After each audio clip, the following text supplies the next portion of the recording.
and maybe it's really good for you to implement in project. So that's where I'm going through it. Okay, so let's say we have a development, we have quality, and we have production. Okay, in development we have two clients, 100 and 200.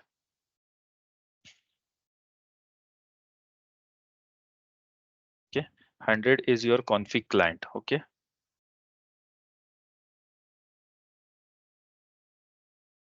and 200 is your testing. And please interrupt me if something is not clear to you. Please stop me in between, so we will not go ahead blindly. Yeah, Okay. yeah. So in 100, whatever configuration, as I told you, functional, technical, code related, BARDs, BAPIs, anything, you have to configure it in 100 client. And you never have any of your master data in this client. You never maintain anything except finance. So nothing specific to business partner. There will not be any business partner, not any material master, not any article master. No master data at all will be created in 100 client. Okay, Okay. master data. So it won't have any connection to UI level if we create also. Uh, no, we do have UI connection, but there is no master data at all. So the purpose of it is we just keep it specifically for configuration, and at the time of refresh client copies, it is most useful. Like we don't have to deal with configuration issues or any other challenges arising out of refresh or client copy. So that's the only purpose. We have two different clients within development. So one is purely configuration client where you don't have hold any master data, and second one is your testing. So whatever configurations you have done, let's say you identify some issues in production, you found out the missing configuration, you perform or execute or you maintain your missing configuration in your 100 config or 100 client with help of your TR from your tools, and you save your changes to your TR. Now, the next immediate step is to replicate or to move your changes from 100 to 200. So SAP is providing all the standard tools and technologies with which you can move your changes from 100 to 200 clients. So T code is SCC1. Okay. So SCC1 is a T code with which you can move your changes from 100 to 200, where all your master data is available. And now you will test everything. So are your changes working or not? So unit testing can be done if the configuration is in place. Integration testing can be done like end-to-end scenarios. If your change request is now working, is missing configuration now fixed? You don't need anything, and so on. So these are the things, and then you move your changes to quality. Okay, so from development to quality. In quality you perform your integration testing or user acceptance testing. Your customer performs your acceptance testing, and then once everything is approved, you move your changes to production. So that is the flow of any of configuration change in case of SAP. Okay, Yeah. Mm, mm. so is it clear? Yes. I will just write it down for you. Yes. Swapnil, the Facility. same scenario I have handled in the last few weeks. So we Mhm. have a configuration mismatch with S4P and MCP, and that I have found that there are four fields for which one place it is mandatory and for the other place it is optional. So that because of that we are getting the errors for that field that it is mandatory and you are not filling it, and it's got failed. I found the way to find that misconfigurations, and developer did all the changes. But I wanted to know, in case there is new configuration mismatches comes in the other fields, or I need to check that in depth. So which T codes can help me, and which tables like we need to verify in these scenarios, because we are just onboarded the new project and it might be we have more configuration mismatches in the project. Okay, and what issue it was related to? Like, It was like related to the field, sales mhm, country. mhm. It is mandatory in S4P and optional in MC, like maybe different opposite. So in MDG it is mandatory, and in S4P it is not mandatory. So while replicating, it is not getting in, and it shows that this is mandatory field and it is not filled in. Uh, okay, in replication, it was not getting replicated, right? Yes, yes, yes. So that we need to do the configuration changes, fix. You mean to say in sync, and after syncing that, it got resolved. Okay, what fix have you performed? Like what We configuration just fix? like we did the sync between the both. So you can say I'm not sure it's platform or MCP and S4P. We did the sync between those configurations. Okay, so you might have hub deployment and some configuration was missing. And in case you don't have same config data, then you end up with failure because let's say in one server you are creating change request and you are replicating to other server where there is no configuration available.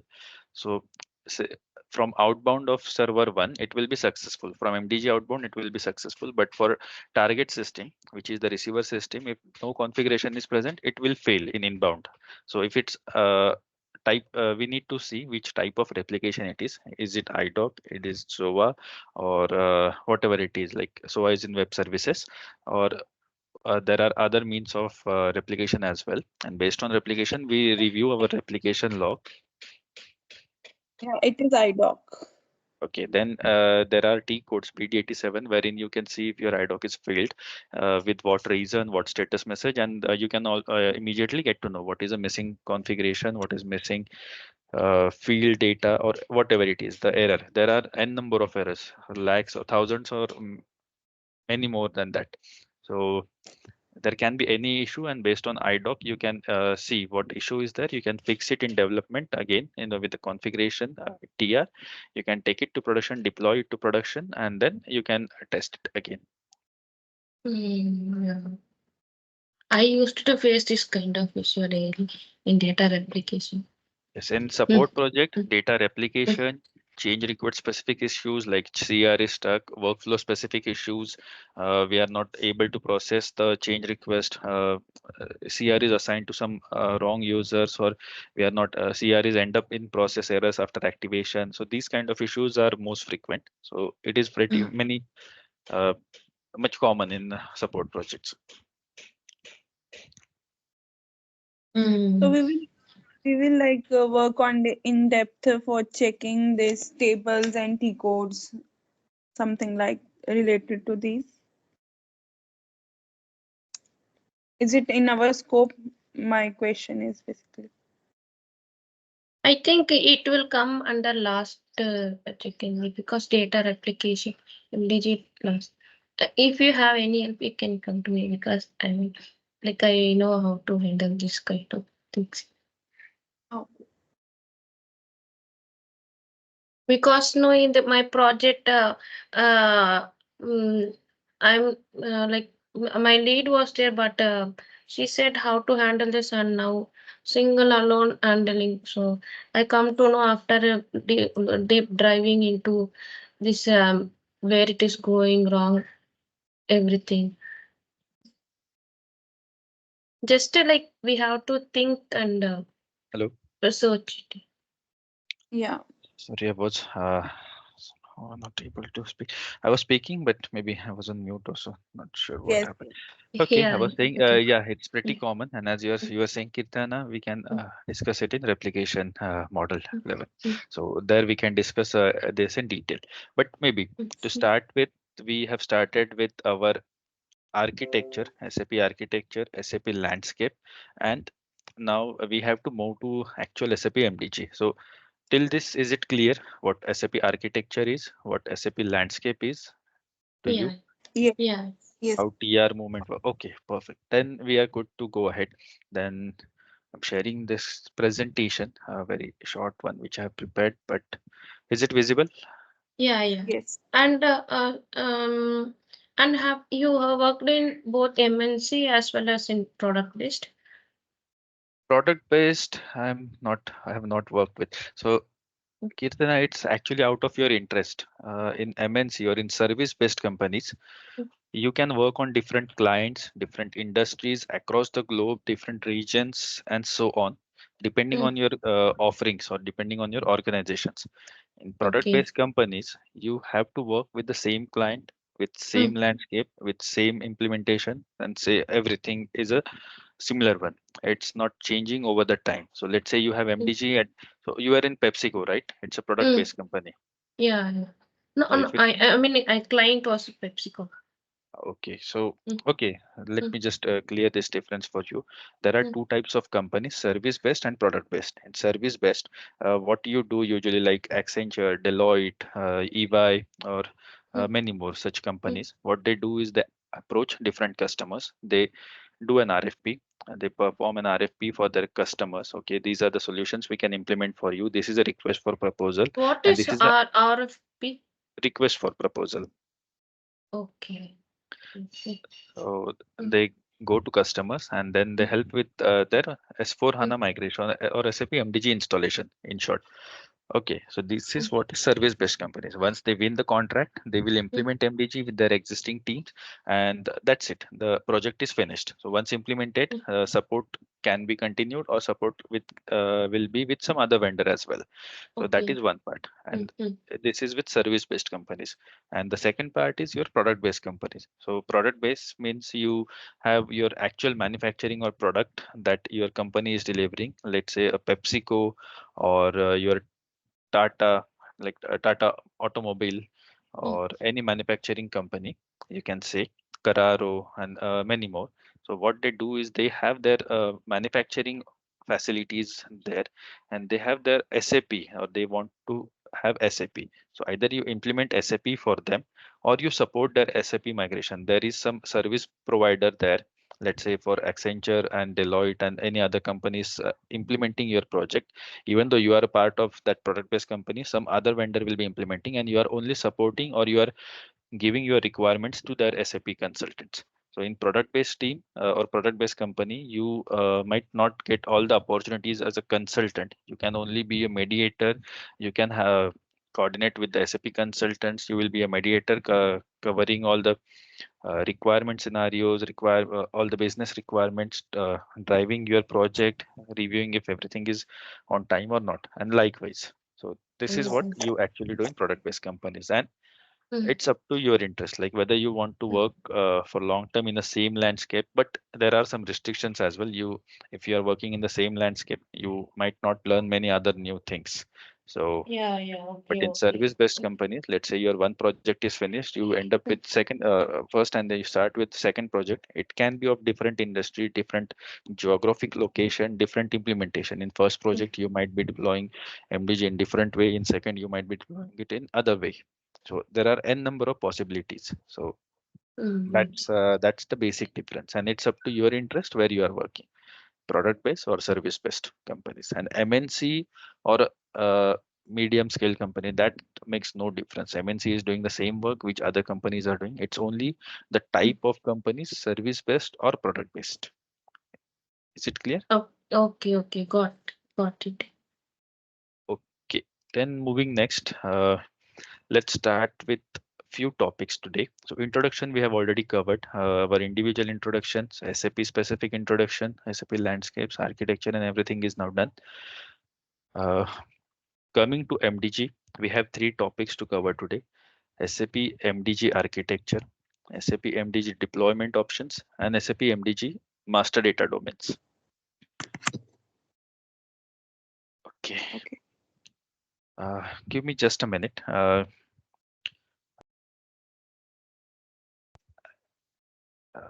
Give me just a minute or two. I need to take a Yeah. short break Yeah, and yeah. then I can continue. I will be on mute for a minute or two. Okay. Okay. Okay, I'm back. Okay. Yeah. Right.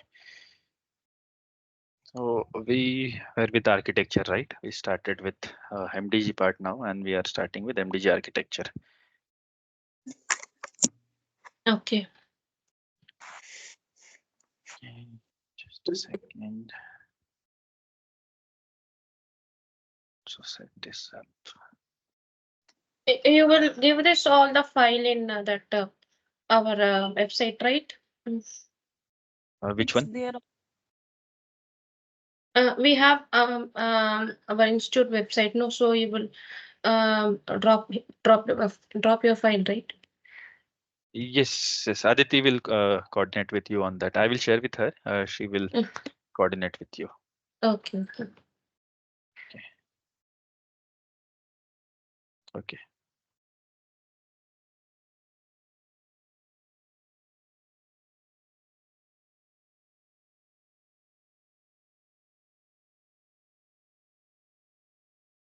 Okay. So let's start with architecture. So SAP MDG, uh, it's a add-on component. So let me help you with how it is. Uh, Maybe we can explain very well with this whiteboard. So let's say you have an SAP S4 HANA layer. So you have your S4 system with you. Uh, Maybe let's name anything SPA, like production. Okay. So this is your S4 HANA layer. So how you install your MDG? Do you have any idea in your existing landscape? If you want to newly install MDG, what are the prerequisites? How can you install? What are the steps and everything? Have you have ever got a chance to work on this? I Like never get. You go on, Kirtana. First. uh, like I mean password reset. They will give some credentials to us, and we will get download it. That only you're asking, or No, no, that's the one. That's when MDG is installed. That is available ready, mm, and then you just need to log in. But how mm, you actually enable MDG applications? Do you have no, any no, idea? no. Okay, then maybe let's start here with. So I just wanted to clear. Otherwise, I wouldn't have invested much time in this topic. So let's say you have your S4 HANA. Let's SPA instead of SPA. Let's S4. Let's have it only S4. Okay. This is your S4 instance. Okay. So within S4, you have everything, all your logistics modules installed. You have your materials management, production planning, sales and distribution, finance, of course. So you have your S4 HANA system already in your landscape. Now you decide to install SAP MDG. So you want to utilize SAP MDG functionality in your landscape. So how it is installed is SAP MDG is not a separate instance. Let's try to understand. It will be difficult at this moment, but try to understand it. So MDG is not a separate instance, but it is a add-on component. So within your S4, your MDG will only be an add-on component that you have to activate. Okay.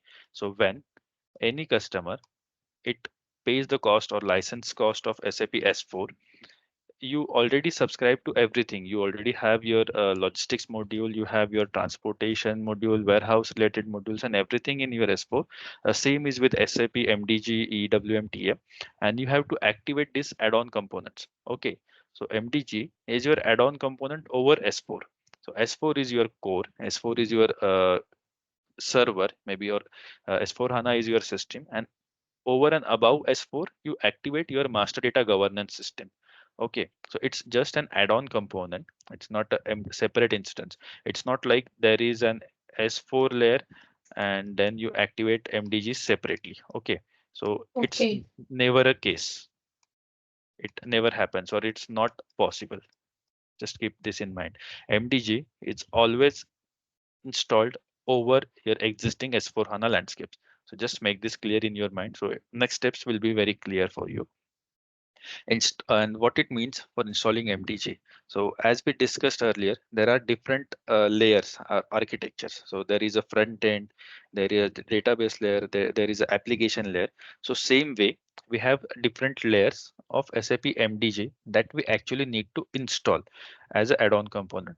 And within MDG, if we consider, there are these three layers. Okay, so one is MDG application layer, which is processing. So same way we have SAP three tier architecture, we have MDG architecture as well. So One component is MDG. Just bear with me. I'm using whiteboard for the first time. So first one is your application. Next one is your front end.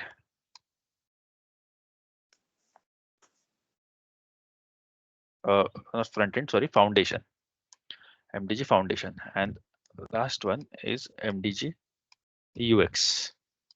Okay. So there are these key components whenever you are installing MDG from software perspective or from software point of view.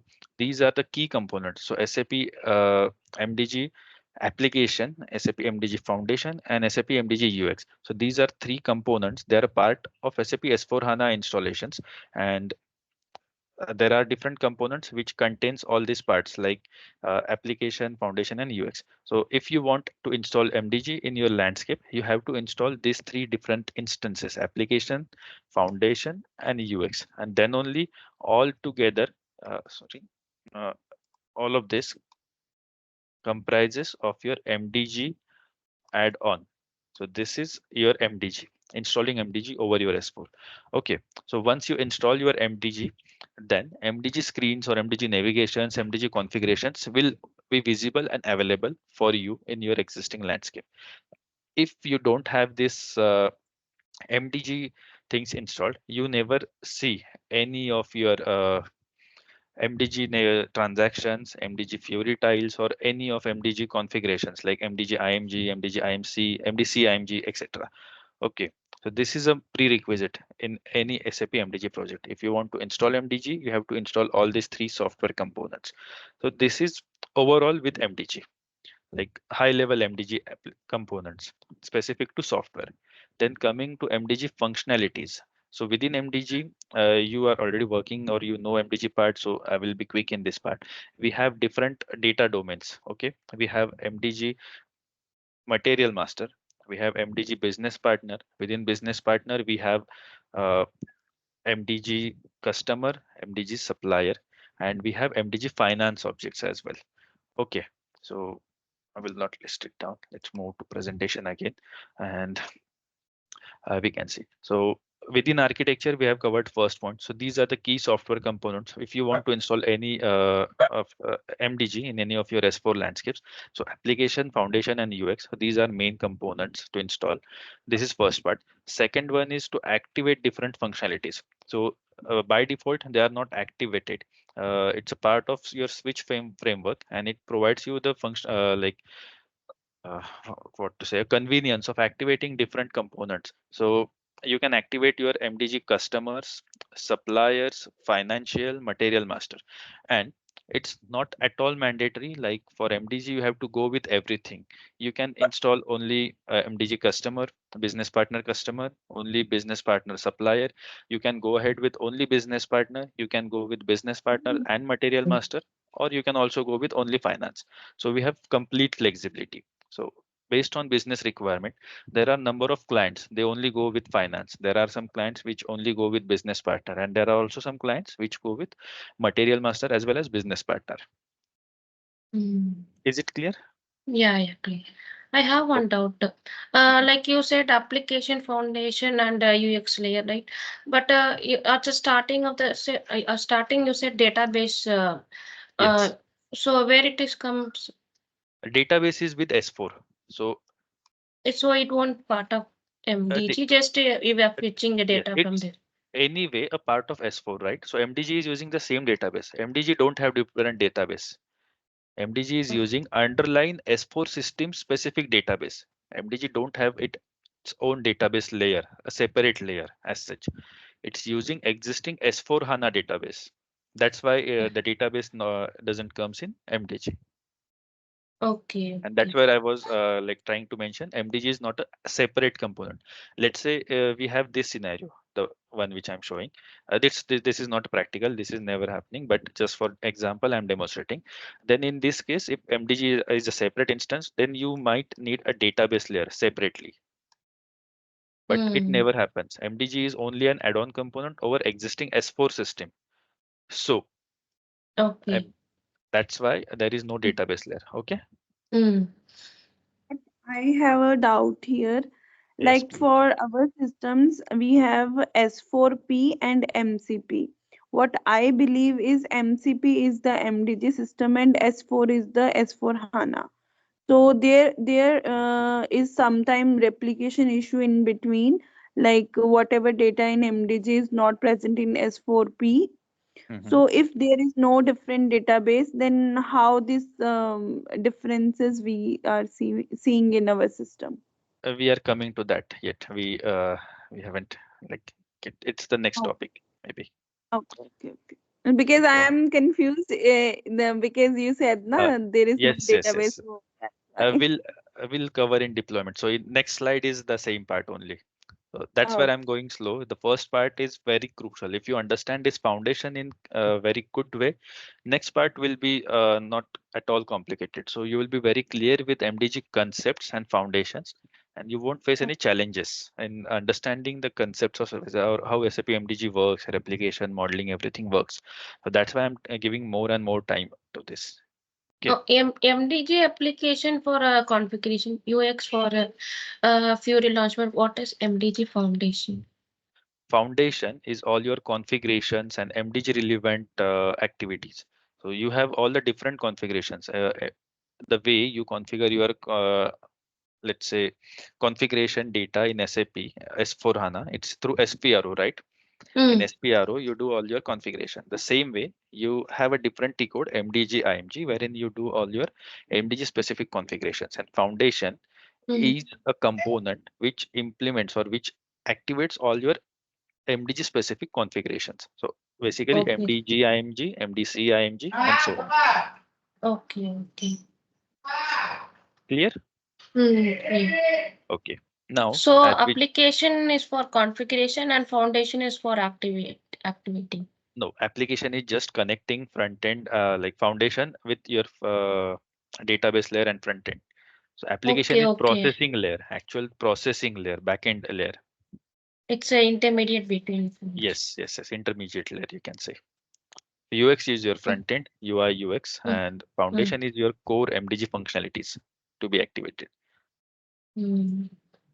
And Okay. another term can we say like application as an is a mapping. Sorry, I haven't Uh, understood.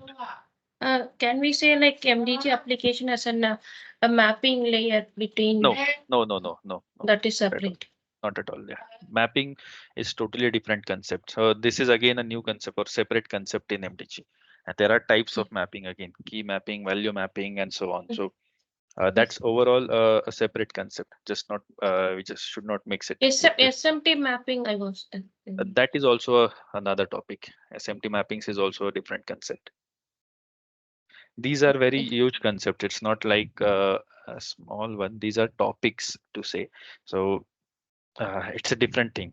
We should not mix it. It's just software components. It's nothing specific. Okay, it's not Mm, SMT mapping. It's not key mapping, value mapping. It's mm. not doing anything. It's activating your MDG. Okay, Okay, okay, so just to give you an example, uh, MDG IMG is your configuration T code. Okay, so okay, if in your landscape, where is your fight put? Okay, if your MDG is not installed and let's say you only have your S4 HANA landscape. Okay, so okay. S4 and you put your T code MDG IMG and enter, then you Mm, will never navigate to that T code because MDG functionalities are not activated at all. So you cannot review mm, all the configurations with business partner, material master, financial, or any general settings as well. But mm, these software components are only add-on or maybe the part of this MDG add-on, and that activates your functionality of MDG. So it's not relating to any specific area or any part. It's activating your functionality. Okay. okay, okay, okay, okay. Mm, Okay. Now to move next part or to move to next step, we just discussed that any of these functionalities can be activated individually, independent of other. Okay. So mm, you are not mandated to activate everything at once. So if you are taking MDG as your master data solution, you are not required to activate everything like material management, business partner, and finance. You can go ahead individually or you can select based on your requirement. Now, to have it, there are some business functions in SAP. Okay, to activate different master data domains. Let's say, let's take an example and then consider. So you want to activate SAP master data governance for business partner. Okay. So for business partner, there are different business functions. So MDG Bupa, let me just show you, highlight one by one. So there is one for business partner, one for customer. So you can see MDG ERP customer and one for ERP supplier. Okay. So if you want to activate your business partner data domain, you have to go to this transaction SFW5 and you have to activate all the business functions specific to business partner, which is Bupa, and business partner, supplier, and customer. And you need to also understand that business partner is a concept from S4. In older versions of SAP, we used to have customer master and supplier master, separate entities, right? Are you Oh, familiar? yeah. Not familiar. Like I thought, and no, I mean, I thought like in BP contains both supplier and customer. Your voice is breaking, I guess, for me. No, we thought like the BP business partner So, contain both. Secondly, for you also facing same kind of yes, answer. exactly. It's the S4 functionality. So, Okay. yeah, but like what I have understanding is this every master data is itself a master data. It's not, like BP master data is the different, supplier is just different, material master is different, treasury may like something different in treasury. So every product, everything have their unique master data. Mm. Okay. Yeah. And like so now Exactly. only. And that's what it is. Let me just Oh, so now only that customer and supplier both combined and came under business partner. not now Mm. in S4 HANA. So you previously we used to have So ECC Apne, system. your voice is Your voice is breaking. Sapni. SAP ECC version. Okay, and now we are so in ECC. Okay, give me just a second. Let me just Mm. check network. Give me a Okay, okay. second. Mm.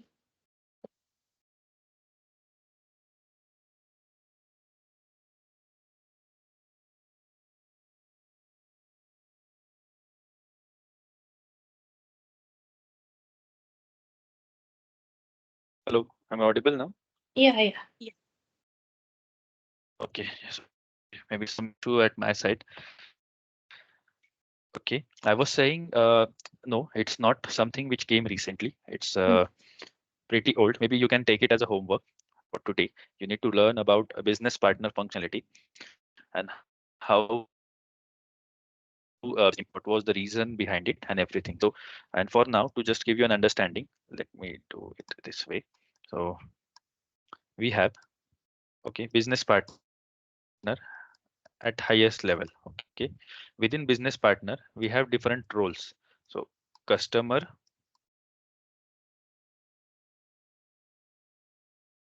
and supplier. Okay, Okay.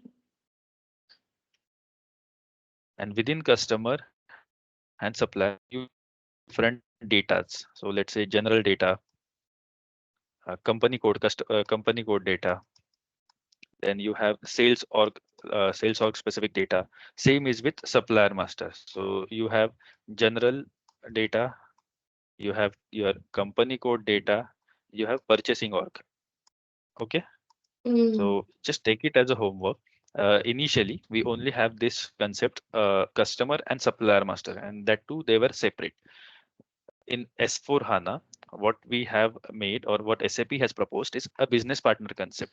So there will only be one business partner with different roles, customer and supplier. Okay, so one business partner. So that term itself describes. So business partner. So within business, it is my partner for any organization. It can be a partner in different ways. It can be my customer, it can be my supplier, it can be my friend, or any other roles can be there. So it only a credit management company, and there are many roles as well in the business.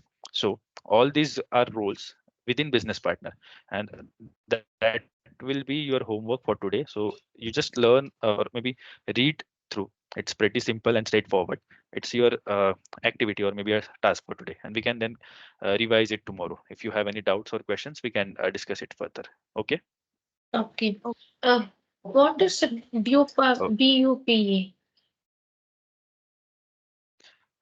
BUPA. Mm, BUPA BUPA. is just naming for business partner. BU from business and PA from partner. So it's just initials Okay, taken okay. from business partner. That is Yeah. BUPA. Mm.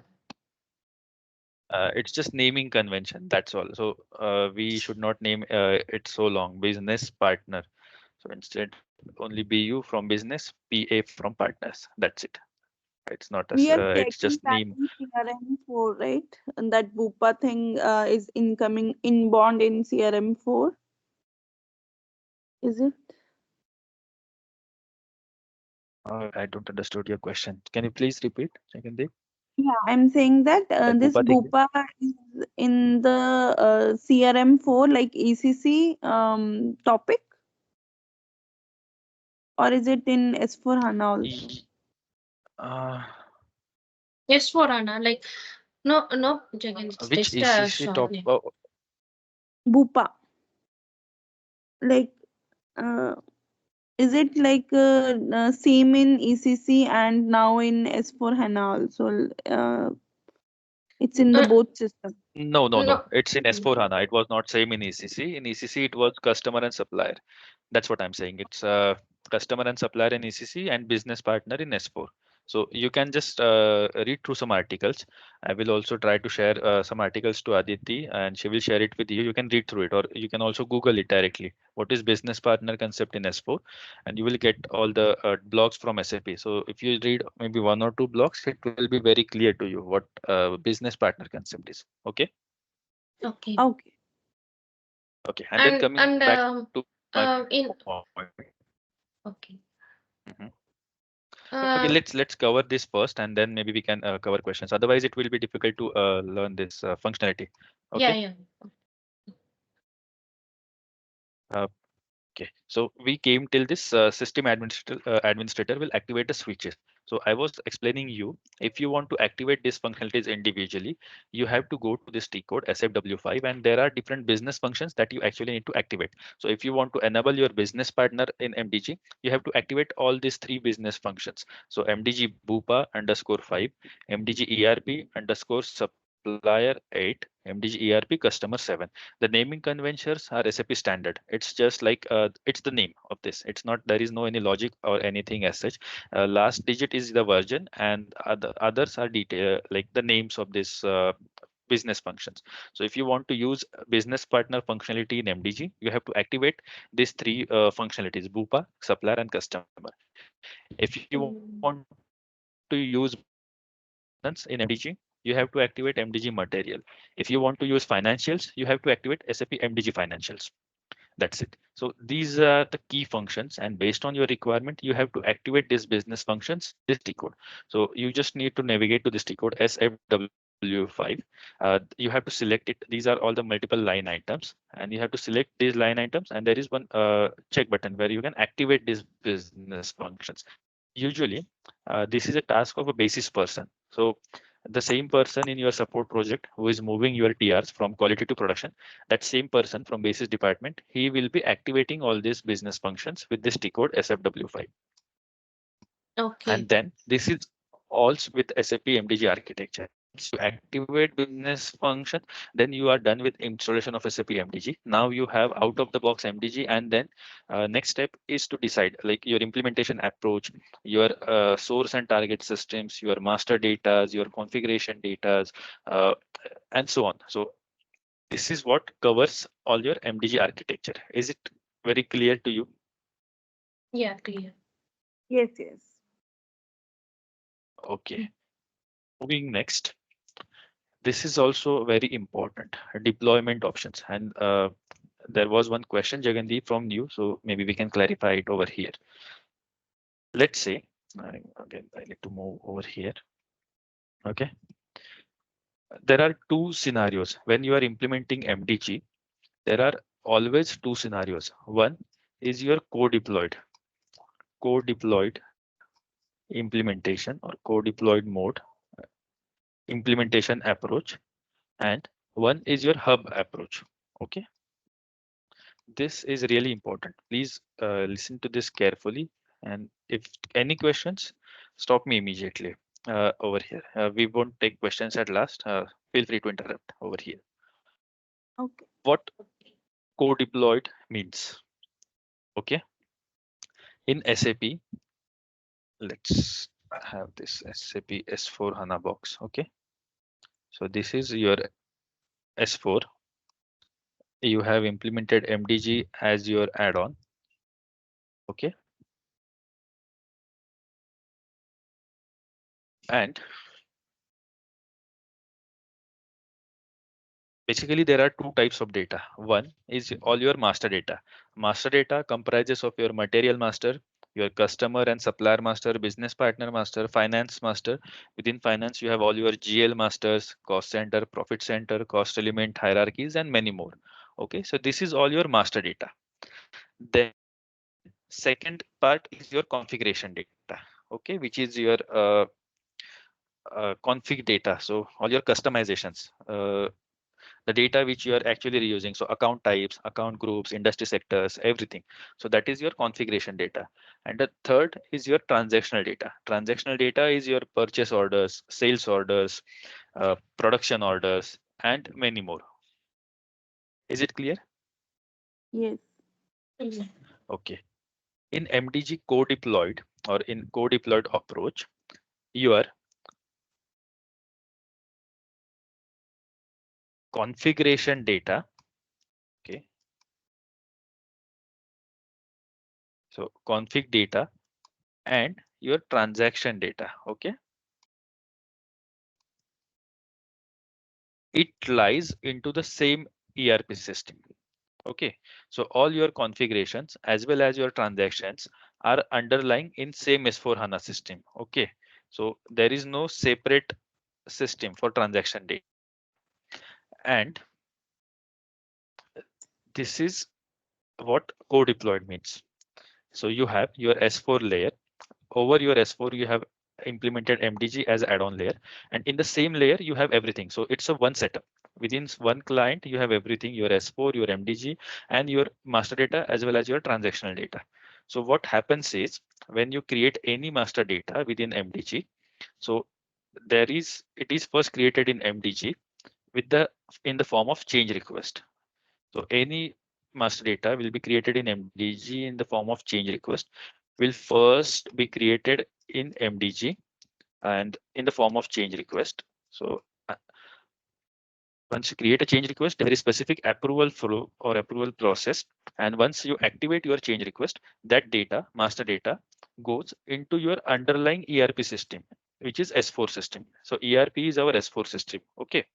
So once you activate any of CR, let's say you have created a new material request, you want to create a new material from MDG, you created a change request, you give all your input. I'm going through this because you are already in MDG and you know the change request concept, but we'll also discuss it in detail. But for now, just try to understand the functionality. So you create a change request, you put in all details of material master, and then you submit your change request. Then there is one approver who will review everything. If everything is okay, he will simply activate the change request, and after activating, your data will be updated from MDG to S4. Okay. And in S4 for material master, there are different tables. For material, let's say for general level, it's a Mara. For plant level, it's Mark. For storage location, it is MARD. For others description, it's MAKT and so on. So there are many tables specific to MD, like material master in S4. And once you activate your data, your change request or will be activated. Data will be updated in S4 backend tables, which is Mara, Marci, and Mardi. This is your co-deployed approach. Okay, Mhm. is it clear? Yeah, clear. Okay. Now, first thing is your data is updated in this S4.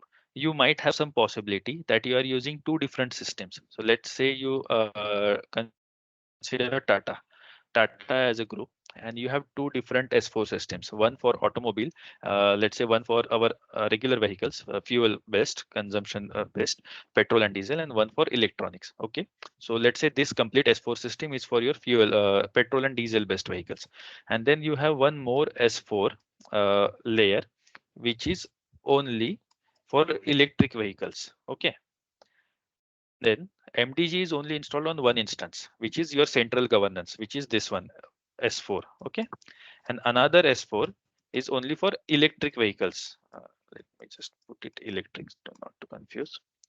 And once you update your master data over here in S4, you need also to replicate your data over here. Okay, Mm. then you put in middle, you have an replication model, RM, we'll just write in short.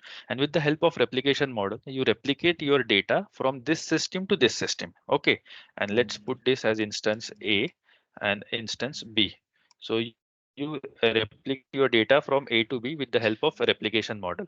So this is all a co-deployed approach. Co-deployed means all your configuration and transaction data is in your same landscape. Okay, Mhm. first thing, it is in your same landscape, and additionally you also have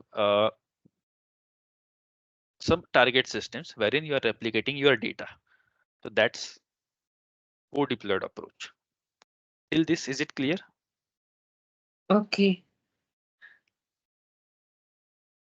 Okay, then moving to hub, let's keep this partition.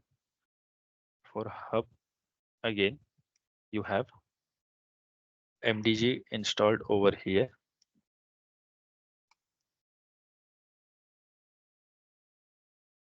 Okay, so this is your S4 layer and this is your MDG. So this is by default. This will never change. So you will always have your MDG as an add-on component on your S4. So this is very clear. This we made clear in very first slide itself. Now, what is the difference between co-deployed and hub? In this case of hub deployment, we only have configuration data. So to say customizing data in S4, we never have our operational data, which is transactional data in the same system. We have two different systems. In hub we always have two different systems, minimum two, maximum there can be any. So let's take here 3 to 4 examples. So let's take A, maybe let's take this as B, then we have C, we have D. This is your A. Okay, so this is an architecture or this is a hub approach. What it implies is you have S4 or you have S4 layer over which you have implemented your MDG as an add-on, and now you have activated MDG functions. But in hub deployment, you will only deal with MDG part over this S4. You will not use any underlying functionalities of S4 like MM, BP, finance, or anything. This server will purely use for MDG. There will not be any use of S4. For S4 specific part, you have different servers. So these all are S4. Let me just clarify it again. So these all are S4 and other are these are just names B, C, and D. These are S4 servers. So what happens is these are all the transactional or operational ERPs.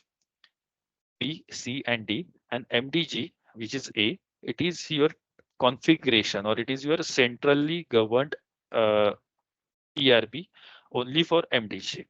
What happens in this is there will only be a master data created over here, and we can decide which master data to replicate. So maybe you can replicate only material master over here, MM master data to the system B. You can replicate MM and BP master data to C, and you can replicate only finance master data to your D. Okay, Mm. but you never have your configuration data over here, like operational data, not configuration, transactional data. Whatever the finance specific transactions are there, it will be over here in D. Okay, in this ERP. Whatever your business partner specific or materials management specific. For maybe to be more clear, for MM specific, it will be a purchase order, production order, sales order. With business partner, again, it's the same, like all the orders with specific business partners. So if you have any transactions, you will have these transactions only in C. And again, you will have some different transactions in B, but you will never have any of your transactions in this MDG layer. You will only have your transactions in this subsequent ERPs, and all your master data and configuration data will be here in MDG server A. This is the Mm. only difference. So this is transactions in co-deployed way. You have all your transactional data or operational data in the same S4 layer where you have your MDG. But in case of Hub, you have a separate instance for MDG, which is purely for MDG purpose. You don't have any dependency on S4. And for S4, you have separate instances wherein you can have your operational data, which is your transactional data. You can have all your operations performed in these systems. Till this, is it clear? Yeah, clear. Like I have doubt in core deployment, we have a BS for HANA system, right? So whatever there in A, we just replicate to B. So we no need to do any configuration, any changes in B. Just uh, like what is then why we have B? Yes, yes, yes. I'm coming to that part now. Like we will differentiate why there are these differences and why there are these two different approaches. But from functionality point of view, are you clear? There is only a difference of this operational or transactional data. That's it. Mm, okay. Okay. Now coming to your question. Uh, it's from you, right? Yeah. Kirtana? Yeah. Okay. Okay. So, sorry. Why we have these differences is, let me go one by one. If you have all your master data, like transactional data, operational data, which is your transactional, all the transactional data in same system, and you are using, let's say, MDG version 2018 or S4 version 2018. Okay. You know about SAP versions, right? No. So, Okay. not that much. SAP has different versions. SAP is coming up with latest version every year.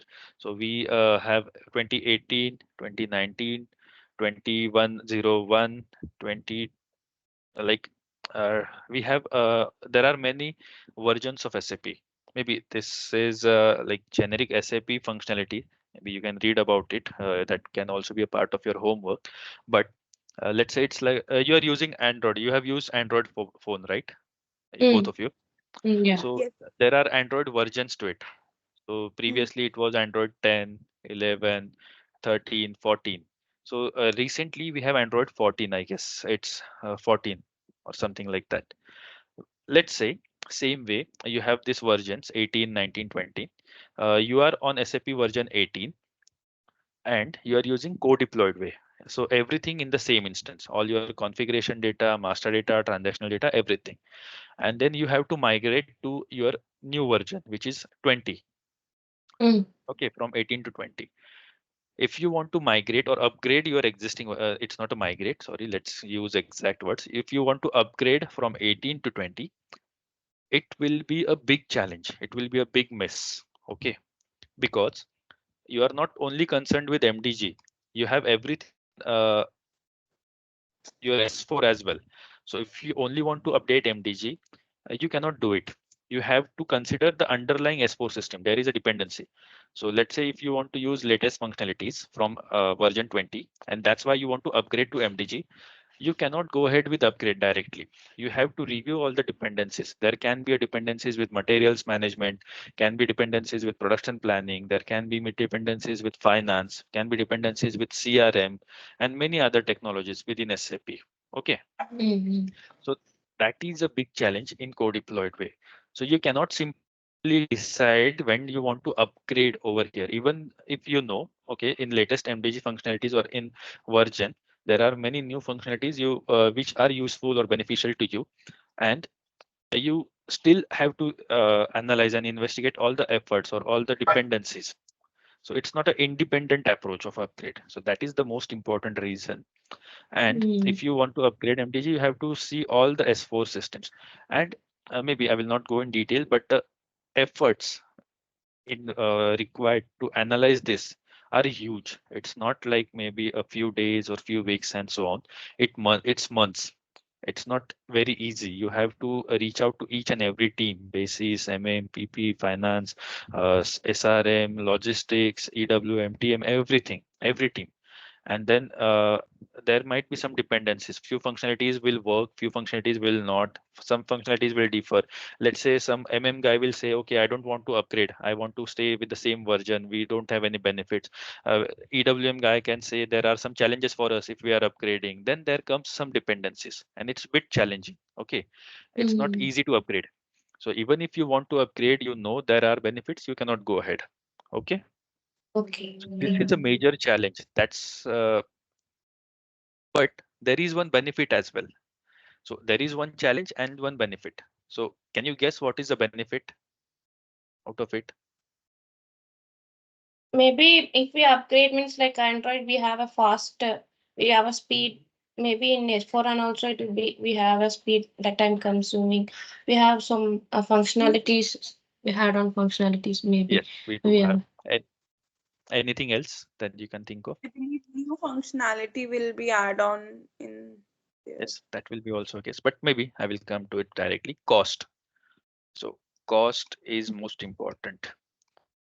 Mm. Let's say you are managing everything on one instance. You're always paying low cost, right? You don't have to invest in these many systems. Having one instance of S4 HANA cost so heavy. The licenses of these systems are very heavy, which SAP is charging, and also the maintenance is there.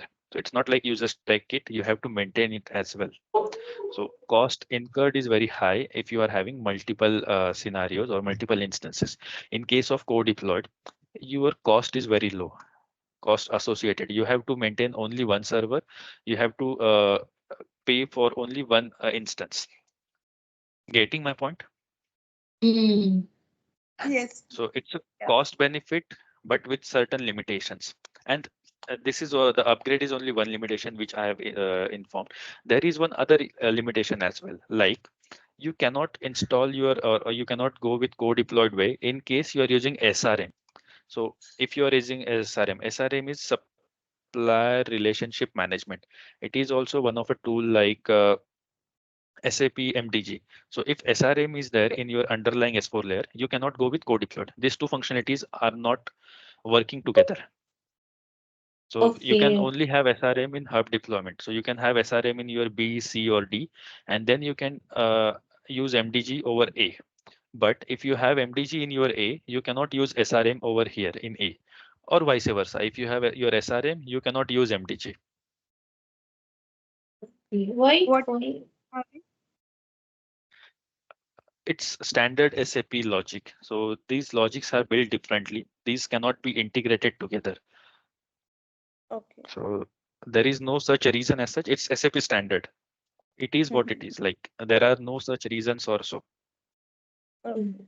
Okay. Is Okay. till this is it clear? Yeah, clear. Okay. So one advantage of having co-deployed is a cost. Most beneficial way or most benefit out of co-deployed is a cost only. Cost is a main thing, and there are limitations like upgrade dependencies, Mm. then this SRM or other dependencies, and so on. So this is something which is a co-deployed way. And then moving to hub. Let's now consider hub. Let's come out of co-deployed. Now we are moving to hub.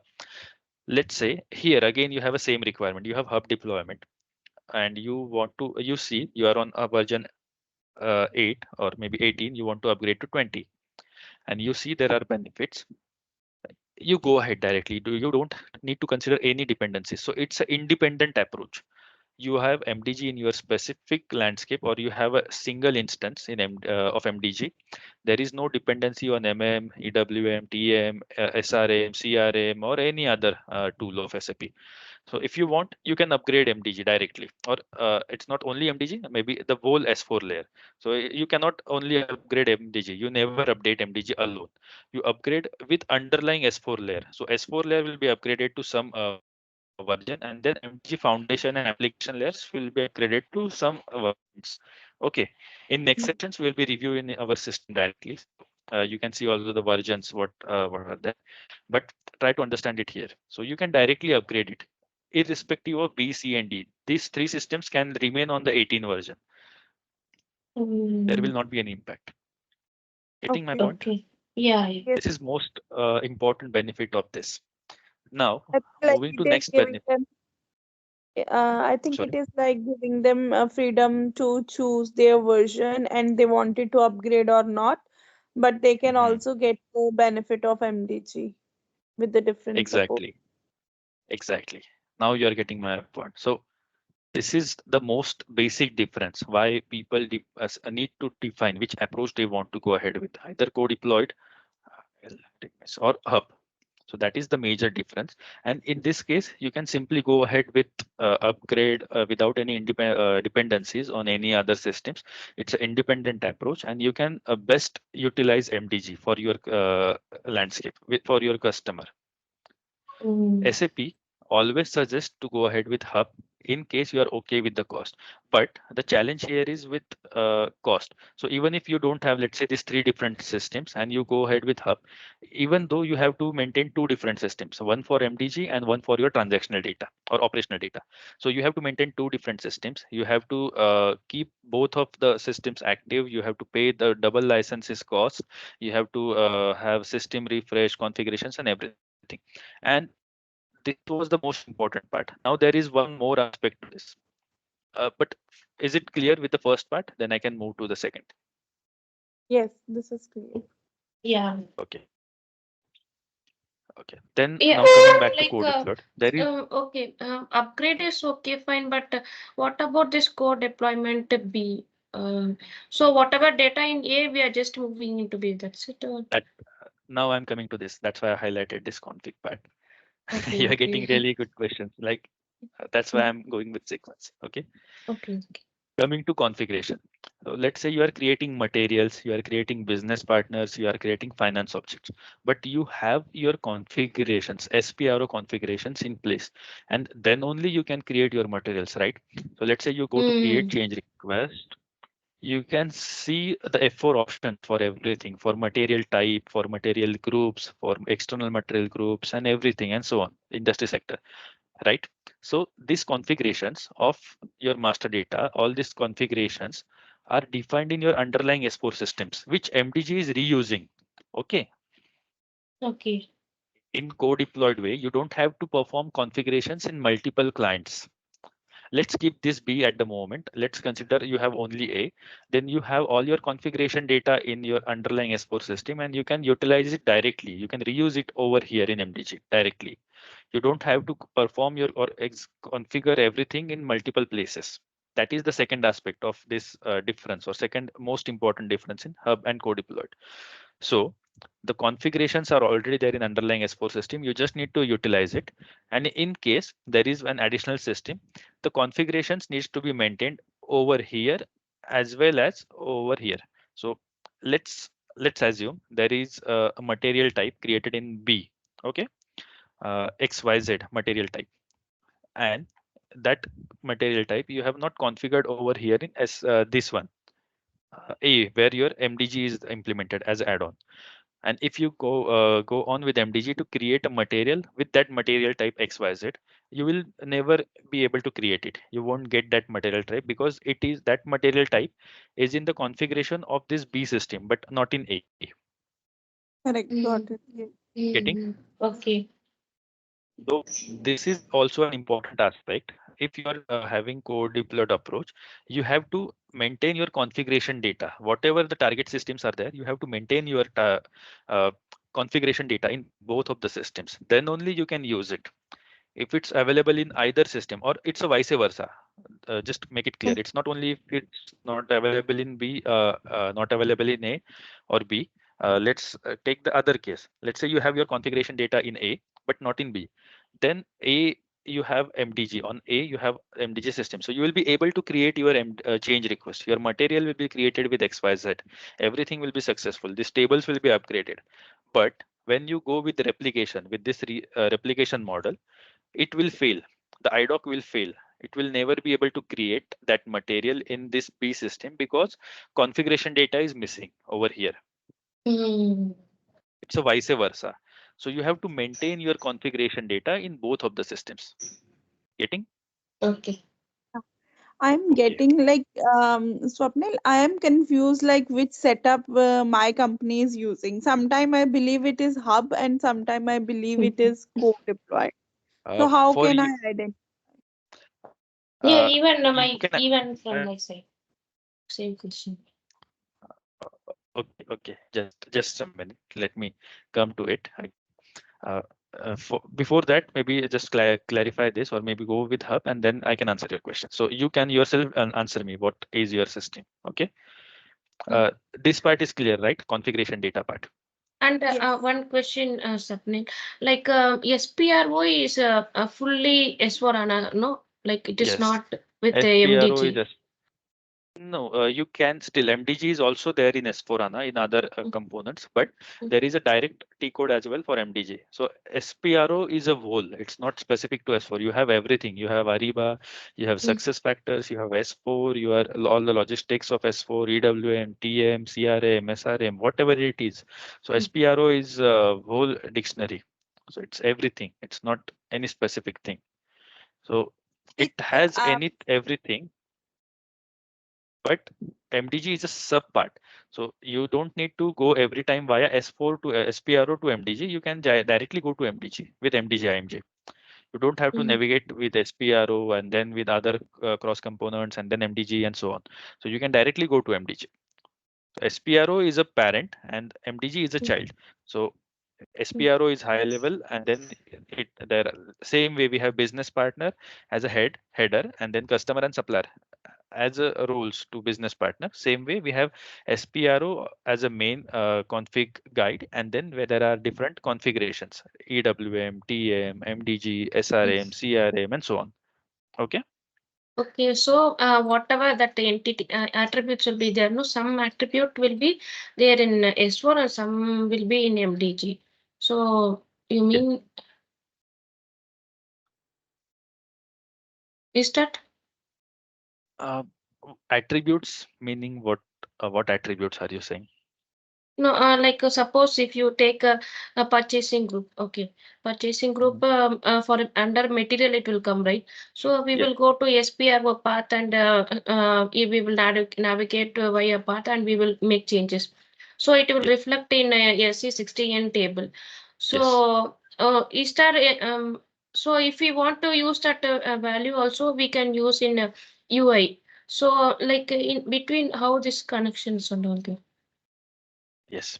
The purchase group which you are saying, which you can see in SC69 table, it is in your S4 underlying S4 layer, and MDG Mm. is installed on top of your underlying S4 layer, which is reusing S4 configurations. Okay. Mm.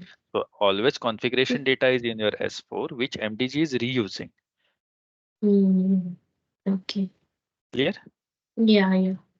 Okay. And And then and so like if during upgradation, no, like if you do configuration, will it impact or it won't make it won't impact? configuration will not impact. If there are changes with that node, let's say the purchase group, you are only configuring purchase group name and number, and then in Mm. upgraded version, you need to also modify any other field, let's say name, number, and details. Then Mm. it will impact. It depends on functionalities. Or usually configuration is not impacted because SAP is having frequent updates, and nobody or no customer would like to review configurations every time. So the Mm. functionalities are upgraded, not the configuration or transactions or anything like that. Okay, okay. Mm. So SAP takes care of this every time. Okay. Okay. Then moving to the hub part, it's the same thing. So in hub, it is more challenging. Okay. In co-deployed, you have challenge only with synchronizing your config data within A to B. In case of hub deployment, you have to synchronize all your configuration data from B, C, and D to A. So A must have all the configuration data which we have in B, C, and D instances, all these S4 instances, because MDG is a central governance, central governing system, and that's where we need all the configuration data. So let's say you want to replicate material master data, you want to create materials in MDG, you want to have all the configuration data for material master, let's say purchase group, material type, material specific configure, MRP types, and everything, all the types of configuration of material from B will must be available to A. Okay. So if you want to configure anything new, you have to configure it in B as well as in A. Same is with C. If you want to configure some business partner data or some business partner configurations, some new account groups, some new configurations of business partner, new company code, new purchasing organization, new sales organization, you have to configure it in C as well as in A. Okay, it's not only in C. Same is with D, with finance. So in Hub, it is the maintenance is most important and it's bit complex. So this is a major difference. The second major difference, the upgrade and the configuration data. Cost is only one of the parameter, but these two are the major differences, like maintaining a system and upgrading a system. Then is this difference pretty clear to you? Co-deployed and Hub. Yeah. Okay. Now coming to your questions, how to identify, right? What major difference which I told you in co-deployed and Hub is your operational or transactional data. Let's say in MDG, where you create your material master, let's say that instance is A with client 100. Okay, so you create your material in A client and 100, A server with 100 client, A instance with 100 client, and you also create your purchase order in the same client, purchase order or sales order or production order or any your transactional data. Okay, then Mm. you are with co-deployed approach. You are having co-deployed approach in your existing customer. Okay. And let's say you create your material in a 100 landscape or 100 client with a server, and you create your purchase order in B. You create your sales order in C, and you create your financial order of financial any statements or anything in D, GLs or any other data and everything. So FI, let's write FI. Then you have hub deployment because your operational or transactional data is not in your MDG system. It is in other S4 systems which are connected to your MDG system. So your master data is governed in your MDG system. It is replicated through different replication models to different systems, and you are performing your transactions, day-to-day transactions in your underlying S4 systems. So all your day-to-day purchase order in SAP systems, it's not like one or two, it's thousands of purchase orders are created on monthly basis or weekly basis, or maybe more than that. If it's a huge organization, there are many more. Thousands of production orders are created. Thousands of sales orders are created on a weekly basis. So these orders are created in different instances. So that's where you can identify. Maybe now, can you answer? Are you creating everything in the same environment, or it's in a different environment? For me, I think it is the hub deployment because like we have contract and contacts in different system. We have BP level BP in the different system, GL in the different systems. So I think my system is Exactly. hub deployed, but the confusion which I have is only about the configuration. You are saying in code deployment. I don't know how it is in my case, like why it is not in sync with the MDG and the core systems like the BCD, not configured with MDG in hub It deployment. it is in sync, Even even if it's not manual way. mm-hmm. Yes, My yes. question Please go is ahead. arises because you before said that like in BCD we already have the configuration, we are just utilizing it in the MDG and it should be Yes, in sync. Then there should not be confusion like why it's different in S4 MDG and in the different in the other exactly. system. Yeah, Yes. correct, correct. Uh, So the configuration present in B, let's go one by one. All the configuration present in B must be available in A. All the Hmm. configuration available in C must be available in A. And all the configuration available in D must be available in A. Only and only then configuration is available. You can create your materials, business partners, and finance object your MDG. If any of the configuration is missing, you will end up either in A itself or while replicating to B, C, or D. So configuration is in sync always. It's not like it's not available or anyway. And maybe to go with specific case, let's take B and C. Okay. There are different configurations for material master and there are different configurations for business partner. If you are only using material at B, you don't need to have any business partner configuration at B because you are not using at B. But Mhm. you are using it at C. Okay, so for business partner you have it at C and for MM you have it at B.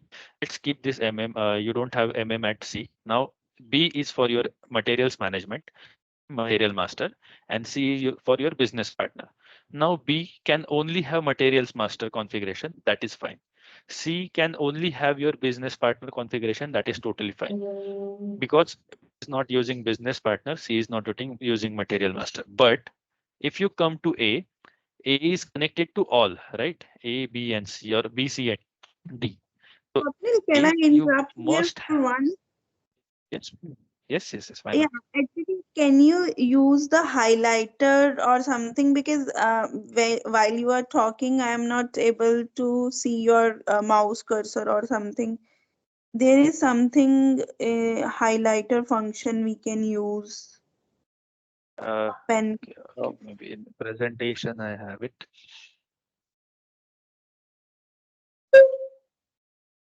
somewhere here.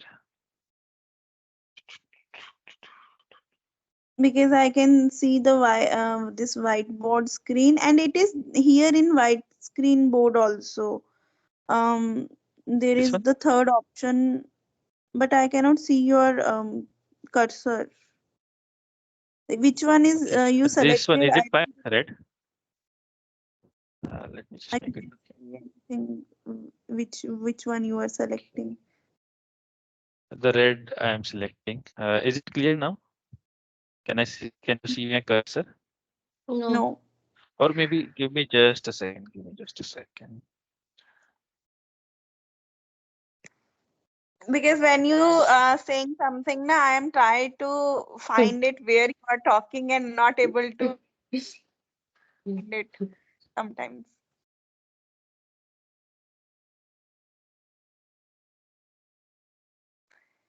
I think you can See. find it And on this whiteboard only. You can just select these three dots, maybe there somewhere. Sapnil, Okay, I I checked here. think my client also using Hub only because we only manage master data. Transaction data will be the replication system. So there only in expose I mean there only they will do purchase of sales of. So Okay, exactly. So it's clear to you. Maybe I will try to use this pencil as a highlighter. Let me laser but on. for Okay. syncing purpose Now is it they clear? and for syncing purpose they will come to our system for maintenance. Yes, exactly. So you have manual sync that if you are doing it manually, then you have manual sync in present. So I'll the next point. It's not like this configuration data you have over here. You always synchronize it in here. Let's say you create something newly in this B server in co-deployed way. Okay. So it's not mandatory that you also manually need to create it in A. There are some tools and technologies with which or with the help of which you can replicate these TRs. So once you done with the same TR can be reflected to A. So configuration done in B will automatically be available in A, and the same setup can be like implemented over here. So whatever configuration you perform at B, C, and D separately will all be implemented to A automatically. So there is one tool Solman, there are some custom tools, there are some semi-manual tools where part is automatic, part is manual. So with this, you can update the configuration directly from this target systems to your MDG system, the centrally governed system. And maybe let's now we have the laser pointer. So coming back to this configuration part, so Like how it is B done and in C we A are considering. and Sapnil, like how it is from I mean from a B, C, D, how it come to A, it is Uh, getting that replicated. How the yes, yes, yes. That backside it is how it is replicated. no. Let's not rush to so many things at once. It's a big topic, very big topic. You have to do a lot of configurations and integrations of different systems. There is a work of different consultants as well. So integration consultant, basis consultant, MDG consultant, and so on. So it's a big concept. We have all different topics. So for now, let's try to understand the concept for how is something we are describe or discussing in detail in that specific topic. Okay. Mm-hmm. But is it clear, or you want me to shortly discuss again, or how this B and C master data configuration is done? Can I go ahead once in short? Yeah, yeah. Okay. Let's consider in B system, you have only material master. So all the material specific configurations are done in B client. In C, you have only business partner.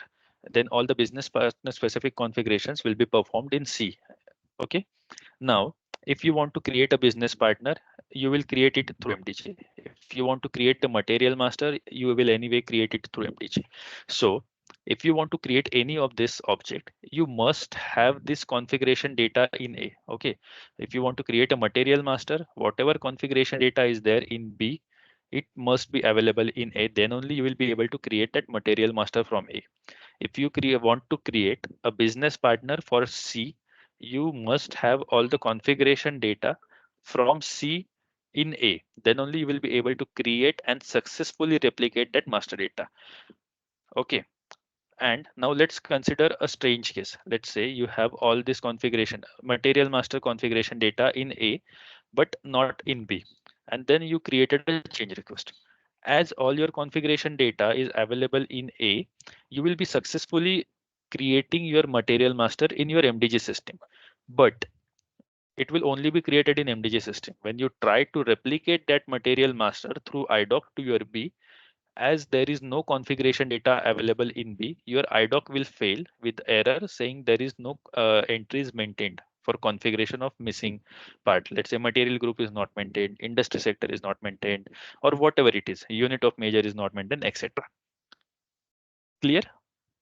Mm. And So let's take whatever Yeah. we are doing the configuration, it has to be present in both the system. exactly all the related systems. It must be available. And then let's take a vice versa case. So let's say you want to create a business partner. You want to create it through MDG only, and the configuration is available in C. But somehow you forgot or you missed that configuration or the integration failed, and you don't have that configuration at A. Then you will initiate your change request, but you will not be able to create your change request because you don't have the selection. If you don't have configuration, let's say for customer masters, the company codes, the sales organization, you won't be able to select that in your change request. And then if you don't have that data, how can you create your change request? Mm. That is why you must have your configuration data sync between these two and these two, and also this. Like, we are only discussing first two for now, but whatever target systems. And uh, maybe one more difference I will tell you. Which people or which customers go with co-deployed are the customers who have a limited scope. So they have only one system of S4, and they don't have a huge business. Like, they have only single business and they are doing the same business. Let's say Raymond is only in the clothing industry, so they are only in the clothing, they are not doing anything else. Okay. Raymond, the garment brand. So they will go with co-deployed. But let's take Tata Industries. So Tata, they are into so many industries. They are into automobile, they are into like FMGC, they are into supply chain, they are into IT consultancy. So they have different verticals, they have all the different units. So they will go with hub deployment because they will govern everything centrally, all the data, and let's say they will distribute it to the related departments. To FMGC will be B, automobile will be C, logistics will be D, and so on. So the customers, wherein you have a lot many ERPs or lot many divisions, they will go with hub deployment. So that is most beneficial. So it's not only upgrade and configuration, there is also customer. So cost is also important and customer landscape. So based on which you have to propose. And as a consultant, you Kirtana or Jagandeep or me, we have to suggest customer. So okay, if you are Raymond, you only have this short business, please go with co-deployed. You will save a cost, even though there will be a dependency of upgrade, but you will save cost and there will not be any maintenance of other systems. But if let's say you are a Tata and you have this huge business, then you will go, please go ahead with hub deployment because you will not have any dependency on each system. And even though you will pay a cost, but it will benefit you out of that cost because you have too many systems. And if you have everything in one, it will be a complex as well. Okay. Mm, okay. Okay. Then coming back to the slide. This is what SAP has given. So hub and co-deployed way. So in hub, One more there. question here. Mhm. One more question, like it is related to hub deployment only. We have contacts, BP, and many more things, right? So Mhm. we have contract and contacts now in MDG. So we are also having our S4 system and we are using hub deployment. So we are using the different new system as in MDG. When we are onboarding the new project like treasury, we are now onboarding. So that time, what data we are moving into the MDG? Shall we moving only the master data into MDG, or just we are configuring everything and not moving anything, just maintaining that in MDG? Master data and configuration data to be moved to MDG, and any transactional data with regards to your treasury will not be moved because treasury related data will be in your uh, related instance, maybe at D, at C or B, wherever you manage that treasury related orders. Hmm. Okay, okay, clear, all clear. Okay. And And Sapnil, and in my case, no, like whatever we do the change request, no, everything is happening in MDG. But if we replicate to other system, no, there it's saying like configuration is missing or data is missing. So is that hub or co hub deployed deployment. hub only? Yes, it's hub deployment. So in that case, A act as an MDG which I'm working, and CD and all Yes, separate yes, yes, yes. deprecation. You have different instances. Exactly. Okay. Okay. And now moving to the last part, we are close to the timing. So moving to the last part, master data domain. So this is only an introduction, nothing to discuss on this because you are already working on it. These are the standard listed MDG domains: material master, business partner, supplier and customer. Business partner is a one entity, and supplier and customer are parts of business partner. It's your homework for today. And then last is financial. So there are three data models basically: master data domains, material master, business partner, and finance. So this is out of the box delivered content from SAP. So this is something which we get out of the box. We don't need to configure anything additionally. Okay. Which one we don't want to configure? Uh, in MDG, uh, this is All specific three. to MDG. Let's say you have implemented MDG and you have activated all your business functions, this foundation, financial, Bupa, and material. Then you will get all these data models predefined. You don't need to configure your data models or do any additional Mm, configuration in MDG. This is out of the box. Out of the okay. box, what we say is when we implement, we get it directly. We don't need to do any additional efforts. Okay. Okay. Mm.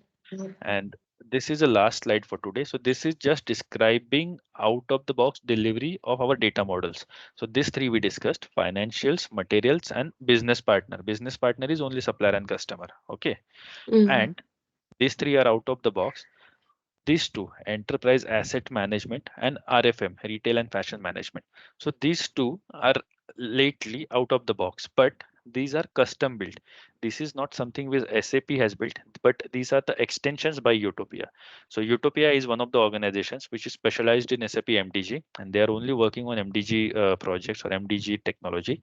They they have created this custom data models, enterprise asset management, and retail and fashion management, and now they have uh, got so expert that these two verticals now SAP is delivering as a out of box. We can get it directly, but they are extensions by YouTube. Here you can see, so retail and Hmm. fashion management and your enterprise asset management, these are the extensions delivered by Utopia. And I guess Utopia is now bought, or maybe it's merged into some other company, so name is different, but you can search for it. And this So then data, PepsiCo also will come under retail, right? So Topia data also they will use, no? which data they will use. I mean, PepsiCo, you know PepsiCo, right? So it is a uh, retail based company, right? yes, yes, yes, So they will use some whatever the Utopia bought, yes, no? they should use, or they should not as well. It's not mandatory. If you are into retail, you are only using retail. It's not at all mandatory. You can also have some additional custom solution. So these three are by default delivered by SAP. These two are modified by Utopia, and there are, you can do anything as you want. So there is no restriction at all. SAP gives you scope for delivering Mm. or configuring custom data models, so custom entities. So if you don't want anything out of this, you want to manage complete different master data, you can again configure a different vertical with your expertise. Okay. Okay. So, and it's not mandatory. Let's say you want to, you're using materials. Okay. Materials are used by every organization. So it's not mandatory to use the same out of the box delivered material master model. You can enhance it. You can reuse existing one.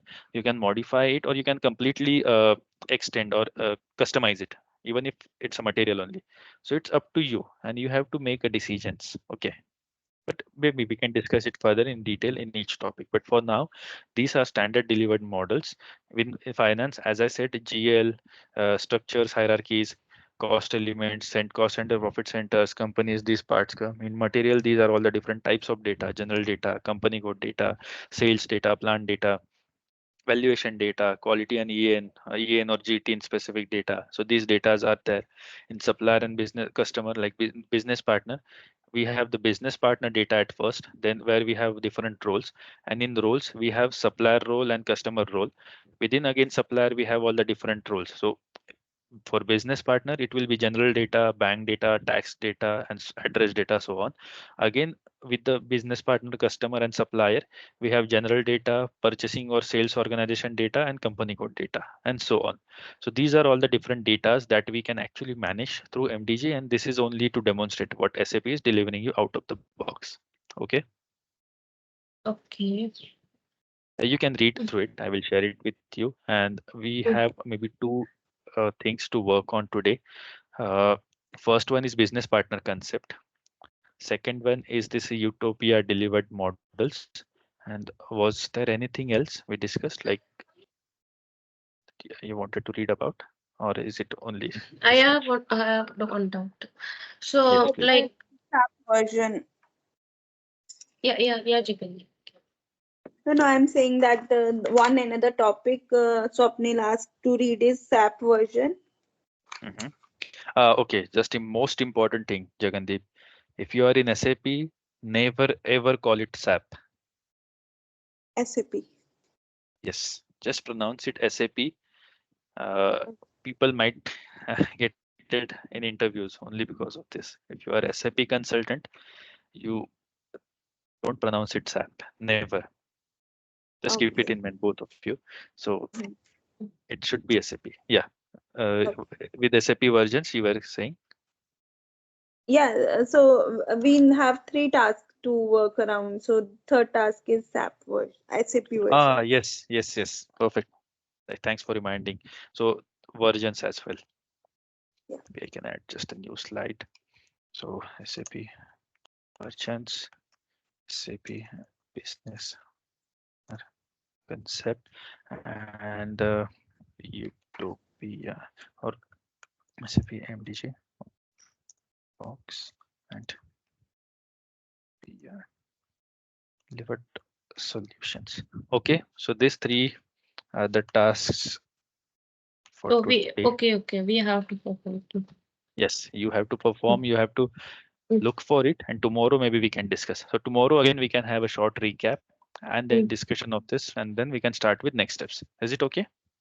Yeah, Yes, yes. okay. Any questions for today? Yeah, Anything? I Yes. have a doubt. In a business partner, no, like we have an sometime we will have a one company code sales org and company code purchase org, right? I want to know like in the support project I came to know like this ST team will be working inside that sales org and people will be working another purchase org.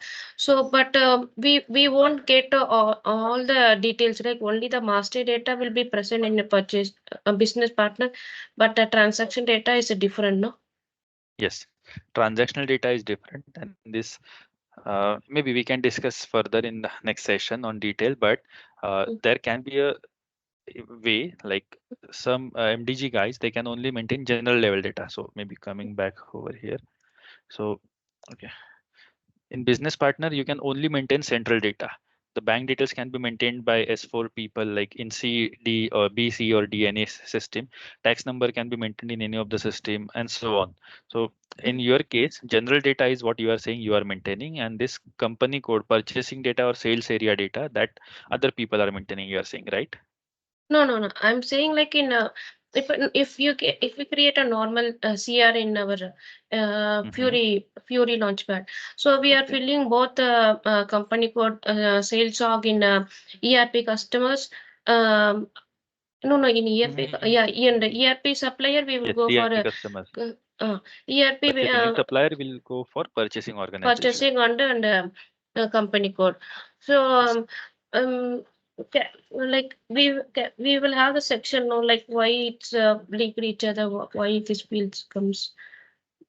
Definitely, yes. Maybe let's go with section or maybe what session we are covering. If you Mm, have any questions, just mark them with you or keep them mm, with you. And in the mm, specific sessions, you can ask anytime because mm, this is very, maybe we cannot relate both of you. If mm.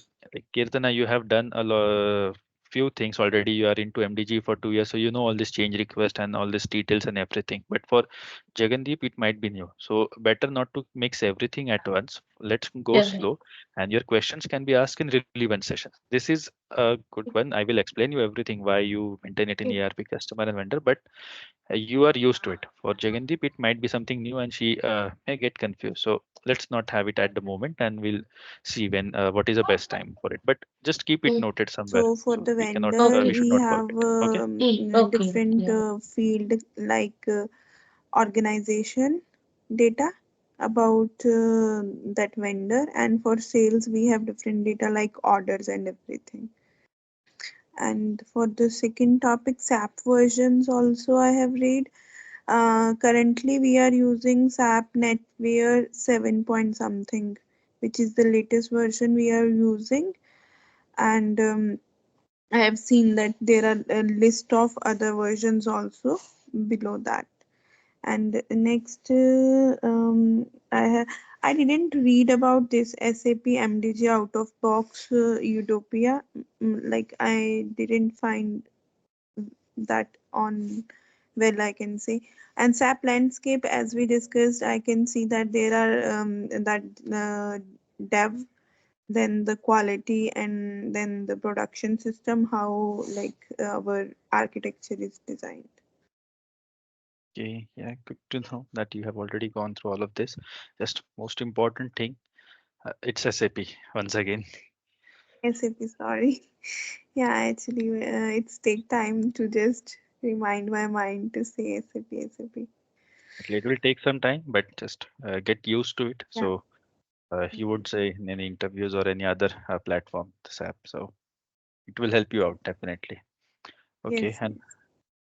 how about you, Kirtana? Yeah. Like SAP version, like I didn't get the exact information, but up to 8.0 I came to know. Then Hmm. coming to SAP business partner concept, Business partner actually consists of it's a centralized data, like it consists of person, organization, and group. These are the categories of business partner. Hmm. When it comes to person means an individual, so it just contain an general data like name, date of birth, address, is phone number, email address.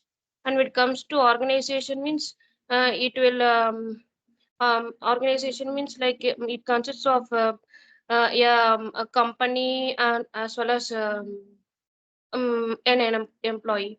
When and after grouping is like an number range where internal number range will be there and external number range will be there. It is like an internal number range means a employee, and external means like some organization, like I mean external means some customers and vendors, like it is a external one.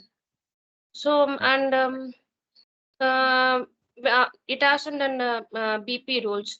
BP roles means we have a BP role for general, then a BP role for finance customer and finance supplier, then a BP role for MM customer and SD MM supplier and SD customers. Um, mm, so yeah, and business partner and means like it just have a link to combine both customers and vendor through like where we are selecting, like it is a like starting, if you are creating, if you are going for a business partner means like initially you have to make sure you are going for a person or a organization or a groupings. Okay. Uh, Actually, you both have gone through really good material. At least all concepts are now clear with you, and you got to know many other concepts, and especially you, Kirtana, like the roles, groupings, and everything. So that's really good to know, and that's important part.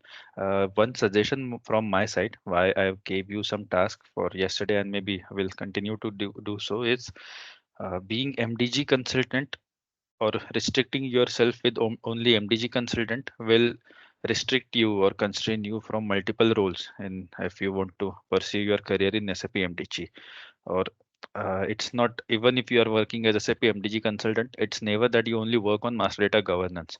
You are working on data, you are working on master data, uh, many other things like validations and data rule books and so on. So if you, along with MDG, try to learn what master data is. And within MDG, we have these three verticals, which we discussed yesterday, mainly finance, business partner, customer and supplier, and material master. And if you try to learn what these master data are actually are, or how they work, how these linkages are within each other, and how this works or integrates with S4 and other technologies as well, like uh, Ariba, success factors, or maybe some other areas that will help you out.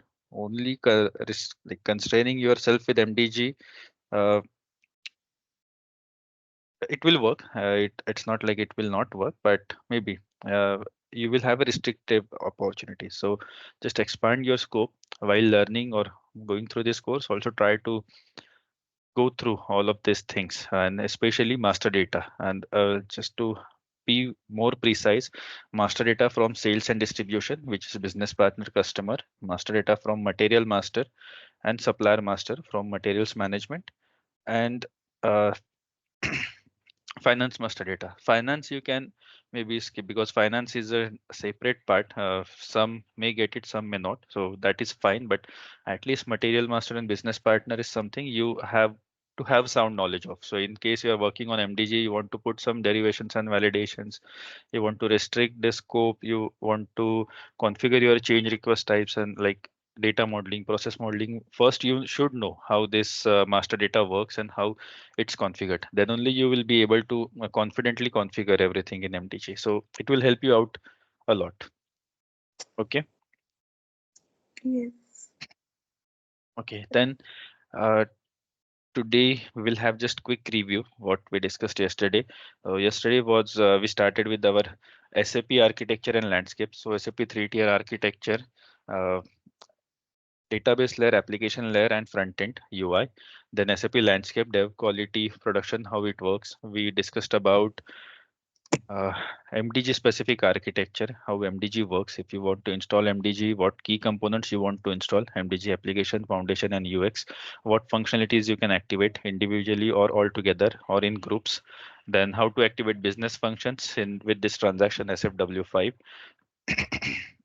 for MDG 1809, which business functions you need to activate in order to have all this governance in scope. And the foundation is basic, it is most important. And then with respect to all the verticals, finance, Bupa, and material, you need to activate separate instances of all business functions. Then we discussed in detail about deployment options. Once we were done with architecture, we reviewed all the deployment options, hub and co-deployed. These are the only two main deployment options, how it works, what are the differences and everything. So we discussed about it. Major difference are upgrade specific dependencies, configuration dependencies, and cost. And there are some small differences again that we discussed. Moving next, we discussed about available master data domains, the standard ones or out of the box domains which MDG is supporting: material master, business partner.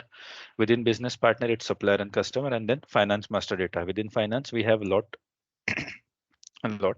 GL master, cost element, cost center, profit center, hierarchies, structures, and so on, etc. We reviewed this image. It was clarifying many things, like within each data, what are the master data objects, and within each object, what are the specific data that we have. Like within material, we have all this data. Within GLs, just we discussed about finance objects. Same with the business partner, supplier, and customer. We had also discussed about EAM and RFM, enterprise asset management, and retail and fashion management. So these are the custom solutions. Now SAP is pre-delivering it in case it required, but solutions are delivered by Utopia, or they are standard extensions by Utopia. So that's all. We discussed about all your doubts and queries, and then that's all about yesterday. So everything is clear, and shall we move to or continue with the today's agenda? Yes. Okay, Yes. perfect. Is my voice is audible now? Yes, both are audible. Okay. Okay. Okay, so today's topic will be data modeling. So we are starting with data modeling today. So it is a second important concept after your deployment option. So if you are working an implementation project, the deployment option was very first that you need to consider how what approach. The architecture was second important, and then we move to data modeling. Or maybe I will just take few more minutes before moving to data modeling. Today I'm to system. I would like demonstrate you with a few things.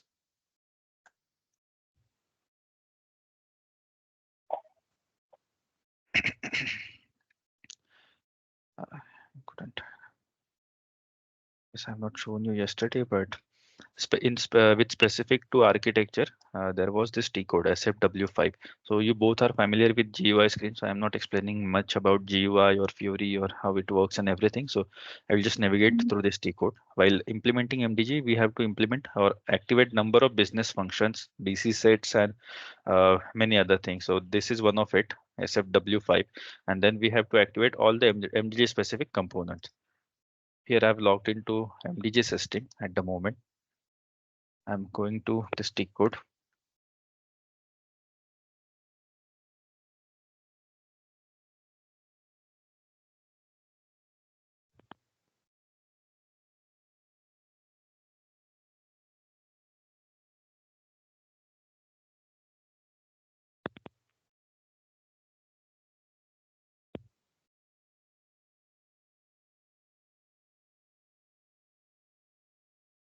Okay.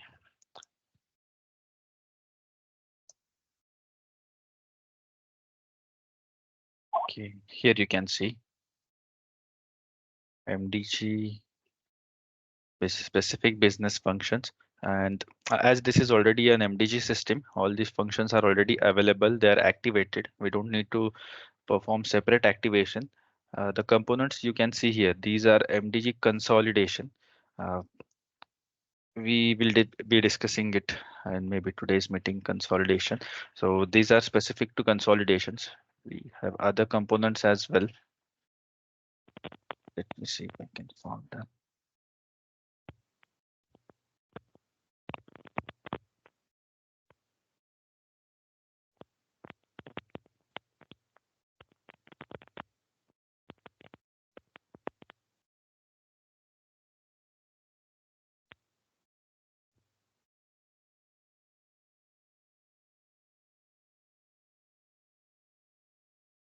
Yeah, here you can see. So basically, to have MDG activated and to see all the MDG configurations, MDG screens, NWBC and everything, you need to have this activated. So below, first I've shown you the consolidation part where it was already activated. Here you can see the dependency, the status and everything. First one we just discussed was our foundation application layer, and then UX. Let's go one by one. For Bupa, we have activated all our business functions. You can see here in the description all the release, future pack, and everything in detail. Then this is a software component. So right now 805 is the latest one which we are having at the moment. And important thing is, as I said, we are upgrading every time. So let's say initially you implemented MDG 2018 or S4 HANA 1809, then you have to upgrade yourself to all the latest versions. Then when you are upgrading, you need to activate new business functions, but you need also to keep existing functions activated. It's not like when you activate new functions, the old ones will be deactivated, or the ones are earlier activated are to be deactivated. So every time you need to activate a new, or you want to upgrade, there will be some new business functions provided by SAP, and that will be delivered available only in the upgraded version, and you get them over here. So let's see which system is this.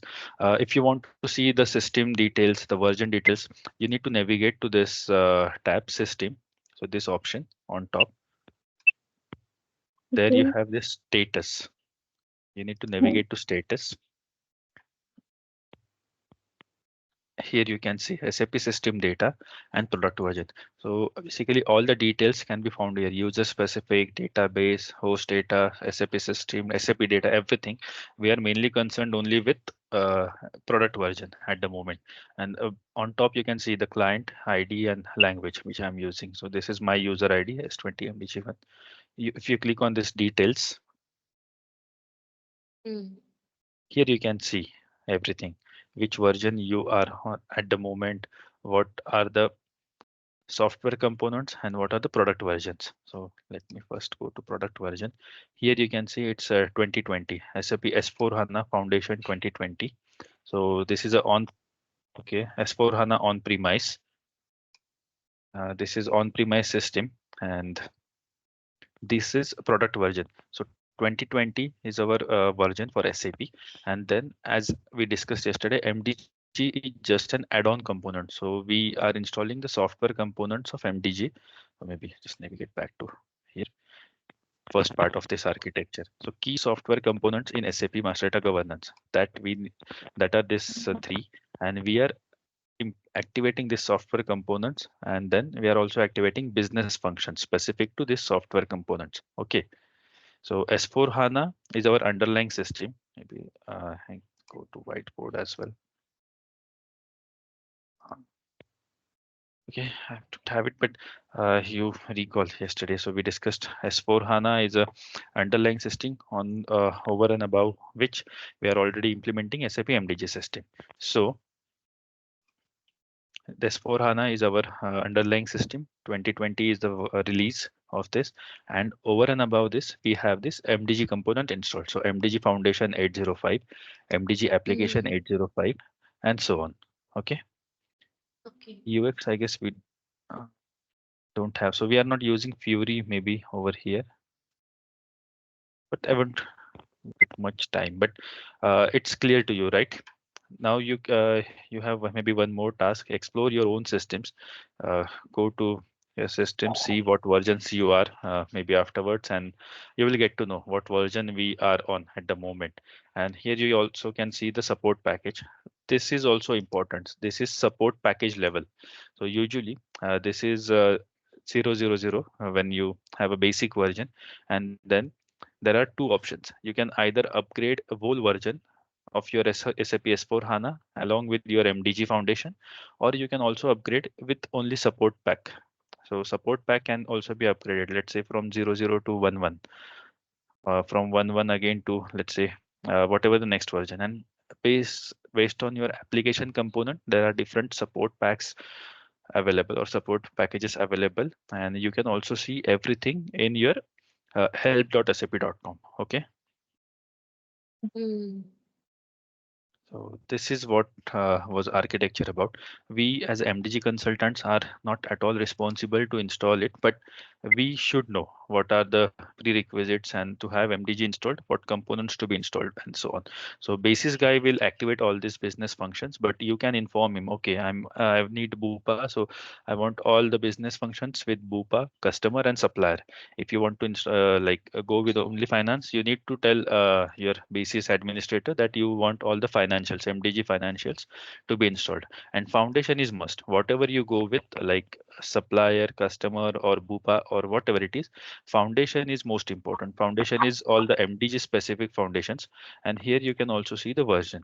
I heard Jagandeep that you were telling some version 7.2 or something, but this is our Yes. latest version, MDG 9.2, and that's what we have, and we are learning the latest version in our training. So here you can see foundation is MDG Foundation 9. MDG version here is 9.2. It is activated, and then release is 803. Okay. Okay, so from here you will get to know all your details and everything, which version you are on, and so on. So So these is like how many versions are already came in and number is just giving meaning to them. Is it? uh, I, can you repeat? Is it like? And is there any difference between a version and release here? Uh, I can hear you, but maybe your voice is Okay, just uh, a second. not so clear for me. I'm not able to understand what question you're asking. Kirtana, if you know, Yeah, can you help like me? she asked about a version and the latest something.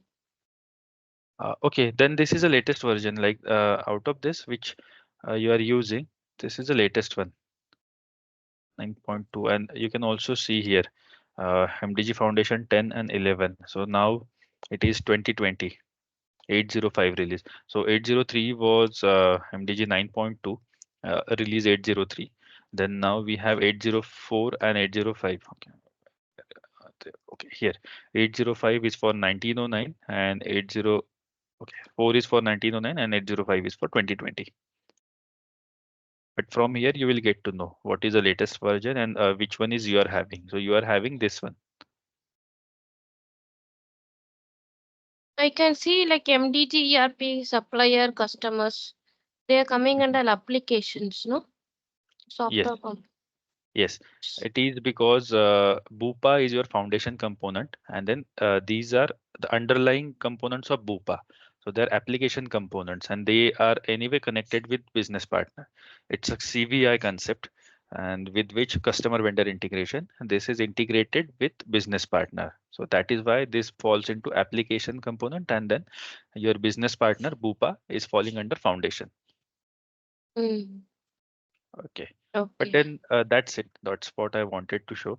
Maybe you can explore both of your customer systems, what version you are, what SAP versions you are having at the moment, and so on. Okay.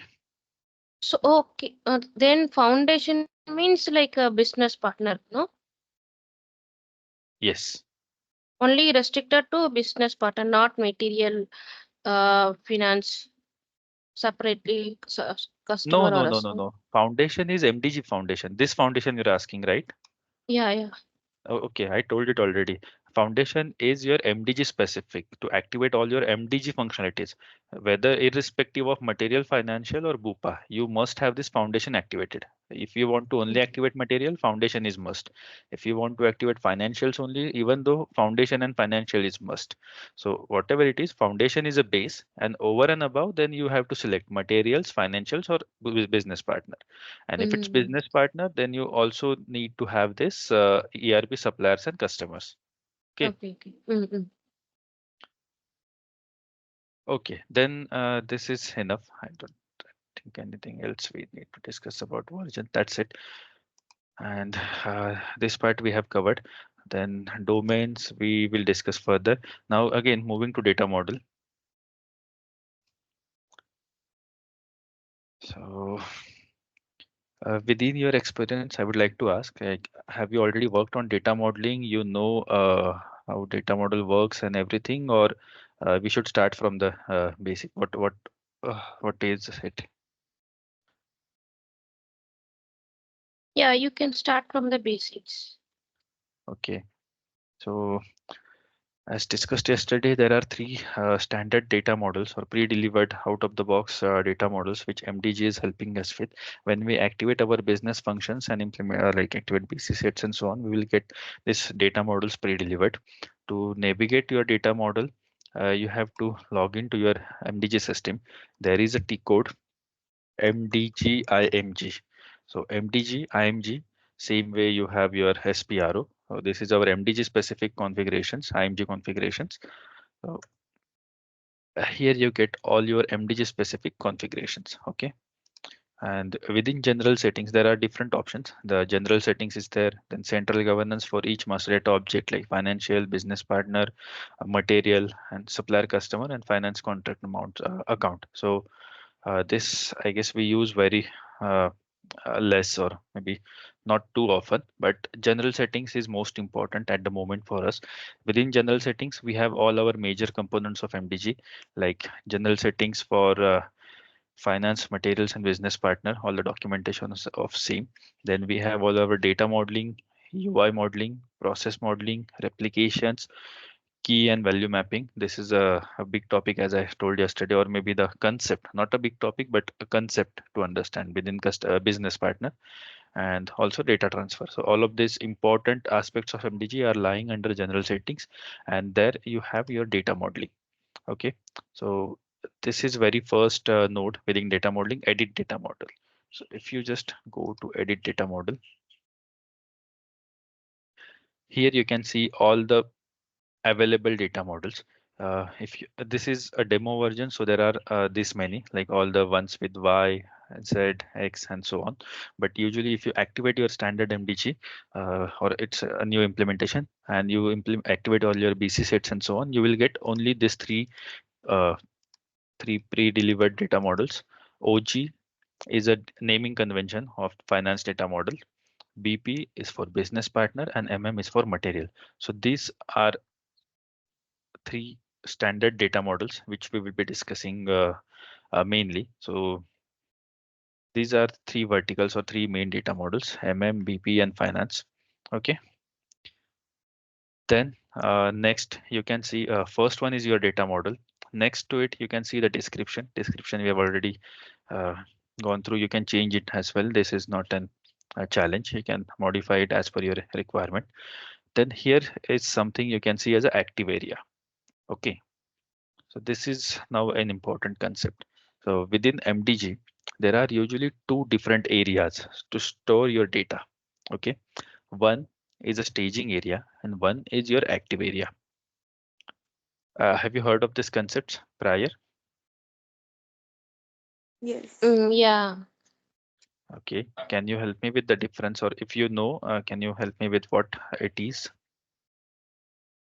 A staging area means if you are creating an any CR, you will fill all the details details, right? So if you submit means it will come under staging area. After getting activated or final check approved, it will come to active area. Okay. Exactly. So that's the only difference. When you are working in MDG, you work only with the change request. So you work with master data in the form of change request. So whatever change you initiate from end side, so that change will be associated with a change request. And unless and until the change request is activated, data remains in the MDG database. So MDG database has in staging tables, staging area or staging tables, and that area where this data of change request stored is called as a staging area. And when your data or when your change request is activated, all your data from staging table is moved to your active data or active area, and data from staging tables is erased. So it's not like even if you move your data to active area and your change request is activated, data will still be there in staging tables. It's not the case. So once you activate any of your change request, your data gets moved from staging tables to your active tables. So let's take a example of So for there will be some backend tables generated or in the staging area. Uh, okay, and also try to understand the way we have data stored in the form of tables in our active area. So for materials, it's Mara, Marci, Mardi, MAKT, MVK, and so on. As we discussed yesterday, the same way there are generated tables in the staging area. Okay, so data lies in the tables only, even in the staging area. So when you create a change request for material, the data will be underlying in your staging area and staging tables, associated staging tables. When you activate the change request, data gets erased from that tables and then it's moved to the active tables. So Mara, Marci, Mardi, and so on. Okay. So this is a concept of staging area and active area. Is Can it you clear? show like where the staging area data will be there?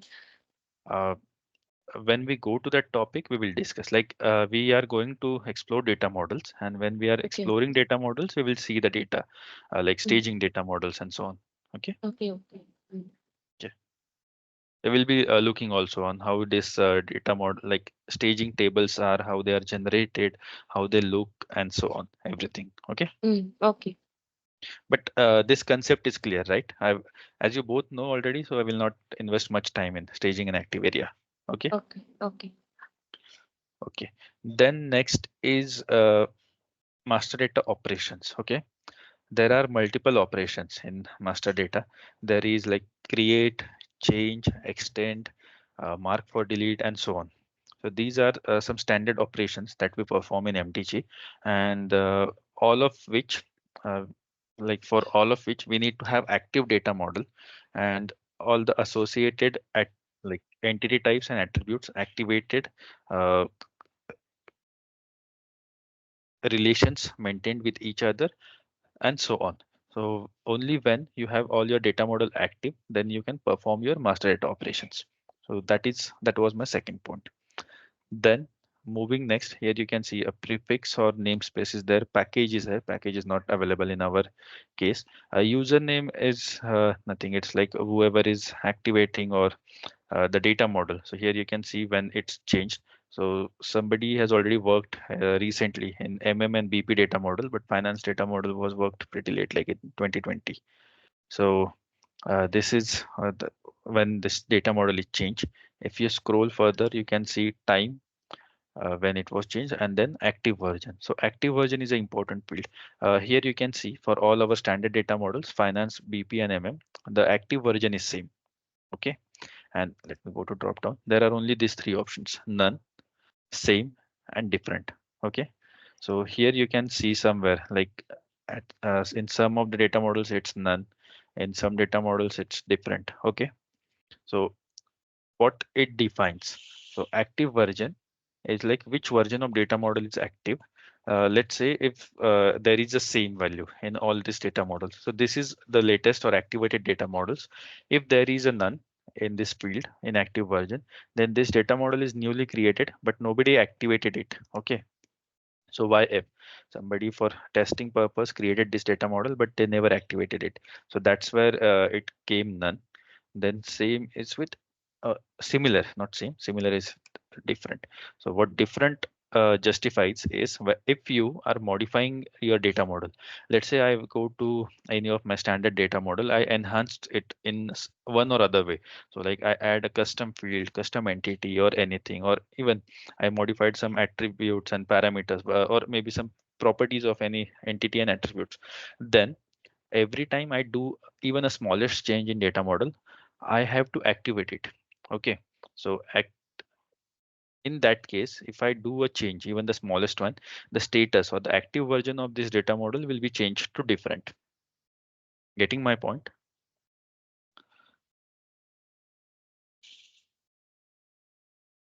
Yeah. So active means same, not active means different. Newly created means none. None is a None is newly not. created and Uh, different is changed. So now this data model oh, Y0, okay, which is a okay. different, it is changed. Some of this entity types, attributes, object type, or something is changed within this data model, but it is yet to be activated. So once we activate this data model, so let's see if we can activate it. If there are no errors, we can activate it directly. So I will try to activate this one. So now somebody has already changed this data model. You can see 19th of January 2024. So this was changed by this user MDG9, but it is not yet activated. So it is showing us a status of different. Let's try to activate it. So always while activating, you have two options. Like there is one check option and there is one activate options. So you always need to follow this sequence: check and activate. Okay. So Mm. whenever you are activating data model, you first check it and then you activate it. So that is prerequisite. This is at the time of implementation. Let's say you are on support project. Okay.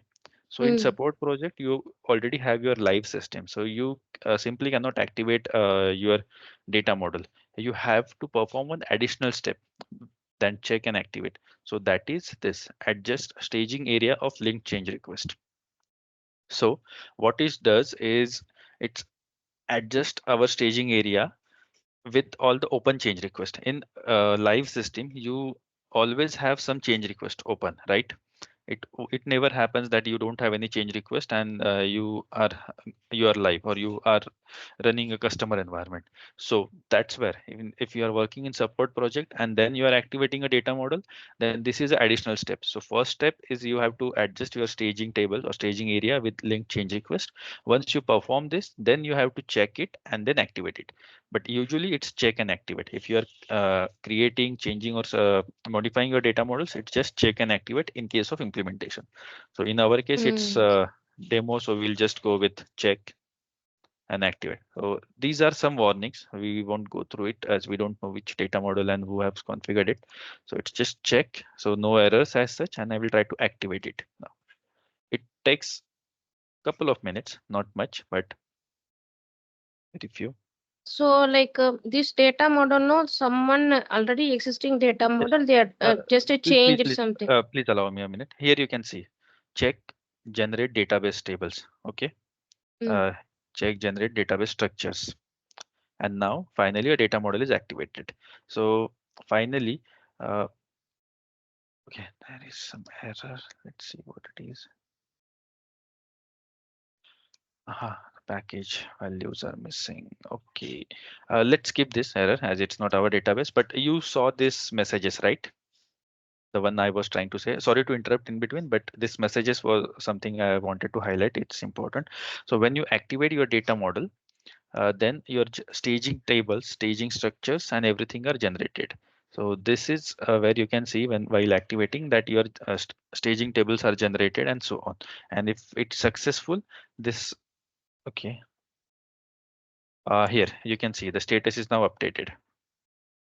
Though we encountered some Mm. errors specific to this package, but now data model is activated because we only had some warnings and not error initially. So it's updated from different to same. And you can see, okay, timing it's not updated because I have not changed anything in data model. It's just activation. But now, can you go ahead, please? What question you were asking? So like if it is a different means it is created already. Just we changed something like description, so it became different. Yes. If you are doing any change, then its status change to different. Okay. Okay. Mm. Yeah. Okay. Then moving next, before like diving into the entity types, attributes, and so on, I would like to clarify one concept. So we are now clear with staging area and active area. So again, next to it, there is one more concept. So active area is again distributed into two active areas. Okay.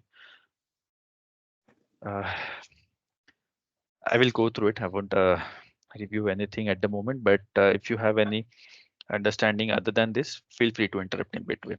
So we Okay. have one staging area, one where we have all the data associated with MDG change request, and then we have active area where actual data is stored in underlying ERP systems.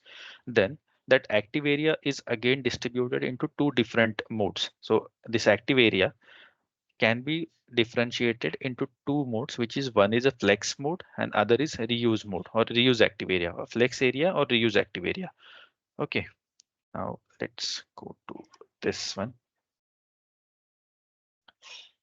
So here you can see reuse area and flex mode. So one is a flex, one is a reuse mode. So these are the two parts or the two ways which with which we can identify our active area. So what this means again. So flex is whenever you or let's first discuss reuse and then we'll move to flex. So reuse word itself says so reuse. So what we do is we reuse the active area. So what active area is in case of So let's go one by one. In case of data model, our active area is our underlying material master table. So Mara, Marci, Mardi, and so on. So all our active tables, they are reused in this active area. So in case of data models, if we are reusing our underlying database tables as our active area. So we don't create any new tables in S4 or in MDG for active data to be stored. We are directly using our tables such as Mara, Marci, Mardi, which are our standard material master tables. And that's where we store our data. Okay. But how can we use our final tables so we temporarily save that CR in, like, I have some doubt here in Yes, understanding. yes. Feel free to ask. Mhm. How? Like you're Mhm, saying that we are using our Mara Marci table mhm. for underlying data. What is it exactly it means?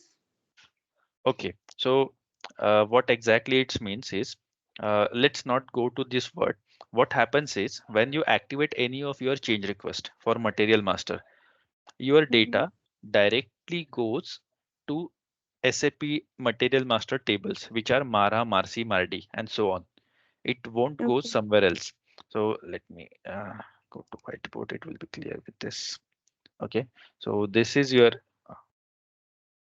You mean to say that tables don't have temporary table to store the CR changes, it directly go to our final tables.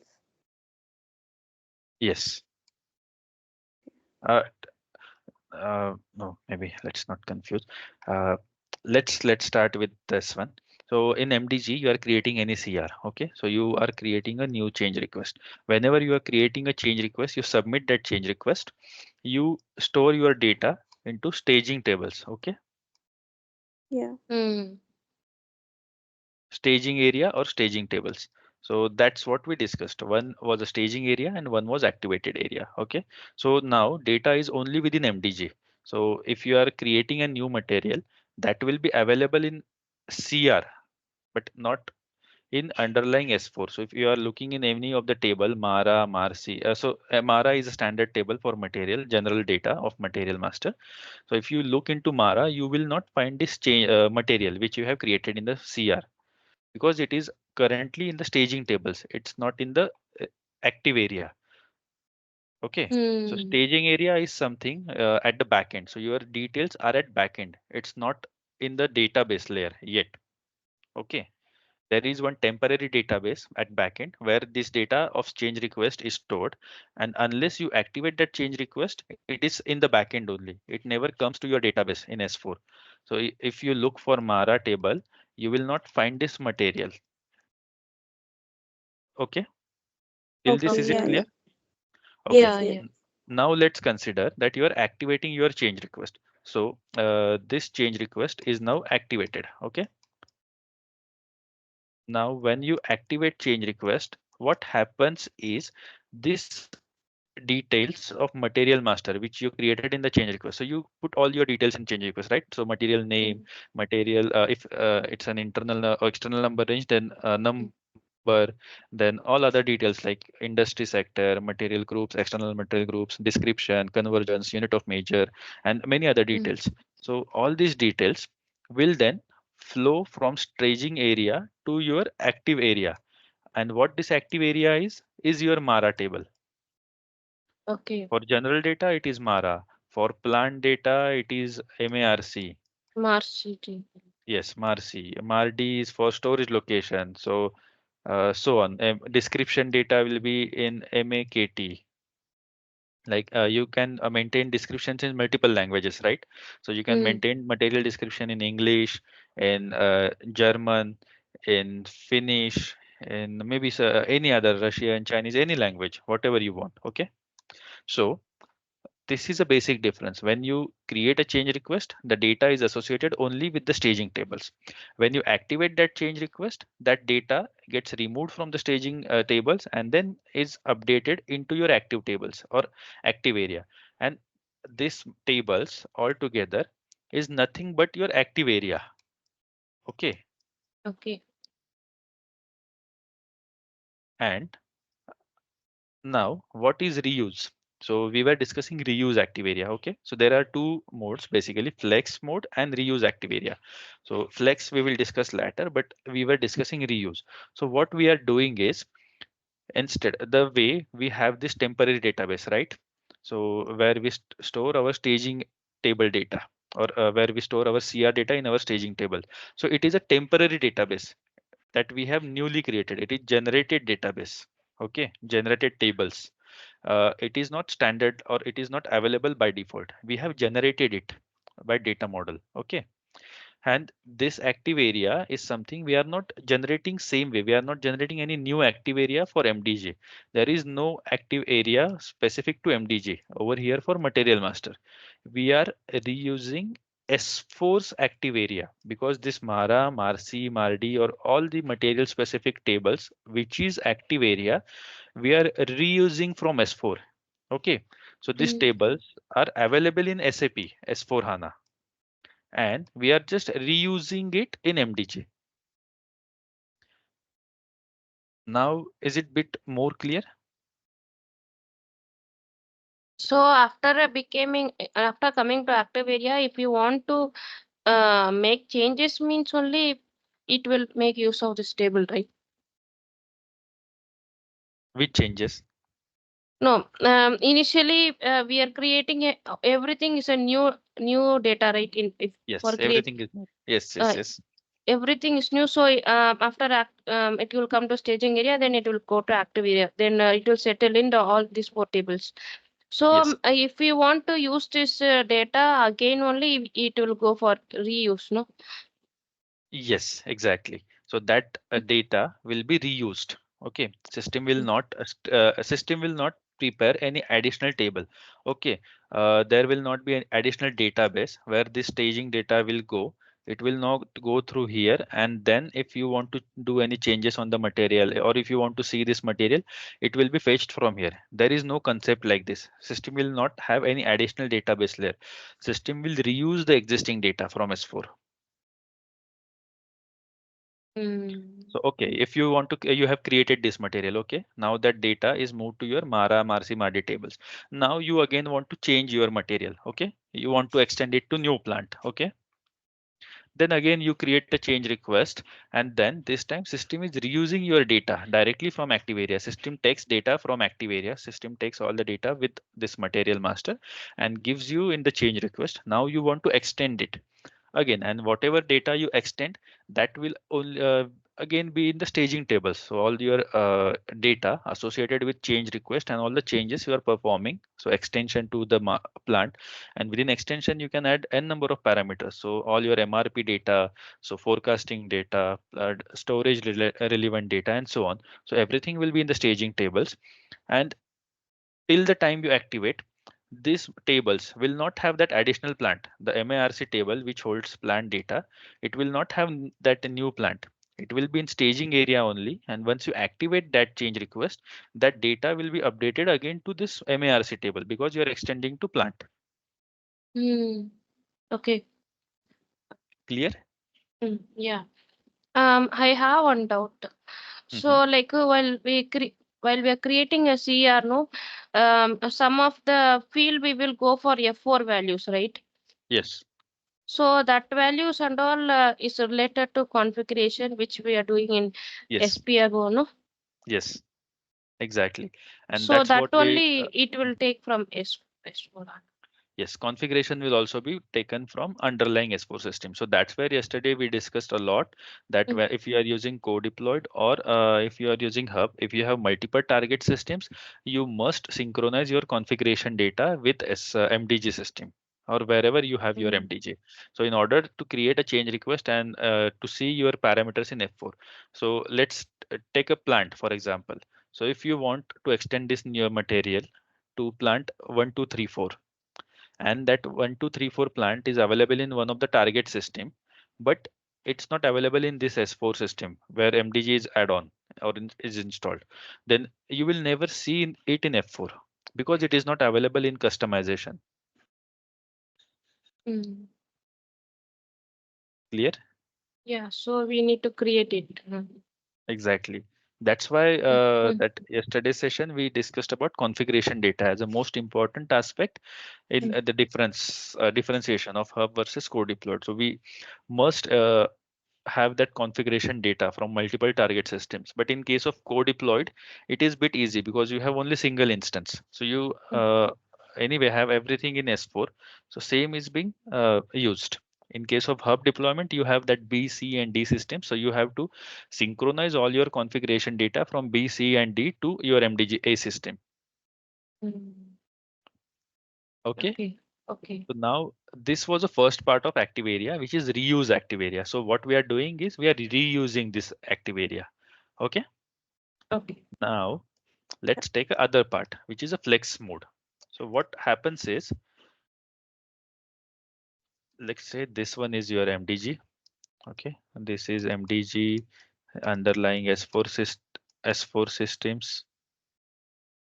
Okay, just bear with me with this diagrams, but uh, then here, let's say you have created a CR. You have created a CR change request. Your data is into staging tables. And based on your requirement or business requirement, you are using flex mode. So first, let me tell you what flex mode is. In flex mode, you have an additional details. So you don't have or you're not directly reusing your active area, but you are having one additional data or a layer in between. So it's a new set of database tables it generated when data model is defined, and there are no corresponding or there are no corresponding S4HANA or ERP tables when activated data in MDG is like uh, when data is from MDG is created. So to clarify my concept, when this CR is activated, so it will not directly go in the reuse area. So this is SAP tables X, Y, Z, and whatever tables. Let's not take Mara and Marcy every time. Let's take whatever tables from SAP it is. This activated data will first go to this layers. There is one more layer of generated database tables. So these are, let's say, A, B, C, and D. And these are corresponding tables to X, Y, Z. So X is A, Y is B, Z is C, and then something is D. But this activated data is not directly going to XYZ, which is your active area, but we are creating one more active area, temporary active area. Getting? Mm. So if you are having flex mode for your as an active area, and you activate your CR. So first part is same. If you create a CR, data will always lie into your staging tables. But when you activate it, in case of flex mode, it works differently. It will first sit in this database tables. And when and only when you want, then only you will move it to this tables. So it will not automatically be moved to the active area, this S4 tables. After Mm. activation, this data will only move to the additional layer where additional generated tables. Mm. Okay. Okay. Can you tell me or can you guess what could be the reason? Why are we Yeah, creating one additional layer? that's Yes. what I was about to ask. Like, why we are not syncing up the data immediately to the tables? This is no But like mostly flex will be used for finance purpose. Like they will have some starting initial data, right? So if you want to make changes for changes means we need a reference, no? So we are having that permanent storage active area that is XYZ. Yes. Uh, but okay. I didn't understand. Let me let's go through it. Okay. So the only purpose is to isolate this data or to keep this data apart or away from this area or from S4 data. Okay. So let's take this is an S4 and this is an additional layer. So additional layer. So only purpose is to keep this data separate from this S4 data. So uh, we only use this flex mode in case of finance. What happens is our finance master data objects, they are having validities. Uh, Not like business partner and material master. So let's say you create any material master and business partner, there is no validity to it. You can use material for like 1 year, 2 year, 100 years as well. There is no validity. The material will not expire or so. Same is with your Mm. business partner. You can do business with that customer or supplier for 1 year, 5 year, 10 years. You never know. But there is no such expiration date or there is no validity to be specific. But in case of finance, let's say you are having different master data objects. So you have your general ledgers, you have your cost centers, you have your profit centers, then you have any other hierarchies, cost elements, and so on. So all of this finance master data, they have validities. So same GL account. Let's consider GL account. Okay. So GL account, one GL account, let's say 1, 2, 3. This is my GL account with number 1, 2, 3, 4. So this is a number range of a GL account. This can be valid to me from let's say 2020 to 2022. And then same Hmm. account with some other details will be valid from 2023 to 2025. Okay. Mm. Then how to incorporate these changes? So what you usually do is you have this data. Okay. 20 the one which is the latest one, you have it in your S4. So this one is lying in S4. The data which you want in future, you create with the help of change request. You give it a validity, let's say from 2023 to 2025, or let's take one more. So 2023 to let's take 2024 here, and we can add one more 24 to 25. So let's take that this data as well will be here. And now from this year, we are in 2023, let's assume for now. And from 2024 onwards, you want to modify data. So there will be all new parameters from 24 onwards. So what you will do for this change, you will create a change request and then you will activate that change request and you will keep your data over here in your Okay. additional layer. Hmm. Once you are in Mm. 2024, you will simply replicate that data. Okay. So, like, do we need to have a check that we need to replicate this, or like, how do we know that there is some data which is there in Yes. this table, and we So need to replicate that in to 2024? Is there any check for that? Yes, so there is a concept of addition. So that is most important concept in case of finance master data. So what addition does is addition is nothing but providing you the validity of master data. So let's take this is addition 2022. So okay, this is your addition 2023 and this is Mm. your addition 2024. So in finance master data, whatever change request you create, the addition is mandatory. You have to provide system and addition. Even if you are doing individual change or mass change, the addition is most important. So based on addition, your data is updated. So let's say you are in 2023 and you your data is associated with, or this addition is associated with this data or with this newly updated data, then this data will only be available over here in S4. So this data will be used in case there is any requirement. So if there are any amounts to be posted, if there are any balances to be posted against this GL and so on. But let's say you move to next year in 2024. So GL is only one object. Okay, you have Okay. many. So to list it, maybe I will go through it one by one, only once. So you have general ledger, you have group accounts, you have your cost center. Within cost center, you have cost center account, cost center groups, and cost center hierarchies. Same is with profit center, profit centers, profit center groups, profit center hierarchies. Then cost element groups, cost element hierarchies.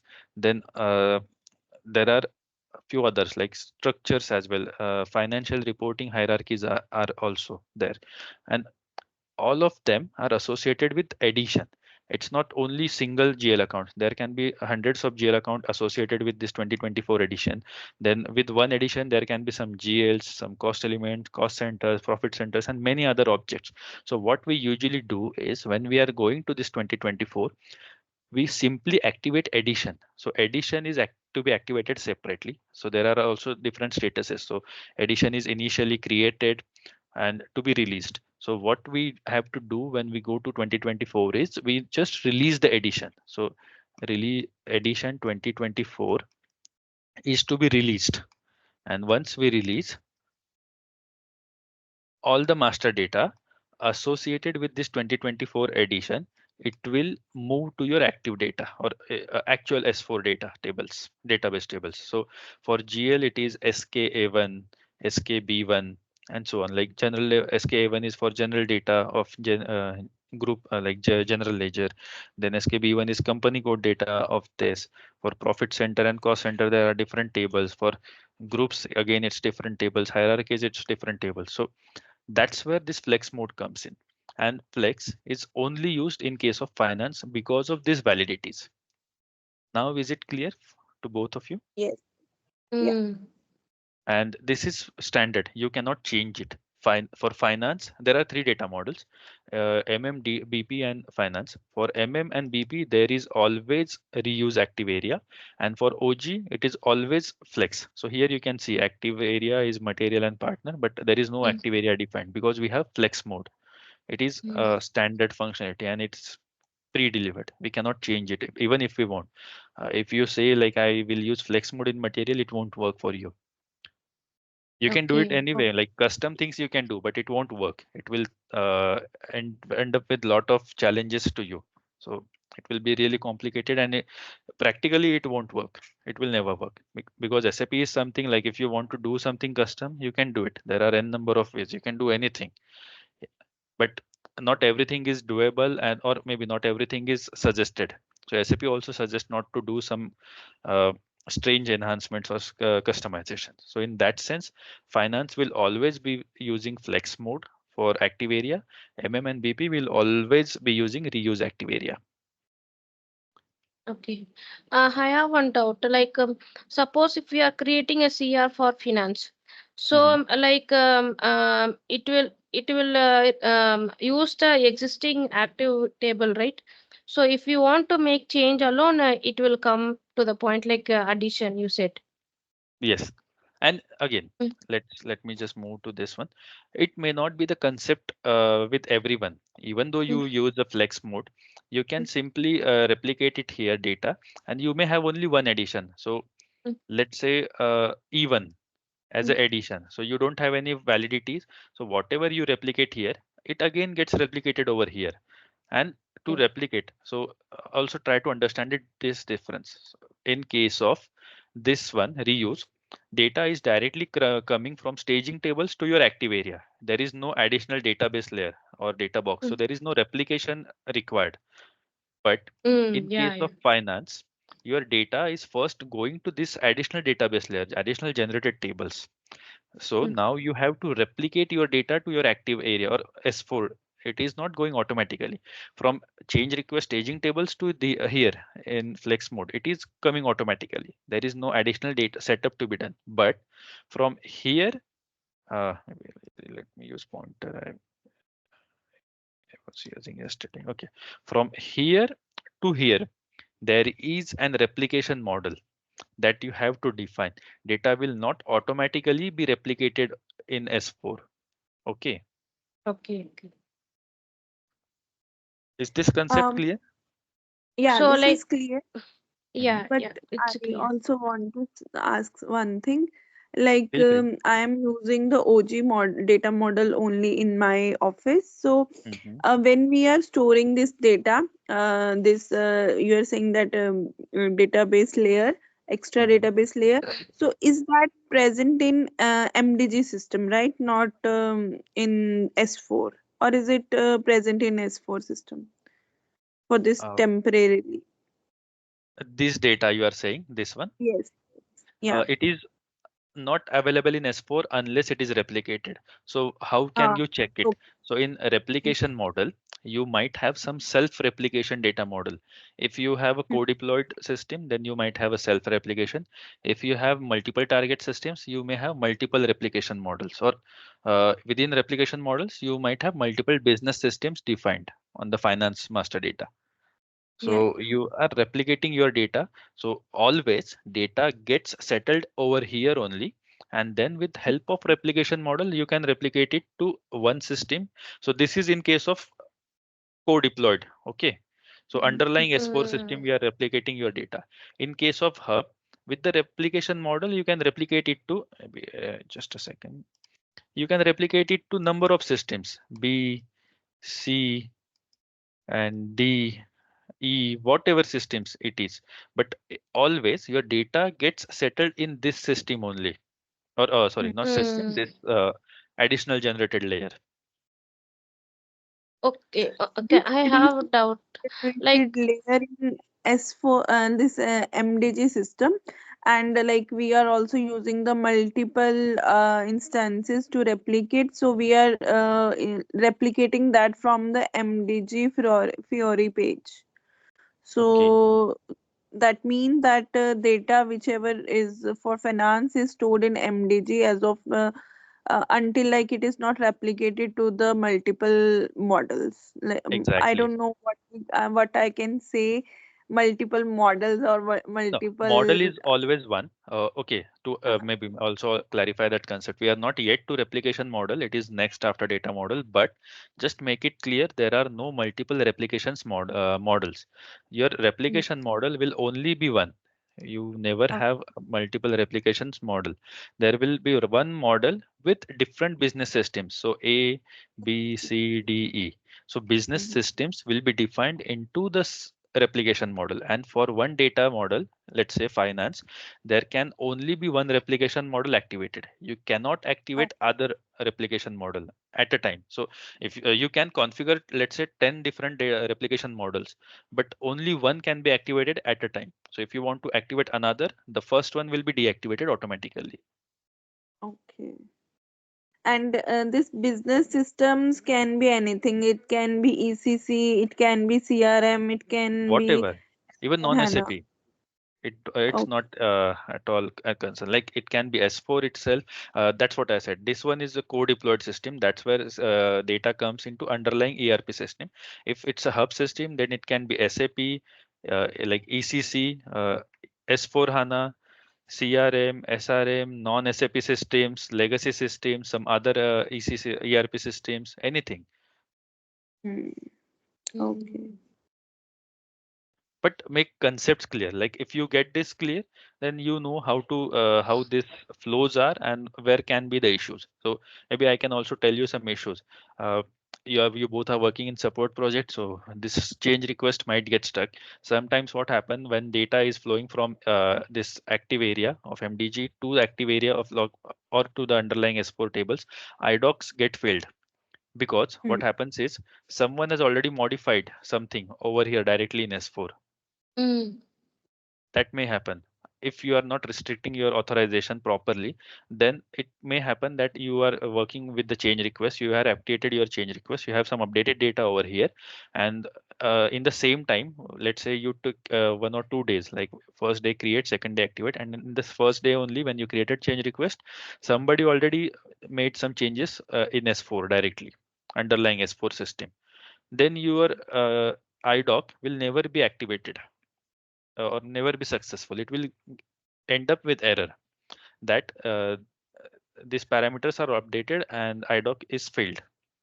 So this is one very generic issue in case of flex mode. So if you don't have proper authorization control, then you may end up with this kind of errors in support projects. Have you seen it already ever? Yeah, I also seen it once, but I don't know about the background.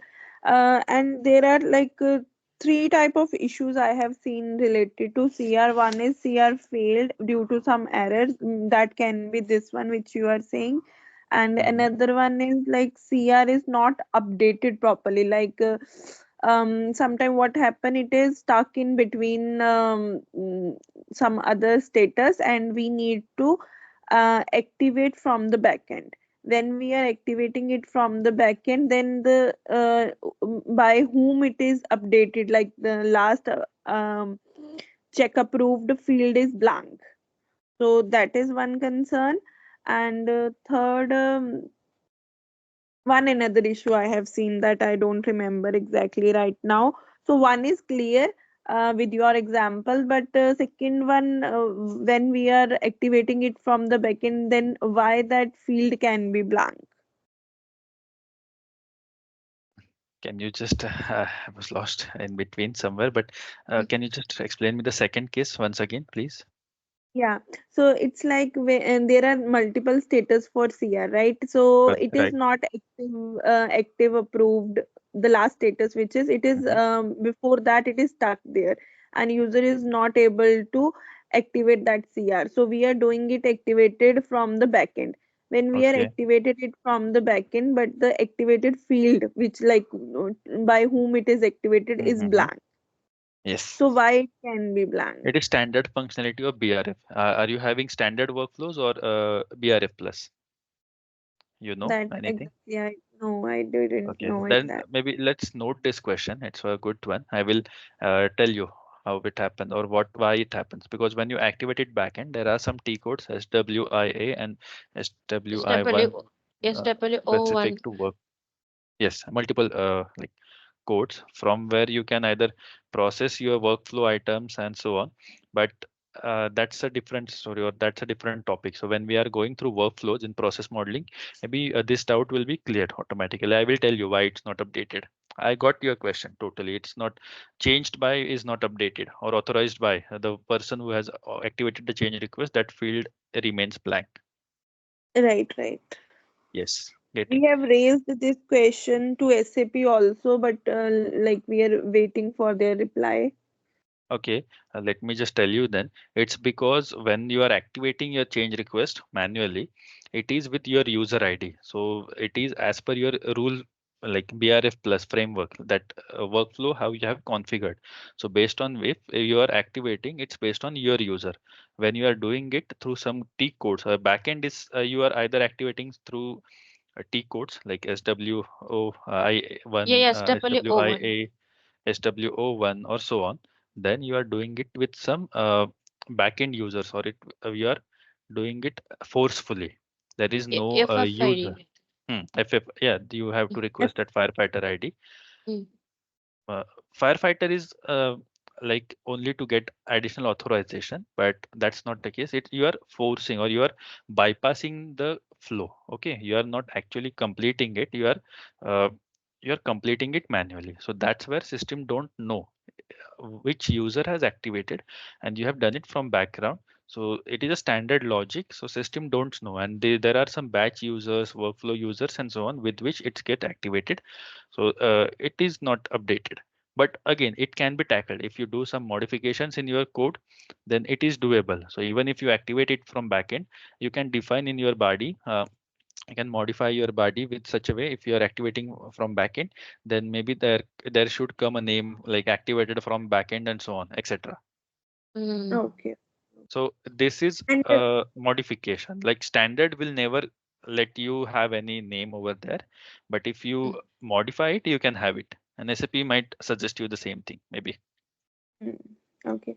And what is in my mind when I am checking this issue, because like we who are doing it from backend is not business users, and that is not defined in within system, so that's why maybe it is not showing. That is like my Mm. mm, Mm. Mm, okay. conception, you can say. Is it correct? Also correct in one way or not? No, not because some backend user is doing it's because you are forcing it. You're not doing it with the defined way. So you have defined it in the workflow, but let's keep it for now. Let's continue with our topics today, and then maybe when we are discussing process model, we can discuss it in detail. Fine. Yeah. So, and there is also one thing like hub deployment and code deployment. We are saying, as I am saying, there can be a different business system, ECC, CRM, S4.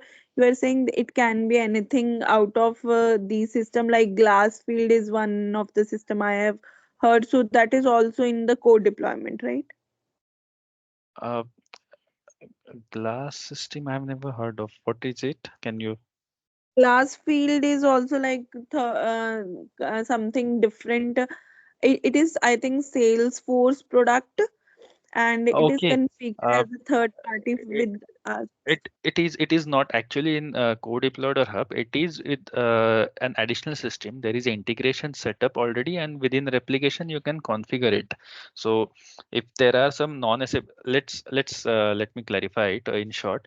In replication, you can configure all your SAP and non standard systems like S4, ECCs, Ariba, CRM, and so on.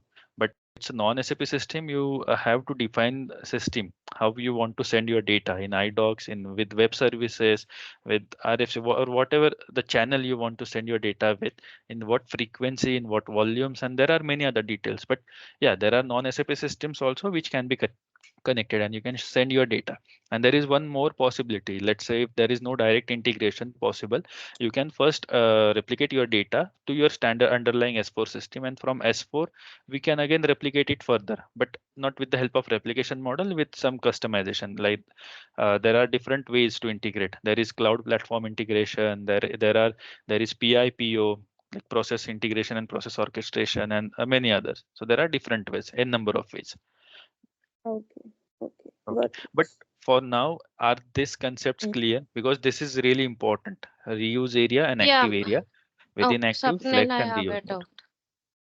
Okay. Sapnil, like no, for finance, no, like if you activate means that is an two table, like one is this XYZ, another ABCD.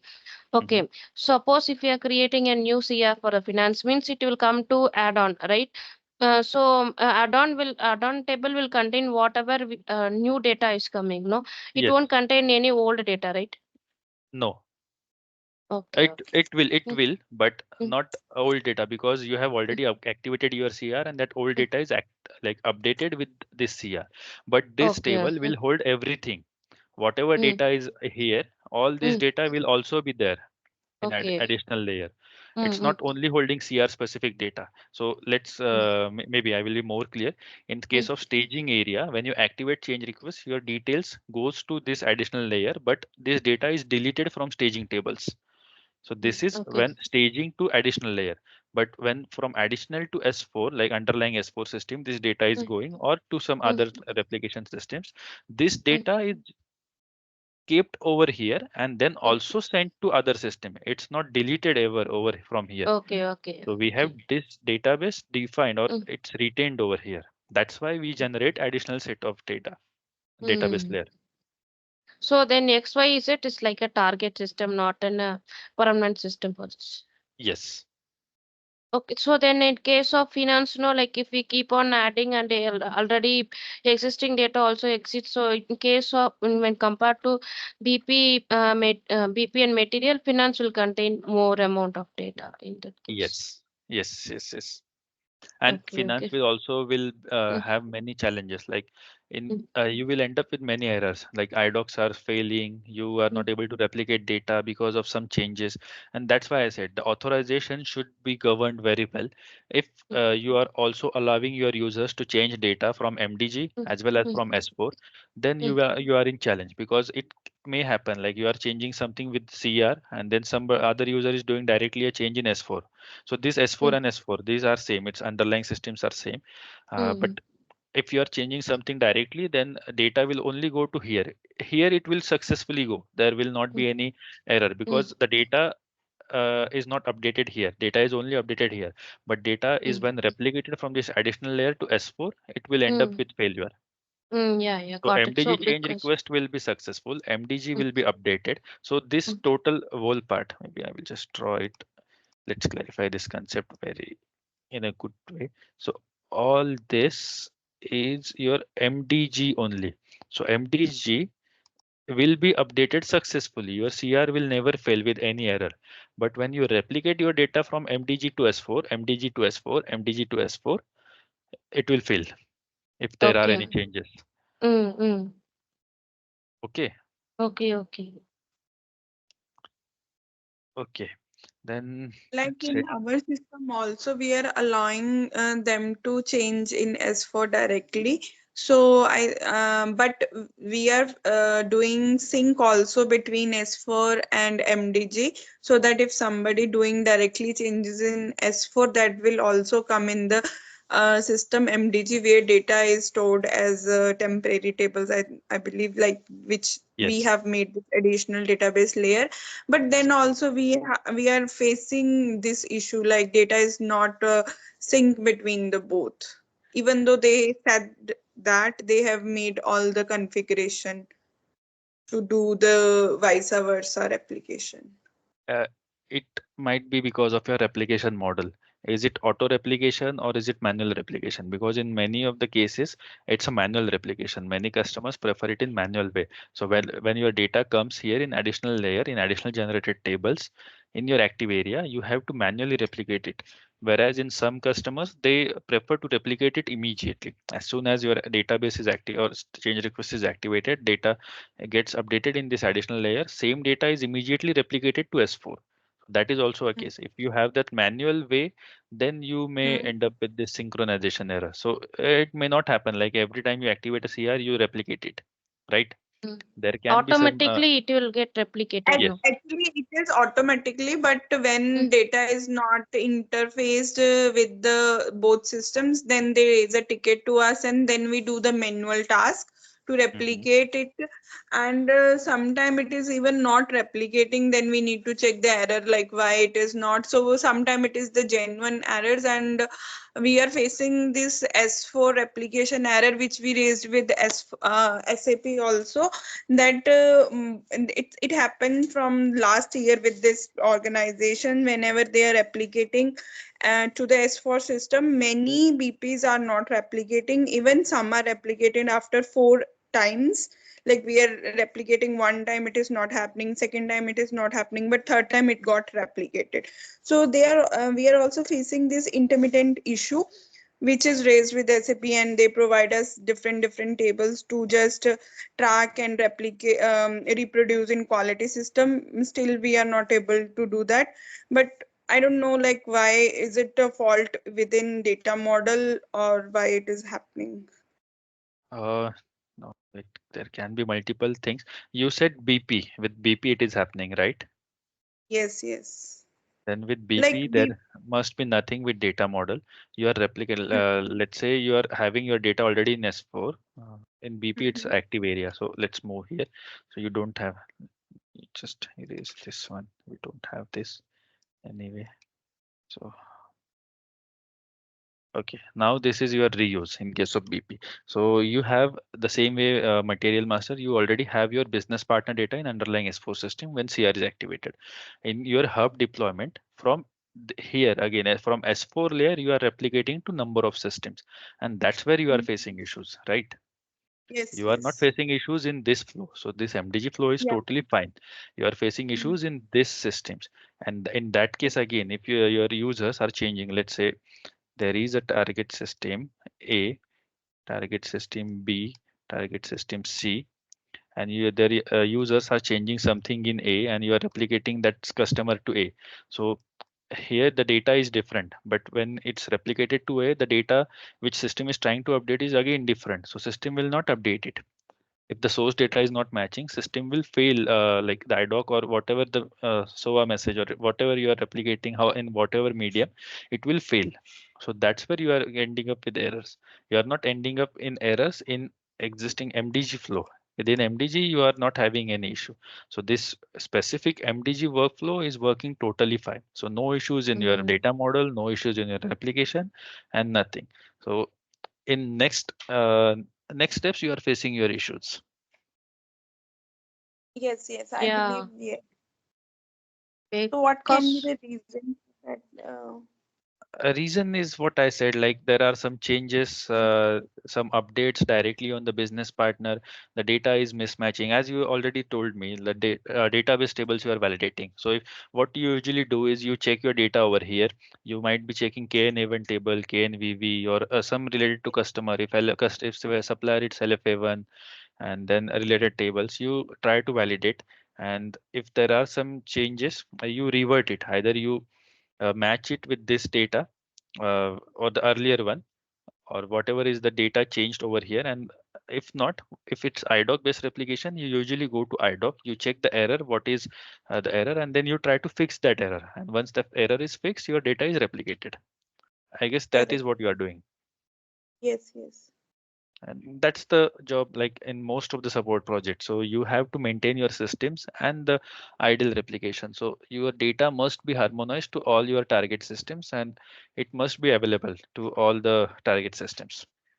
So Hmm. that's what is MDG for. And then again, to control this, there is an authorization concept, but people are not much concerned, or maybe not people, the customers are not that concerned, or they're not following it closely. So ideally, if you're working through MDG, you are not allowed to modify your data through directly in the target systems or anywhere, even in the underlying S4 systems. You must change it only through MDG. But for some reasons, let's say there are some business specific reasons, you put this validations or you put these authorizations to some senior people or some high level solution owners, master data owners, or so on. Like there are different roles in each industry. So you have those rules and then you end up with this kind of errors. mm, Okay. Yeah, yeah, got okay. it. Yes. Okay, now just confirm me if everything is clear with this areas, how data is stored, how data is replicated, and then maybe we can move to data model again. Is it fine? Yeah, yeah. Yes, yes, All of your doubts are cleared? Yes, yes. yes.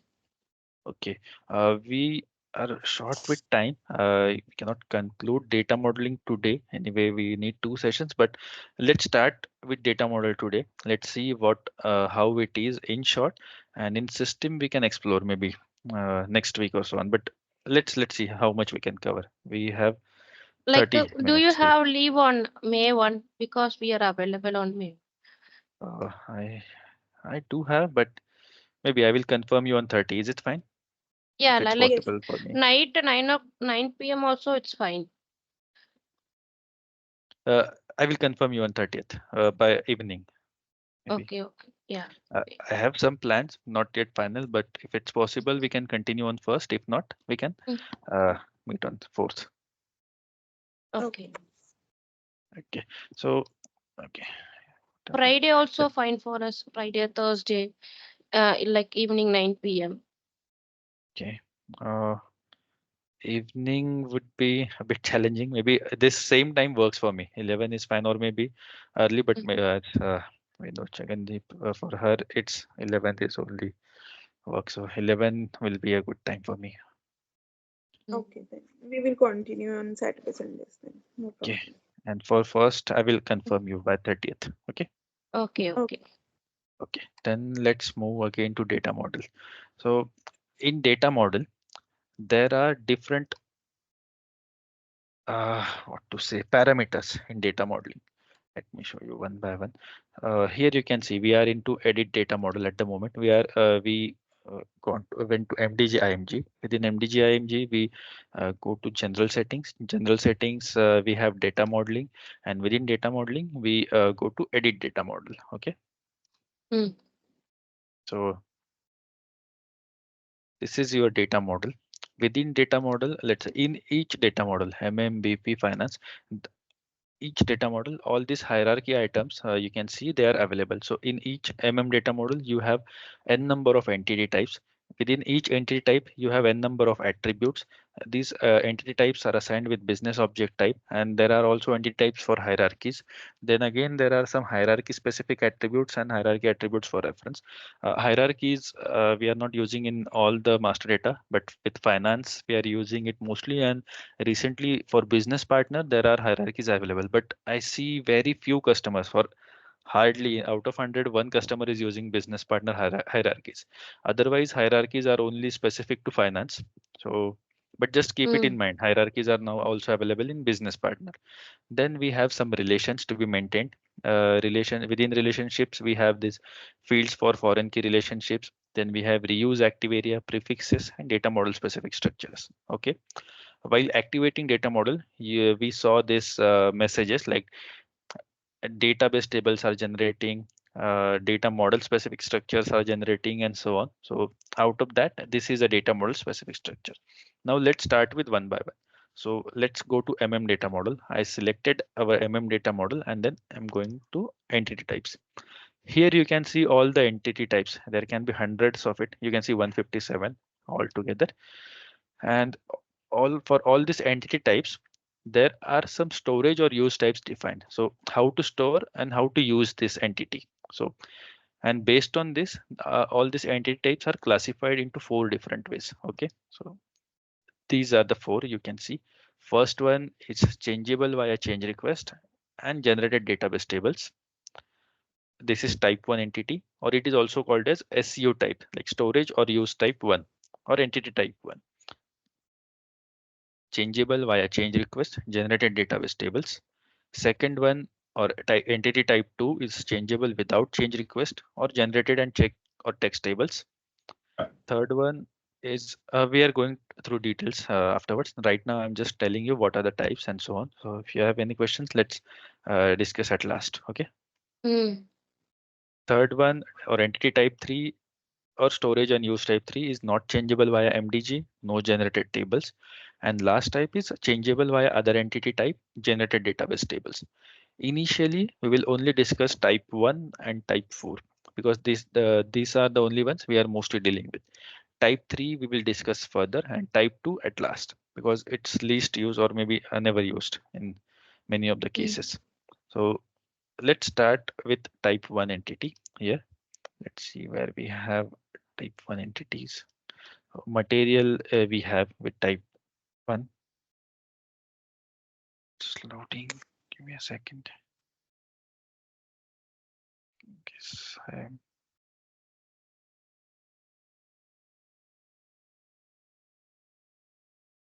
Entity type means this tables, right? uh, not Table name. tables. It's an entity. So in material master, material is an entity. Material number itself, or your material itself, is an entity. So it's just a Oh, term to represent it. okay. And so the material is your entity, and within material you have all your details like a material description, unit of measure, this type, industry sector, group, and so on. These are your attributes. Okay. Mm. So these are two most important aspects of data model: entity types and attributes. I don't know why it's hanged, but let me see if I can. Yes, it's timed out. And You can see, that BWKEY DISPO DISGR. I feel like it's also your name for the um attribute name. these are entities. All are entities. We will be discussing this also in further, but these are, as you can see, not changeable via MDG, and like these are type 3 change request. So first we will be discussing type 1 and type 4, and then we will go to type 3 and type 2. Mm. Here you can see material. It's a bit slow.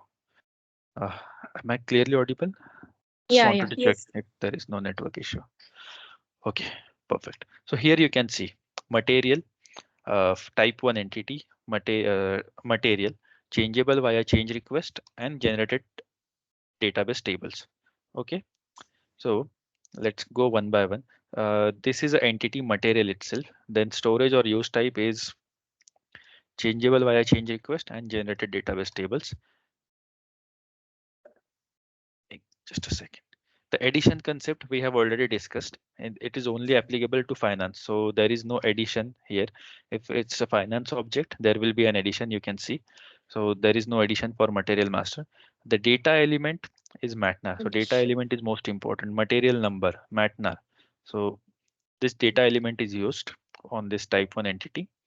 Then there is hierarchy type. So if material is a hierarchy type, as I already disclosed it, there is no hierarchies for materials, and also for business partner, but recently there is an hierarchy. So there is no hierarchy over here. Again, no addition, validity of hierarchy. So there is no addition already, so no validity as well. What is And hierarchy exactly? hierarchy is like hierarchy. Give me a second. Let me tell you.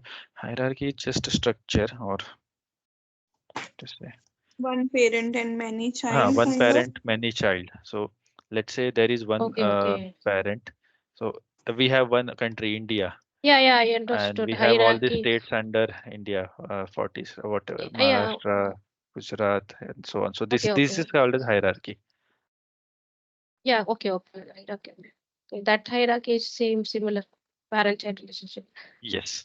Now Mm. let's look into one by one into all this field. So entity type is our material. Storage and use type we just discussed. So the name itself suggests this is changeable via change request. So this entity can be changeable. Material can be changed only via change request and with generated database tables. The generated database table is our tables, the staging tables. Okay. Mm. Validity and entity we already discussed. There is no addition. Data element is material number. So data element we can discuss further how it is utilized in case of search and other. So it is material number. It is associated with material. So if you want to create a material, the number is only the important or unique identifier with which you can create a material. Even you want to change, you want to extend, you want to mark or delete, you do all these operations with material number only, right? You have to give it as Mm, a yeah, yeah. reference. So that's where the data element comes in place. So data element, it determines properties of data type, and also it determines, like, this is a technical object. If you just open it, uh, you can see, like, what are the characteristics of it.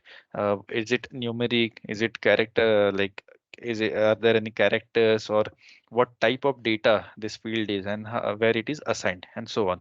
So there usually it is restricted to 45 characters, and these elements cannot be assigned to entity types of use type 4. These data elements are always assigned to type 1 entities only. Okay. Mm. Then is hierarchy type and validities for hierarchy. So it's not hierarchy type, so not also applicable for validities of hierarchy. Then there is a key assignment. Key assignment is also an important field. Just keep it in mind. Let's see it at the moment now. Keys can be changed and internal key assignment possible. There are again 4 different options, but when we go through change request in maybe next session, I will tell you the relevance of all this, how it signifies, okay, or how it actually is working.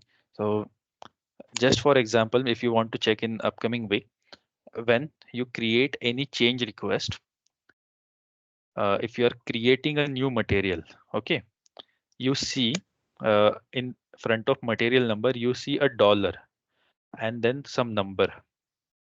Hmm. Mm. Have you seen it? That Yes, is yes. in staging area, it will come now. Yes. So that is what Yeah. is key assignment. But when we discuss it in detail, or when we go through system or in change request, I will discuss it further. Okay. So Okay. how this Okay. is and so on. But you can also try to relate. It can be one of a task. So just try to relate how it works in your case. You will get to know what it is. Like keys can be changed, and try to when you create a change request, try to see if this key can be changed. So that dollar and that number, if it is possible to change, and it's internal key assignment possible, so that number is something comes automatically. You don't have to define that staging table number or staging area number, right? So you can Mm. test it, and later I will tell you. Then the next field is language dependent text. Okay. Mm. Sorry, just a second.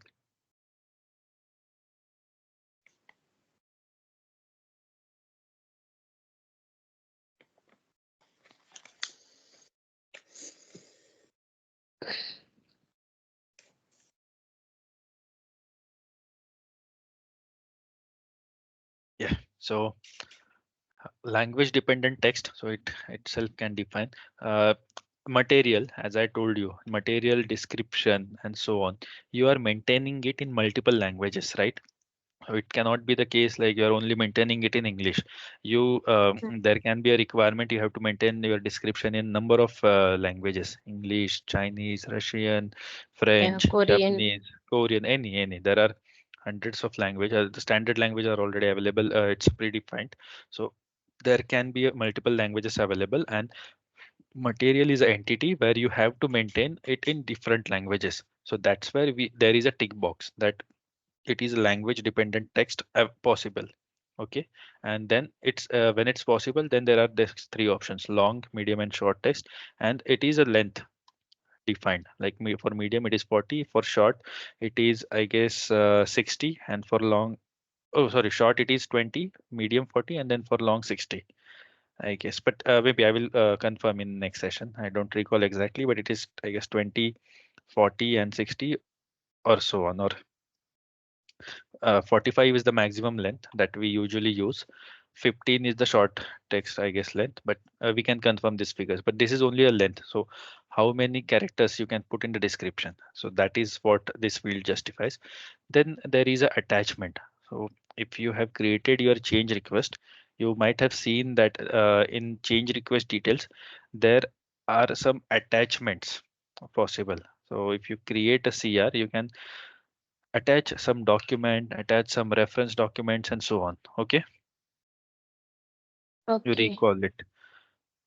When you create a change request, you have a general tab, then you have some notes, and then you also have some attachments. Okay, so that's where the do you want to enable attachments or not? Then search help we are not using, because if you are given a data element matna, the search help associated with this data element will automatically be applied, unless you want to have some additional search help. You don't need to define anything over here. So, and if you need any You, additional, Mhm. can I interrupt? Yes, please. Um, Here data elements means you said like it's a character or a number. Is that what is a matter? I'm not sure.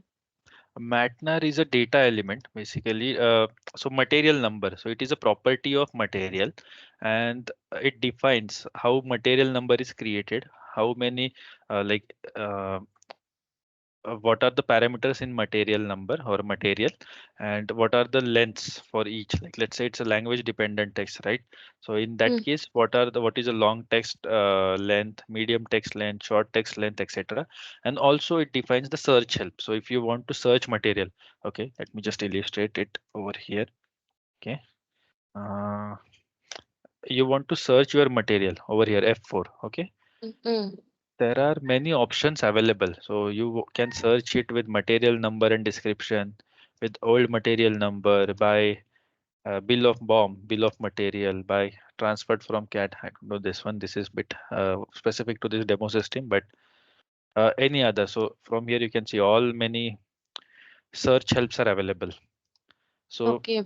So either you data want elements to, is like just data types like types, yeah, you know, like that number it will comes under number character or string like that, no? It is basically an ABAP part. It's technical concept. So Mm, it mm, signifies a lot. It's not just characters or mm, numbers. It is a bit more than that. But maybe you can mm, read about it. So if you need mm, more details, from MDG perspective, we are only concerned with which data element. Like for material, it's MATNAR. That's it. mm. You just need Okay. to know which is a data element for material. Otherwise, you don't need anything because that is standard pre-delivered content, and we don't need anything else than that. And the search help, which I just discussed, this is what. Okay, where is my window? And the attachment is like suppose if you want to do a multiple file upload, that attachment you mean or No, no, no, no, no, no, not that attachment. Maybe let's keep this for now. I will tell you when we create a change mm, request. Tomorrow we can change. okay, In next okay. session we will create a change request where I will tell you about key assignments, this language dependent text and Mm, attachments. Right now we just discuss it what it is and let's try to understand. And in next session mm. when we create change request we can demonstrate it. Okay. Okay, okay. Okay. Then. Uh, Next fields are not most important. Description is here. Description is very important. You see, it is a basic data. So basic data covers everything. You can read about it as your exercise. What are datas within material master? So Mara, all the data available in Mara is material basic data, material specific basic data. All the material data in MARC table, it is plant relevant data of a material. MARD is your storage location data. MARA means, I guess, valuation data and so on. So that you can learn, and then this is description is something where we can give it as an what we want. But this is standard, so this is basic data is given. Then deletion, you can see deletion is not allowed. So you cannot delete a material. There are only two options: deletion allowed and deletion not allowed. But in our configuration, it is deletion not allowed. Then there is a active area. As you know, we are not using any additional active area like flex mode. So we don't have any active area. Directly we are reusing SAP's database tables like Mara, MAKT, and so on. So there is no specific active area. Temporary keys we can discuss further. Search help, as I told you already, we are not discussing. We don't have additional search help. We are using existing one, so we are not having any search help. And these fields are again related with the search help. So screen field, short text, medium, and long text. These are also not required over here. Now structure and field. These are a bit important, but I will maybe need more time. So let's keep it for next session. We'll discuss it while we create a change request. Field is MATNA. So this is similar to your data element. It's not much different, but this is your type 1 entity. So type 1 is your Mm, highest level entity, which is your material. And these are all the properties. And this is standard. I'm not changing anything. It's just we are reviewing what configuration we have. okay.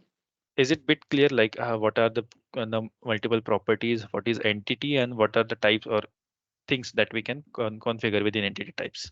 Till this, will Mm, are you able to understand? yeah, yeah.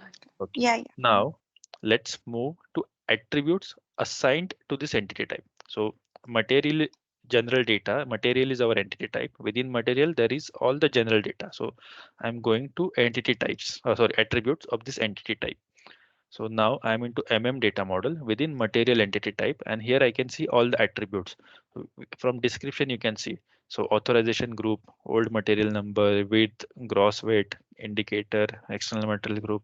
So all of these are attributes. So all this data you can see over here. This is a general data. Okay, this is standard field. This is not something like custom or so on. These are all standard fields, and you can see the different parameters. So there are some key fields, some key attributes. Material number is again a key field over here. We can check it further, but you can see all the data elements again. And with attributes, you always have your data elements. So that's what is your data element. You can also take it as your exercise. You can read about it, but it's a more technical part. So ABAP persons are doing this work. ABAP people or technical person, they are doing this thing. So These standard delivered content, we are just using it. And these things for now, we are just learning as a reference. It's only needed in case you are working on any custom data model. Okay. Hmm. So these are all the, Suppose suppose we will be doing that project. No, during project, if we want any custom attribute or custom entity, we will do, right.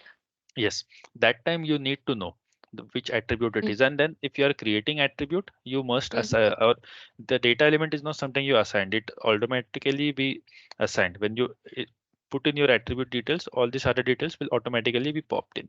Okay, mm, so while mm, creating attribute, you have to define everything, what data element it is for which you are creating and so on.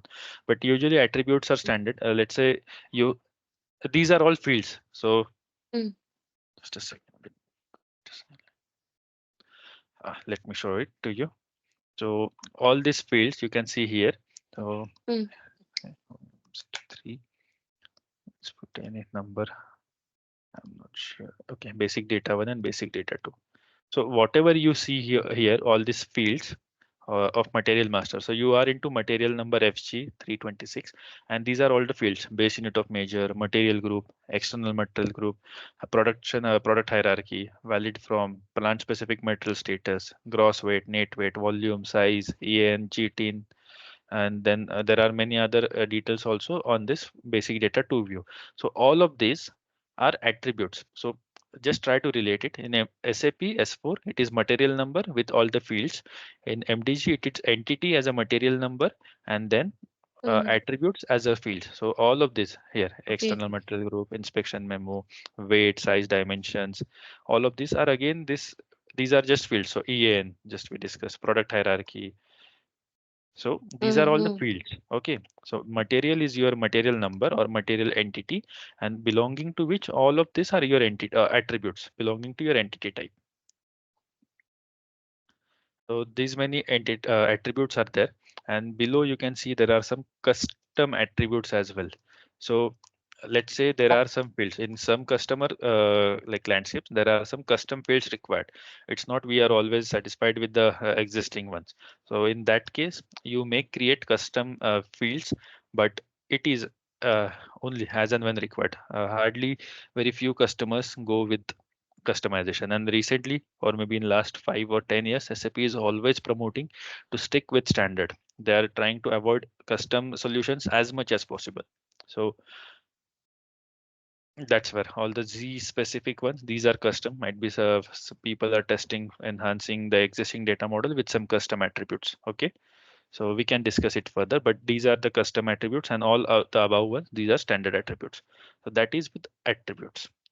Then we are done with attributes part. Okay, and then again, these are all the standard parameters or attributes, or these are only the details of attributes, whether it is a required entry or not. So whether you want to make it a mandatory or not, which search help you want to assign, which unit is it a currency or unit of major field, because let's say this dimensions or currency or unit of major specific field, so they have given their uh, which fields there are specific to this gross weight and indicator, or width and gross weight, etc. Then moving next, you can see structure or table. Then there is a field, and there is generated one as well. So here you can see on custom, it will be generate. Okay, there are no generated fields. Okay, not an issue. Okay, but these are all some of the parameters I will help you with. Now when we go to change request, we'll see in detail how this entity and attributes work, how mandatory entries are defined, what are the key fields, and so on. Okay, then moving next is your business object type. So this is most important. So business object type is nothing but it's a number associated. So business object for type for material is 194, and maybe till 2018 it is like material was used to classify as a material, but from 2018 onwards now we classify material master as a product. Okay, just keep it in mind. It's just that we name material as a product, nothing else.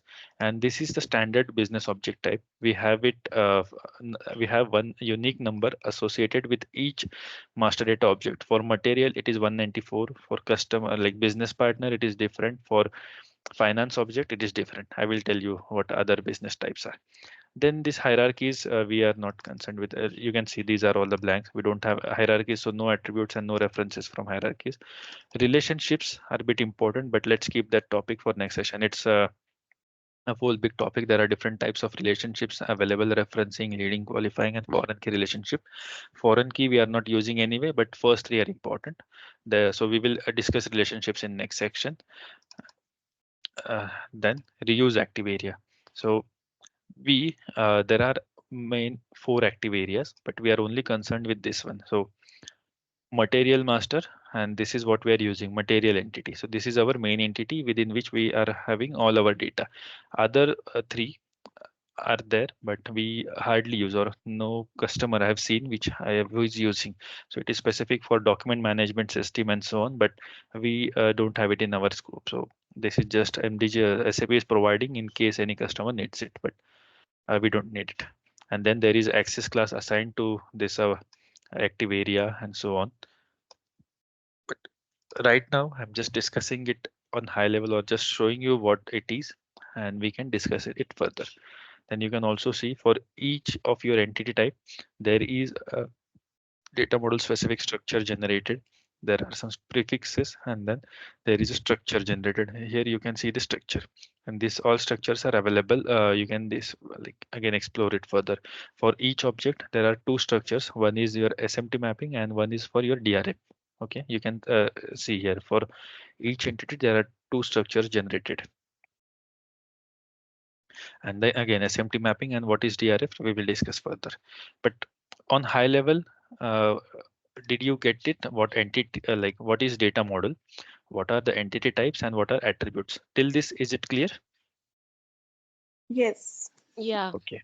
Now let me just go back. The business object type codes, which I just tell you about product master 194. So this is a node just below edit data model, define business object type codes. If you go into it, you can see business object code for each object. So let's take material. So product master is your 194. For finance objects, you can see over here, cost center is your 158. Then uh, profit center, it is your 229. For supplier, it is 266. For these are also for all the finance specific: general ledger, account master, the financial reporting structures, cost center groups, profit center groups, hierarchies.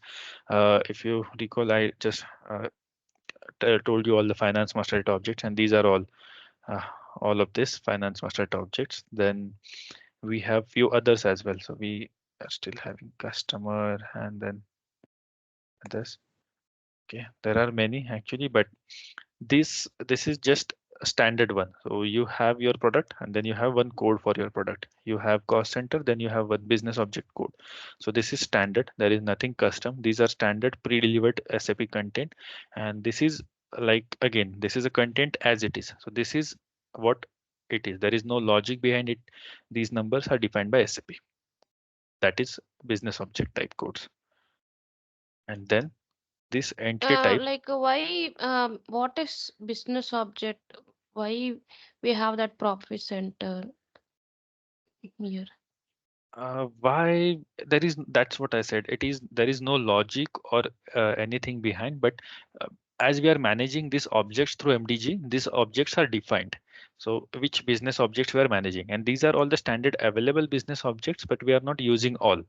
We are only using product, business partner, customer, and supplier, and our Mm. finance master data objects. And within finance, we just saw multiple. So there was one cost center, and then we saw many. Here you can see all the eight range, 8-star range. So all of these are finance specific: chart of accounts, COA, then reporting structures, GL account, cost center group, profit center group, cost center hierarchy, profit center hierarchy, and so on. So these are all the there. Then cost element group, cost element hierarchy. So 983, 4, 5, and so on. Business partner relationships 986. So these are pre-delivered. So we are only using product, finance, and business partner. Okay, but others are available with help Okay. of which you can build your custom data model. So let's say you have here batch. So with the batch management, you can create, or with batch, you can create complete data model. You can build complete data model. There was plant Mm, also somewhere. For plant also, you can build your custom data model okay. and so on. So So these are can business you object define types. what is a business object first? Like actually. Uh, there is no such definition as such. As I Mm, said, it's just I a think business it is object, like just in giving.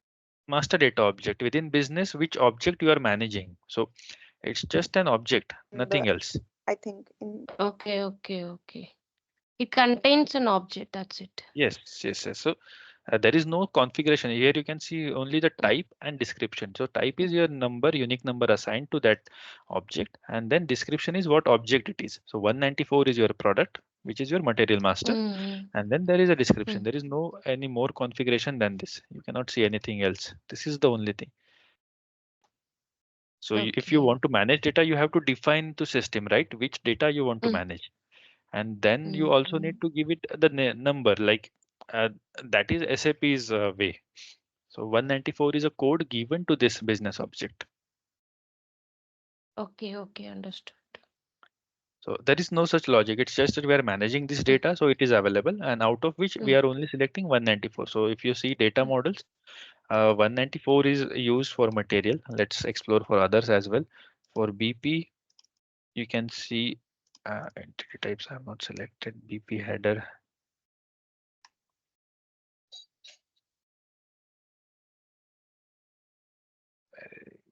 Company.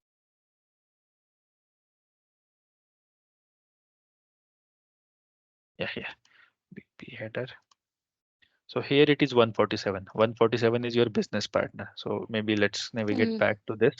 You can see 147 is your business object. So it is just standard. There is uh, Yeah, there. nothing, nothing like why it is I there or think it's what Mm, just that it is. they have given some number to some naming convention Exactly. so that it is easy to access, just like Yes. that. Easy to access and to okay, assign okay. as well. So every time Yeah, you only assign this 147. You don't go with the description. Business correct, Mm, partner. correct. Okay. okay, okay, okay.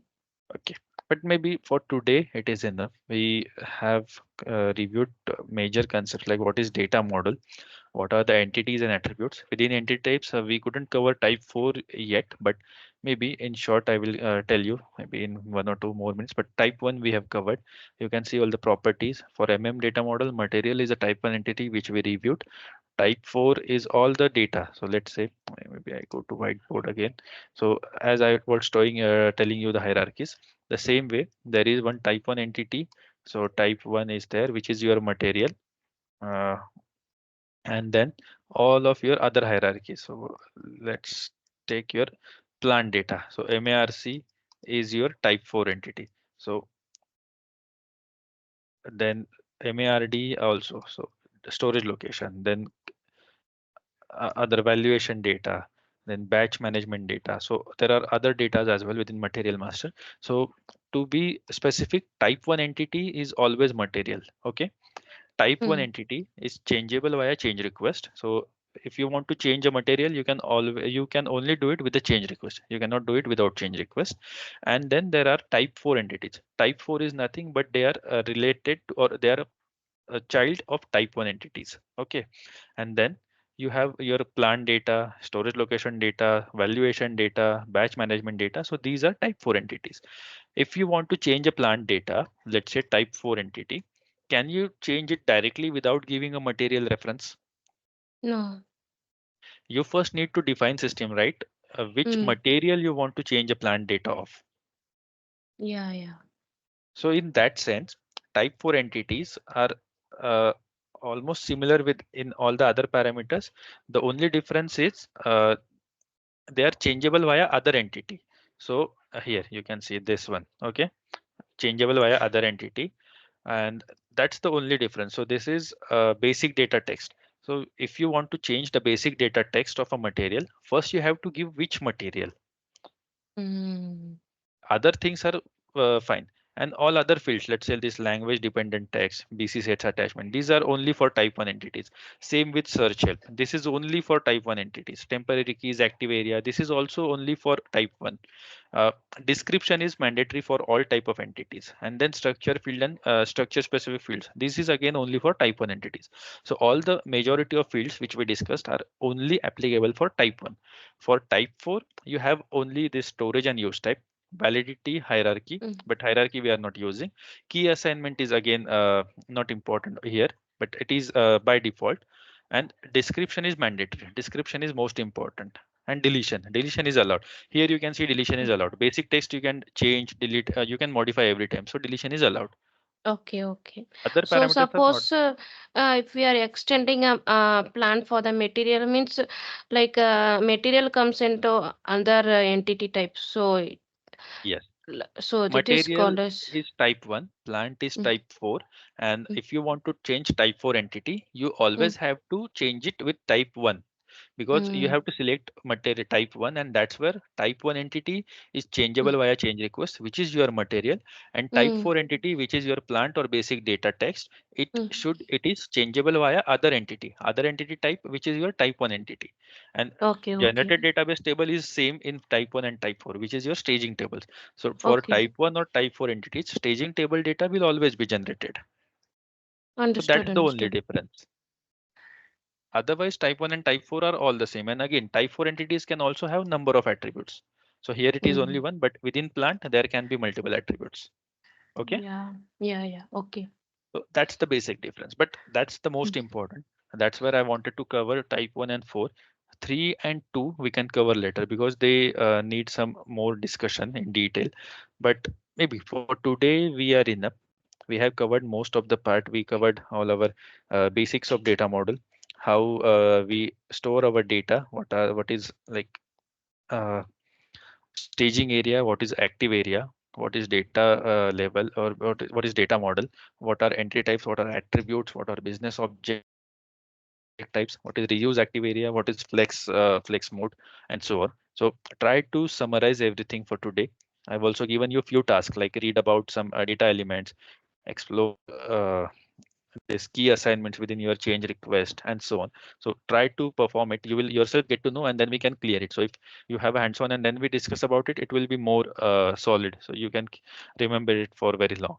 So then we can again continue with the next session with all other details like type 3 entities, type 2 entities, again attributes specific with it, and how a data model is to be generated, how to activate your data model, and so on. Okay. mm. Okay, okay. But for today, I guess we are okay. Any doubts from what we have covered today? I tried to be very specific and clear, but though even if you have any doubt, No feel doubt free as to of ask. now. No doubt. Okay. And just also try to document it somewhere. Like if you are maybe this when we are having a discussion with this type of figures, you are having it clear, but afterwards it might be difficult to understand if you are reading through some material and so on. So just if you are getting the concept, try to document it somewhere for your reference only in any language. Mm, Yes, mm, yes. Okay. mm, mm. Yeah. And we also Yeah. explored that architecture specific business functions, how to activate and so on. You need also to explore what versions your customers on, which foundation you are on, and so on. Okay. Basically four types of entities. We have reviewed what entities are within material master. So let's say material is a type 1 entity within material master, and all our plant data, storage location data, valuation related data, or any additional data. So these are our type 4 entities. And we also discussed how to configure or how this what are the parameters of all these entities and attributes are type 1. For type 1, most of the parameters are eligible for only type 1 entities, and for type 4 it's only entity type, entity description, and then few other details are needed. Let's simultaneously also navigate to our system.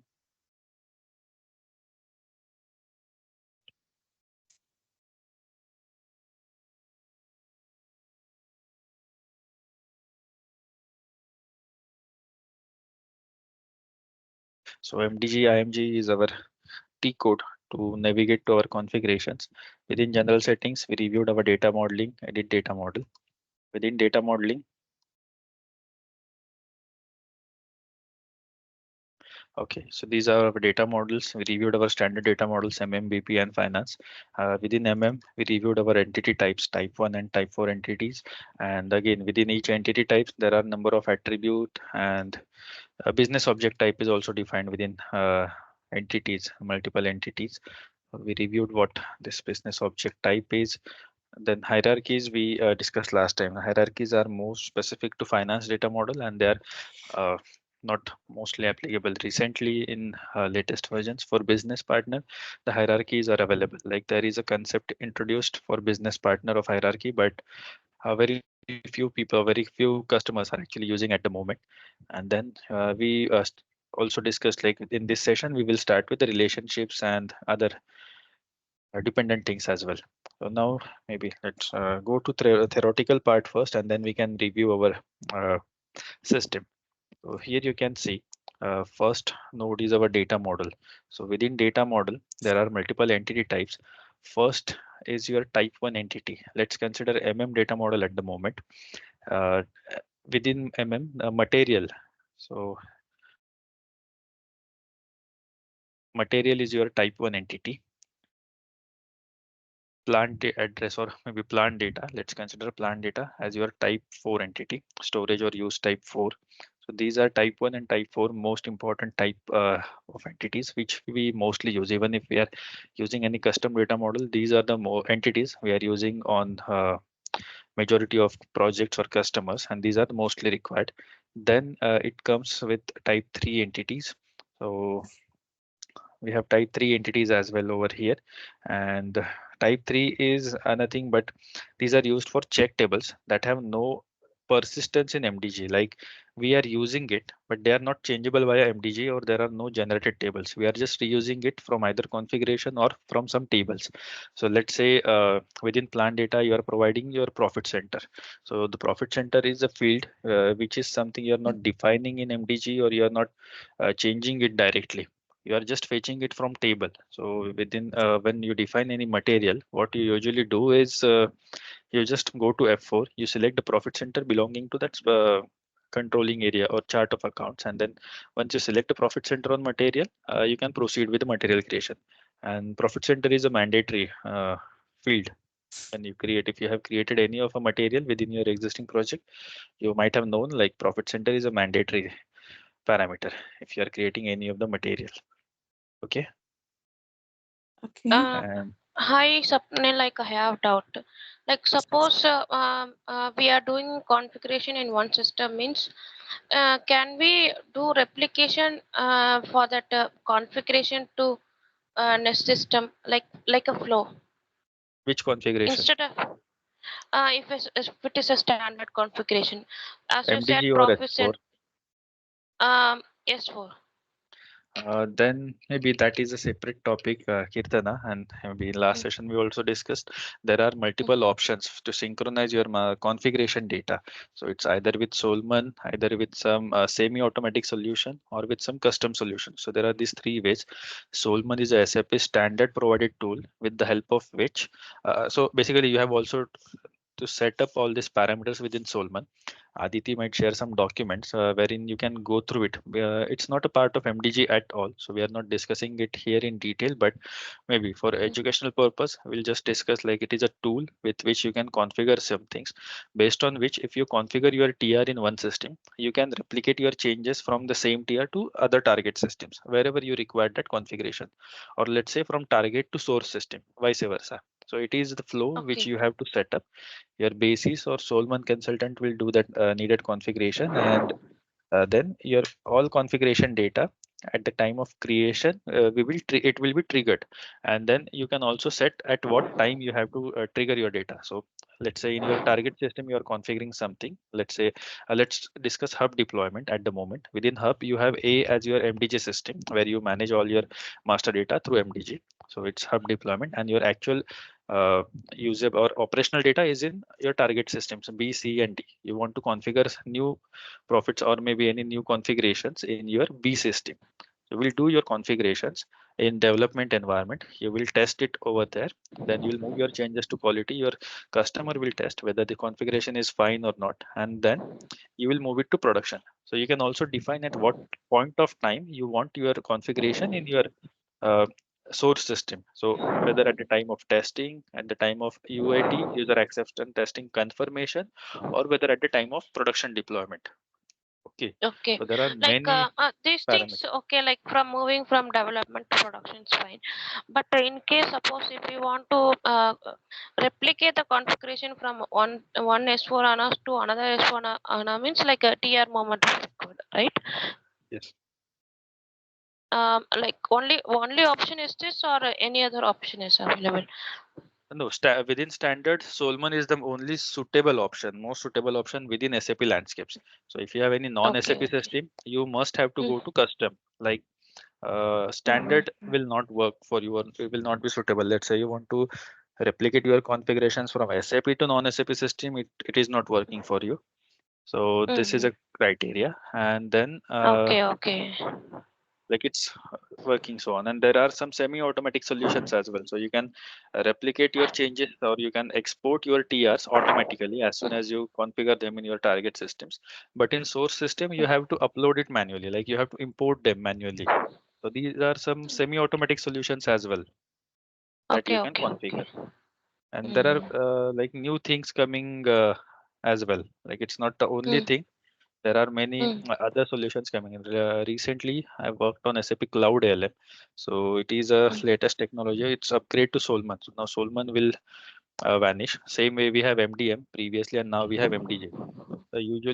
So the previous version was SAP Solman in case of charm processes, and now it will be Cloud Mm. ALM. So new tools are Okay, coming from SAP, and then we can utilize those tools. okay, okay. Okay. And then maybe let's moving to data model again. Mm, Type 3 entities we okay. discussed. Then only remaining is type 2. And type 2 entity is something we rarely use, or even in my career, I've never seen, not hardly, I will say I will never seen that type 2 entity is used anywhere. And the entity is like, let me just scroll down. Okay, here. So the thing is, this is a storage and use type 2. It is used for check tables and that have persistence in SAP MDG. So they are changeable without change request. You don't need any change request. And there are check or text tables as well. Okay, it's not like only you will change it and there are no tables. You can also change it without a change request, and there are also check and text tables generated. So there are some checked fields and so on, like you mark some fields for eligible. So within PO, I'm not able to recall immediately the any field, but let's say ERS settlement within where materials management in procurement process, there are some checkbox ERS, whether supplier is enabled for automatic payment and not, and so on. So this type of checkboxes are there, and there are many checkboxes within material masters, business partner, and finance as well. So these type of checkboxes, they can be utilized as type 2 entities, but as and when needed. And mostly in case of custom entities or custom data models, the type 2 entities are required. But I've never seen, at least. And from your perspective, like you are going to MDG, what you have to remember most important is type 1 and type 4. Type 1 is your changeable via change request, and there are generated check or database tables. Check and text tables. There are generated database tables for type 1, and for type 4, it is changeable via other entity type. And then again, there are generated database tables. And again, to describe it more further, type 1 entity is your material. Type 4 entity is your plant. If you want to add any plant specific data to material, you first have to give reference of your plant. You cannot simply go to any plant data. You have to define for which material you want to add or change or extend plant relevant data. So that's where type 4 entity come in, and the description or maybe the definition of type 4 entities changeable via other entity. So plant data or valuation data or any material specific data you cannot change without providing the material number itself or the material entity. And that's where material is always your type 1, and uh, like plant or other details are always your type 4. And then there comes also a relationship. It's not only that you are defining your entity types, there is also a relationship between each entity types. So let's say you are within your data model, you have different types of entities. You have also to define what relation types or relationships you are holding with each of your entity. Okay. uh, Relationships as in, let's say it's where there is first type 1 entities and then type 4 entity. So type 1 is at higher level. Let me also draw it so it will be more clear. So let's say here is your type 1 entity, and then there comes your type 4, so plant level. So this is material and this is its plant data. And okay, then type 1 to type 4 is always your leading relationship. Okay. Okay. So there are four types of relationships: referencing relationship, leading relationship, and qualifying relationships. For now, we are only considering leading relationship. So type 1 to type 4 is your leading relationship.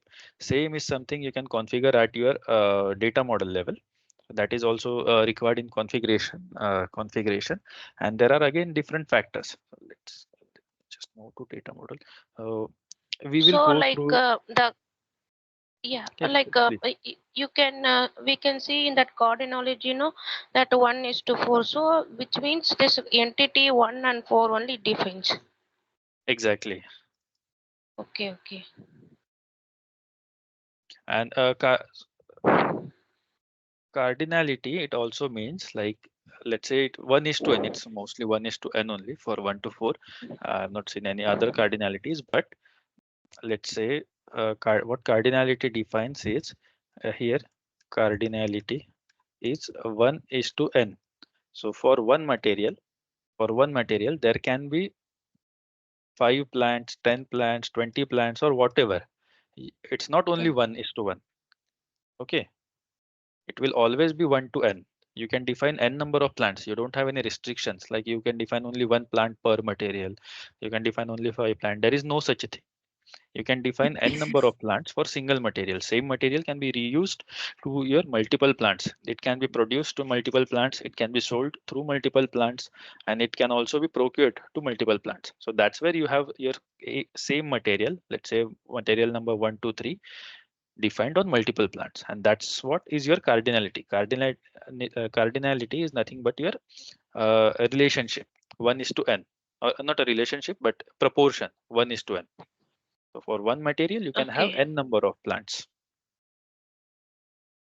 So 1 is the leading here. Yes, type 1 is your leading, type 1 to type 4 is your leading relationship.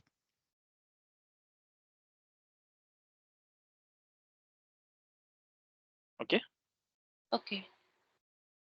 So that covers our four types. Maybe for now, let's review our entity types and our attributes. Now we have only covered first relationships. So leading, what is a leading relationship? And then we have also other two relationships, qualifying, and then referencing relationship. Now let's move forward. Till this, is it clear? What is cardinality and what is leading relationship? Let's go one by one. Yes. Yeah. Okay, let's move to system.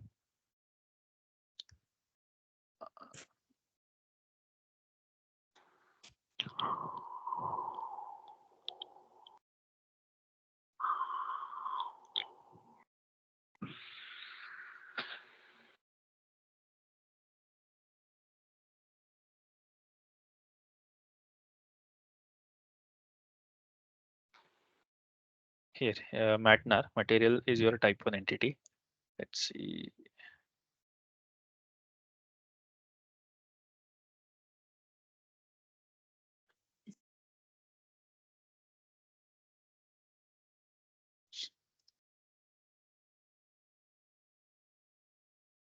Okay, business object type we have already discussed. What is it's just a number, it is standard. There is no such logic as such. Then hierarchies we are not using. Relationships. Okay, here we have to come now. Relationships. And then you can see from there are two most important parameters, from entity type and to entity type. Okay, so now as we discussed, like type 1 from storage and use type 1 to storage and use type 4, it is your relationship. If you say vice versa, like from 4 to 1, it is leading relationship, then it is not valid. Getting? So it's always from and to relationships, Yeah. from Okay. entity From type to entity type. okay. And then Okay. with this relation, there is a relationship maintained. So now here you can see from relation, like from entity type to entity type, and then what a relation is maintained, and then cardinality. Here you can see 0 is to n in very rare cases. Mostly it is 1 is to n. So there are mostly the fields which we are hardly using. Let's see for material. I will show you how So this. from entity type means whatever there in Mara table it will be available. To entity type means, for example, whatever there in Marcy table it will be available. Yes, exactly. Now let's see here. Mara. Okay. From entity type is your material. So all of this is your material entity, type 1 entity. And here what you can see is all your type 4 entities. Okay. So as I said, type 1 to type 4. So here you can see product group related data, purchasing data, quality data. You can see my pointer right over here in the Yes. description. Like Can see. this Yeah. entity types is something you will remember after experience. Like this is relating to table as well. Let's say MVKE is there, then it is sales, then MBEW is something related to costing, then Mara storage store, like basic data storage related storage location data maybe. So these entity names will not always be clear to you. Mara sales, it is pretty straightforward, so it is sales data. Purchasing, so it is purchasing. So from and to entities, we know type 1 entity is material, but type 4 entity, no need to remember all these entities, you can get to know directly from description. Okay. And same is also defined in your entity descriptions over here. Now we are into relationships. Now for type 1 entity to all the type 4 entities, as I told you, there is not only plant relevant data. You have your plant data, you have your sales data, you have your purchasing data, your storage location data, and many other. Okay. So all these are defined over here. So type 1 is here, and then all these type 4s are over here. You can see on my screen. Okay. All of these are type 4. And you can see the relationship is common throughout, because type 1 to type 4 is always your leading relationship. So material to your sales data, to quality data, to purchasing data, to general data, or whatever it is within material, plant, quality, data purchasing, and so on. You have always a leading relationship, and then cardinality is always 1 is to n. Okay, let's not see these 4 fields at the moment. Let's see other ones. So it's always 1 is to n. So you don't have any other Mm. cardinalities. Getting? So now here it's a last, and then you have 1 to n over everywhere. Now Okay. let's come. And we are having it only for material, or there is more entity type which also have the same leading relationship? No, we are having only for material. But again, like coming Mm. over here, type 1 entity, in case of type 1 entities, there are 4 type 1 entities actually in case of standard data model. But we Okay. are only Okay. using one. Let's say you have only S4 HANA setup, then there is this entity. There are some other dependent tools as well. Let's say, have you heard of DMS, SAP Document Management System? Or No. okay, No. then there is one type 1 entity, and then related data model as well, or all the entity and attributes defined for that as well. So we can see maybe in let's cover first, and then I will also show you how this other type 1 entities are defined. But for now, let's consider Okay. material. So we are only concerned with this type 1 entity within data model. Okay. Hmm. Till this, is Okay. it clear? Like how this relationship and cardinality is working? Yeah. Yes. Okay, perfect. Now here let's come over here. Let's take this 1 is to 1. So let's say let's consider this one what it is. So these are 4 specific exceptions we can say where we don't have 1 to n cardinality. Okay, Okay. you have let's say purchasing data. If you are defining your purchasing data, there can be only one purchasing data for one material and plant combination. Okay, purchasing data is relevant to your plant at plant level. You can have different Are you familiar with this data and how material master works and so on? For For plants, me, you're I asking? don't. No, material master, I'm asking. No, I'm not. I'm Okay, also not aware. then maybe I will just give it in short. So what happens is you have your material, okay? So you have your one material, and based on your material, you have your plant data, okay? You have your plant data, then you have your storage location data, you have your valuation data, and many other data as well. Then this data, let's say this one is your purchasing, okay?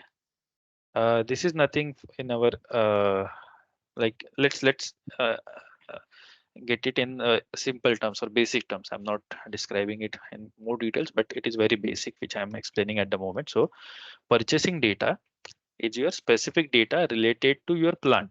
Okay, you have Purchasing your group under will come under, no? no, not purchasing. Let me show you in the system again. So let's say slash OMMC3. I go to any of the material. Let's take one good, which I okay. I don't have any material. Slash.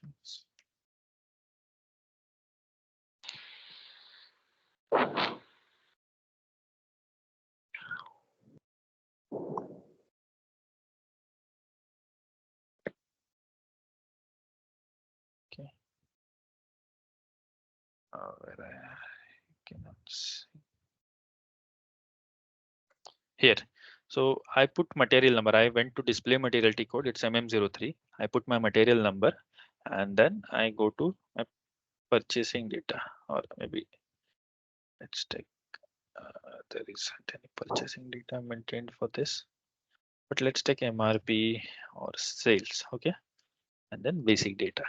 Let's take org level for which plant this is extended. Let's take 1110. Okay, so usually what happens is in basic data, you can see your material and description and all your basic data. So your base unit of measure, your material group, your item category, plant specific material status, material dimensions, parameters, additional data and everything. This is maintained directly at material level.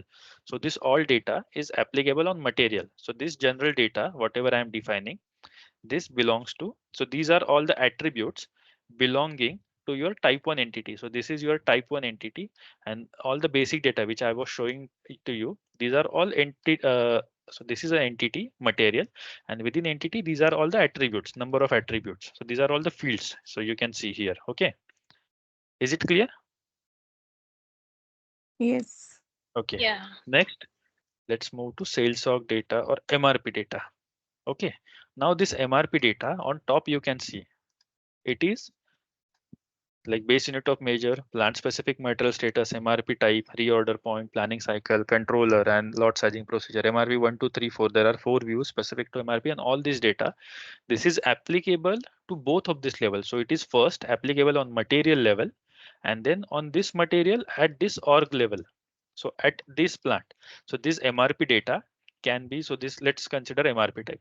There are number of MRP What types, is PD. MRP type and why we are using this? We don't have any relevance at the moment. This is only for example, which I am showing.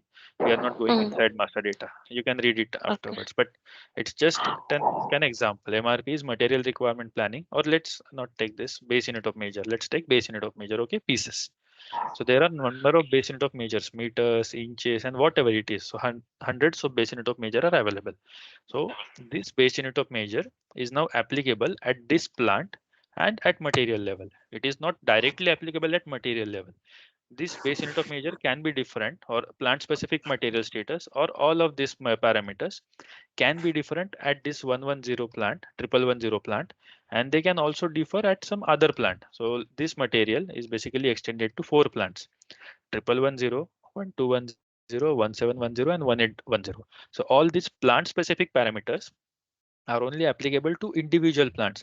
Each of this plant 1110, 1210, 1710, and 1810, they can have these different values for all this MRP 1234 or purchasing and so on. Okay, clear? Yeah, okay. Yeah. Okay. See, And the supply, I have one doubt. Here in MM03 also we have purchasing something tab, right? And in customer hello. also we have. You can hear me, no? Yeah, Stopped. you was discussing about the to master data level. Okay. So all this data is valid on all plant level, and this can differ. So this is with plant specific data. Okay. Now just try to understand these hierarchies. Uh, First one was your type 1 entity and all your attributes. So which was your general data. Okay. General data. Next is your plant specific data. And again, it can differ specific to your plant. Okay. Okay. There are one, two, three, and four different plants, and you have all four different data. You don't have to have common data for all the four plants. You can have your data as per your requirement on different plants. Okay. Now coming to purchasing view. Okay. Let me now extend. My screen is visible, right? Yeah. Plant Okay. is for a plant is just like for material in a different region we are making, so it is called as a plant. I don't understood. Sorry. Plant is. Why we are calling as a plant? Because for every material there are different. For me, I think it will be different region, right? Like Yes. America, Europe, India, like that. So they were split in and named as plant. Yes. Yes. So accordingly, whatever attributes they require, they are maintaining inside. Exactly. And now, So again, as you are saying, let's say one material is into four different states. Let's not take countries, India or maybe US and so on, Europe and okay. Let's take within India, you have multiple states. Okay, Maharashtra is there, Gujarat is there, Uttar Pradesh is there, and then Tamil Nadu is there. Okay, so materials are manufactured in all these four states, but each state they have different rules, their liabilities and their dependencies. They have different locations as well. So plant address will also differ, the parameters will differ, and valuation will also differ. The thing which you get in Maharashtra at, let's say, X price, it's not mandatory to get it at the same price in the Tamil Nadu. Let's consider car. So car is something you have different prices based on your state. So Maharashtra, let's say you want to buy Maruti Alto, the price will be, let's say, 5 lakhs. In Tamil Nadu, it can be 4.5 lakhs. In Gujarat, it can be 5.5 lakh, and so on. So same car might have different prices. Okay, it can be purchased at different state with different prices.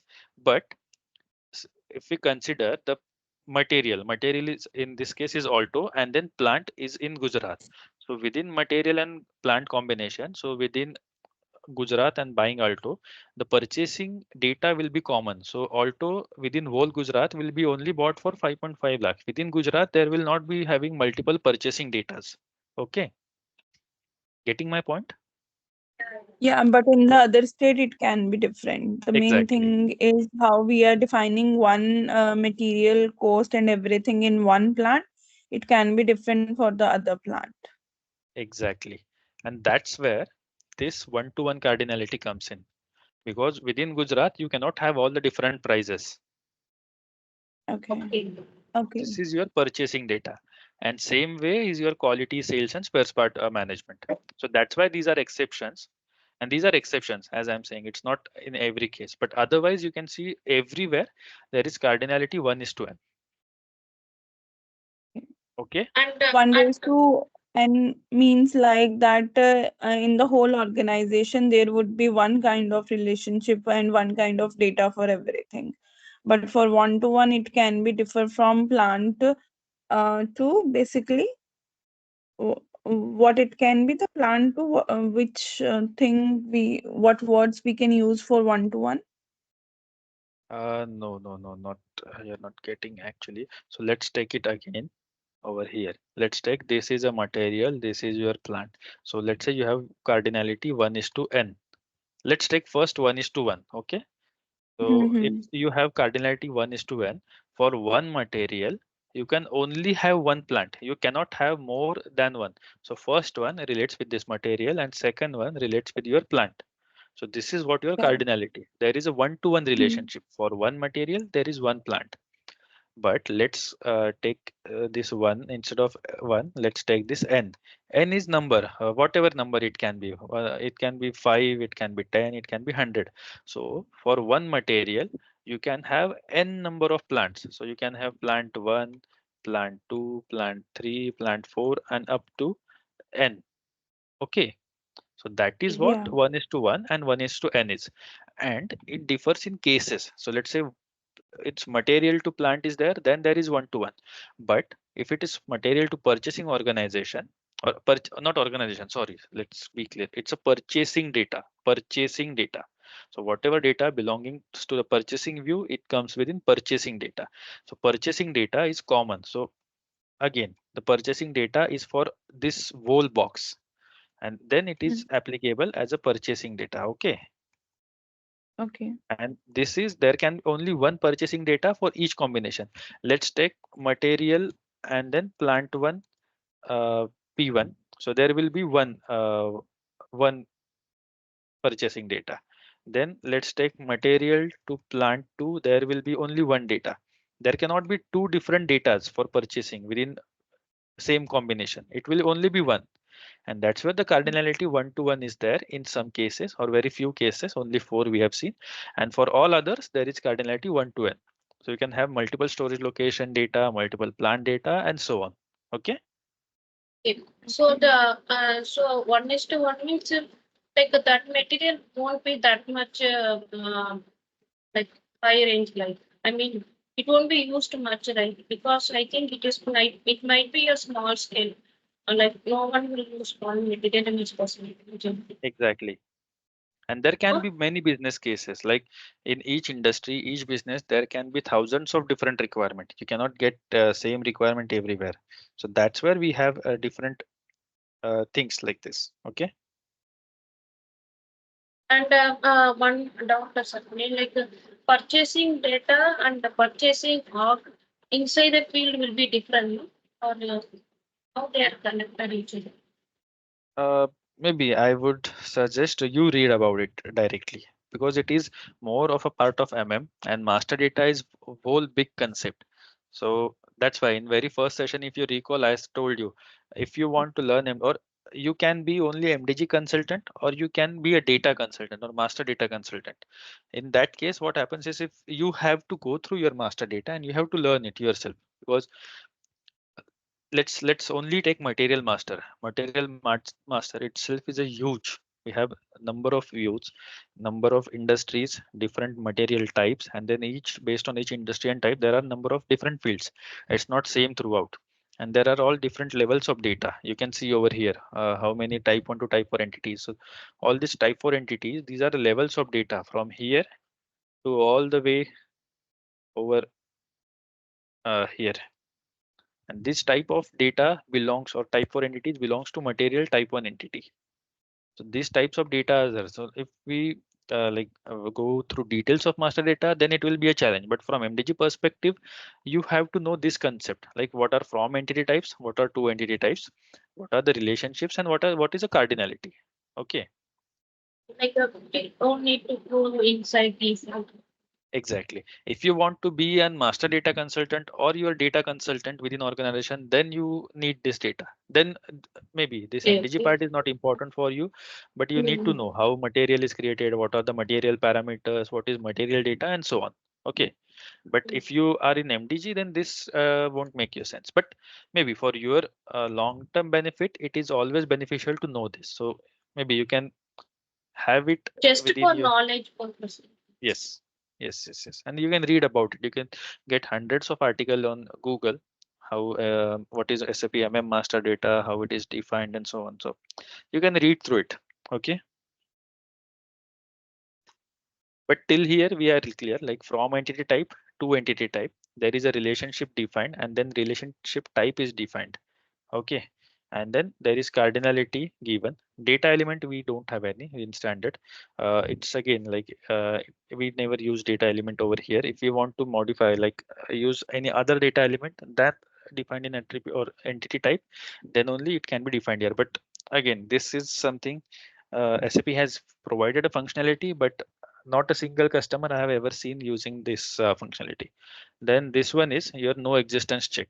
This again is not required. No existence check. Description is only your description. You can set any description. There is no criteria or any parameter as such which defines what description you have to set. Then structure or table and field. Again, this is also not important or not mandatory field. And generated is again, is it directly generated or we have maintained? So as SAP has maintained it separately, these are not generated from tables. So these there is no checkbox over here. You can see everything is grayed out. There is no field over here. I will scroll down till the bottom, but you don't see even single field. Okay, getting?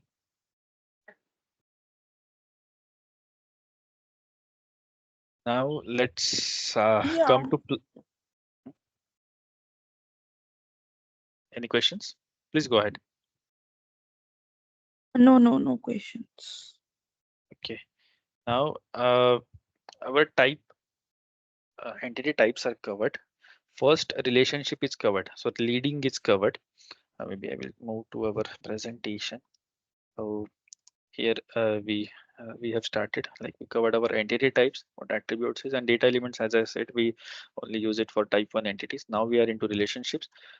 We covered type 1 entity, type 2 entity, type 3, type 4, and then we are into relationships. There are four relationship in actual. I think there are only three defined. There is one more which is not defined over here because it's rarely used by anyone, foreign key relationships, and it's absolute in our latest versions. It was there in previous versions, but now it is not there. Now we are only having referencing, leading, and qualifying relationships. Okay. Okay. A leading relationship we have discussed, like it specifies the from entity type on higher level. Higher level is your type 1, then the two entity type at lower level. So type 1 to type 4 is always your leading relationship. The from entity type is automatically taken as a key in the generated tables. Yeah, so that is also important. Material is always your key field. Without material you cannot proceed with your type 4 entity, as I've already discussed. So you always need material number if you want to change any plan data or so on. A leading relationship type is identical to a qualifying relationship except when two entity type has storage and use type 4. Okay. So this I will explain you in the qualifying relationship. Master data for two entity types in leading relationship is processed in the context of entity type that is assigned using leading relationship. So this is again signifying the same thing. Like if you want to process your material master data, like you want to extend or change your plant specific data, that will always go through your material entity. If you want to change plant entity, so type 4 entity, if you need to change any of your type 4 entities, you always have to go through type 1 entities. You have to use type 1 as your base, and then you can, with reference to type 1, you can change your type 4 entities, any of type 4 entities. That is what is defined. And then coming to qualifying relationship. Now let's start with qualifying. Okay, referencing we'll keep at last. Okay. Within qualifying relationship, it specifies the from entity type on higher level than to entity type, and the from entity type is automatically taken as a key in the generated tables. Okay, now let's focus more. Let's have separate image. I'm using whiteboard, so it would be more clear. But if you still have any doubts, just feel free to interrupt me. Okay, in between, because this is Okay. again a bit important concept, not like not uh, easy one, or maybe not something we can take it as a light. So this is if you are working on and again, this is only in case of implementation project, and that too if you are going to do a custom, because if you are using a standard data model, then you always have everything predefined. You don't need to work out on this any of the part which we are discussing at the moment. Okay, Okay. so here is your type 1 entity, which is your material. Here is your type 4 entity. Okay, so let's say plant data. Okay, Within this plant data, you can have number of attributes. Okay.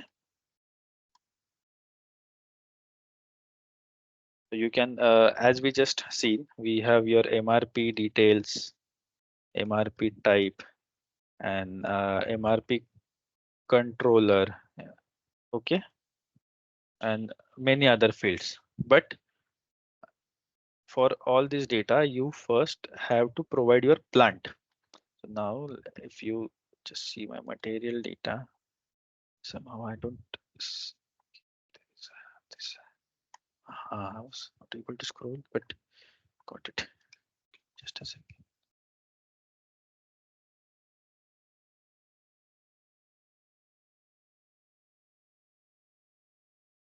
Okay, over here, let's come to this data.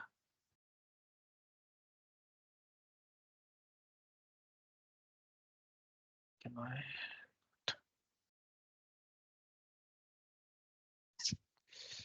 Give me just a second. Let me see if I can set any aspect ratio. I cannot do it. Okay, that is fine. Not an issue.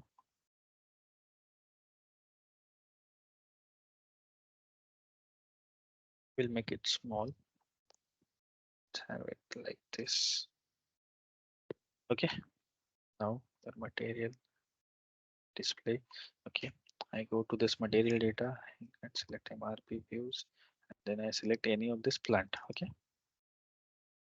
So let's simplify this first in terms of master data. And then we can go to the entity types and relationships, how it works. Okay. Now, this is your material. All of this, you can see my cursor, right? Arrow. Yes. So Yeah. from here, all these box, which I'm showing highlighting over here, is your plant specific data. So this data is applicable at your organization level, this 1110. Okay. So this is your plant data. Same is with MRP2, MRP3, MRP4, and all this box below, all this data listed below is your plant specific data. But you first have your connection with plant. Let's say if you want to maintain plant specific data, first you have to define your plant, right? Which plant you actually want to define. Getting? Correct. Without Yes. giving a plant, you cannot give plant specific data. Hmm. Correct. Okay. So Then yeah. that is why Then plant need to be defined in the plant table, right? Master table. exactly. In configuration, you have to have these values. So in terms of customizing, this is your customizing data. So values of this plant comes from customizing, but this field itself, plant works. The technical name of this plant is works. This you have to define as a type 3 entity.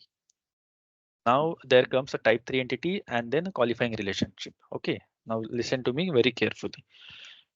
To have your plant data, you first need to define your entity plant over here.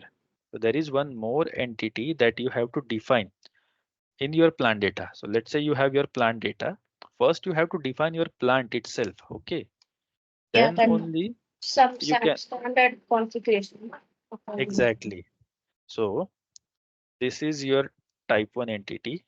This is your type 3 entity, and this is your type 3 entity. Now type 1 to type 4 is your leading relationship. So L, leading relationship. And then type 4 to type 3 is your qualifying relationship. Okay, so this is your qualifying relationships. I will just write Q, full word. And in that case, you have to define your plant as an entity, and then only it will be utilized in this plant data, and all the value of your plant like 1110, 1120, 30, whatever it is, it will come from your configuration data. But to have that field itself is your entity. So that entity is there, and then within that entity you have all your plant specific data, and there can be hundreds of fields. Now we are only considering 1, 2, or 3 for example, but there can be hundreds of fields within plant data. Okay. So MARC in S4, this table itself is for plant data, and there are many fields. If you just go to SC69 and that table, you can see number of fields in plant data, and that's where type 3 entity come. And maybe if I scroll here, maybe to presentation, here you can see type 3 entity was okay somewhere here. It is not changeable via MDG. Okay, and there are no generated tables. Why? Because plant is something is configuration data. You cannot change it via MDG. Getting my point? Mm. And there are no generated tables. So if you are defining the value of plant 1110, 1120, 1130, and so on, it is coming populating directly from underlying ERP system configuration of that ERP system. There are no generated tables. There will not be any staging table generate or any table in staging area for plant, because you are using the existing configuration data in underlying S4 system. Is it clear? Yeah, suppose if we want to Yes, yes. come in master table means we have to specify the material, then only. Uh, Kirtana, I don't understood your question, and it's a bit No, no, unclear for I me. mean, Sorry. I'm saying like, suppose if you want to maintain in generator table like MRC means we have to specify the material also. Yes, yes, yes, yes. And then this is a master data of storage and use type. You cannot be changed in master data governance. MDG, within MDG we cannot change. Therefore, if you cannot change, then there are no tables generated. It's a simple logic. And then, as I said, instead the system derives this available values from domain that is assigned to data element, either from the assigned value table or from the domain fixed values. And then it's again like, let's consider entity plant. Now go to again here. This is something I don't really like. Aspect ratio is not working for me. Let me see if I can make it full screen. Okay, now I can see. So let's move over here. Entities. Okay, now we move to entities. Let's position to works. Okay, now this is our entity type. Here you can see, okay, not changeable via MDG, no generated table. So that is why it is type 3 entity. Okay, there is no addition as such, and data element is assigned. Data element, as I told you in last session, is a technical element. So it is assigned. So whatever is your data fetched, so this is your customizing works underscore D is your plant specific data, and it is getting fetched from your underlying ERP system. Getting now what is type 3 entity?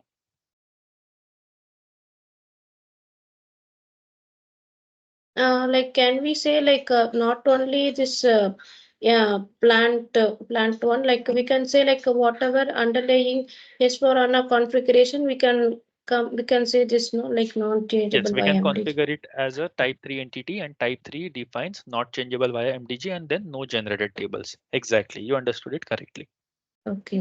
So the Mm. config data is only fetched. It is not something you can change directly in MDG. So let me give you example. Let's say in configuration you have only three plants, 1110, 1120, and 1130. And then you go ahead with material creation. You want to extend your material to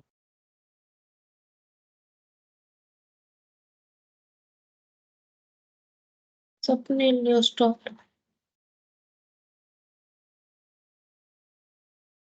am I audible? Yeah, now audible. Just let me see if actually my network is fine. I'm getting 100 Mbps, but sure why. Maybe some issues with Teams, but okay, that's fine. Uh, where I was? Like not Just changeable by MD. yes, okay, You're 1150. We giving were some example. discussing about that plant. Yes, yes, yes. I just recalled. So 1150 plant, if it is not available in customization itself, then you cannot create it directly through MDG. Okay. So you first have to create your plant in customization SPRO node, and then only it will be available in your MDG change request. Until and unless you haven't created it in configuration, you cannot use it over here. So that is what your type 3 entity, and you can also relate it with your names, not changeable via MDG, no generated tables.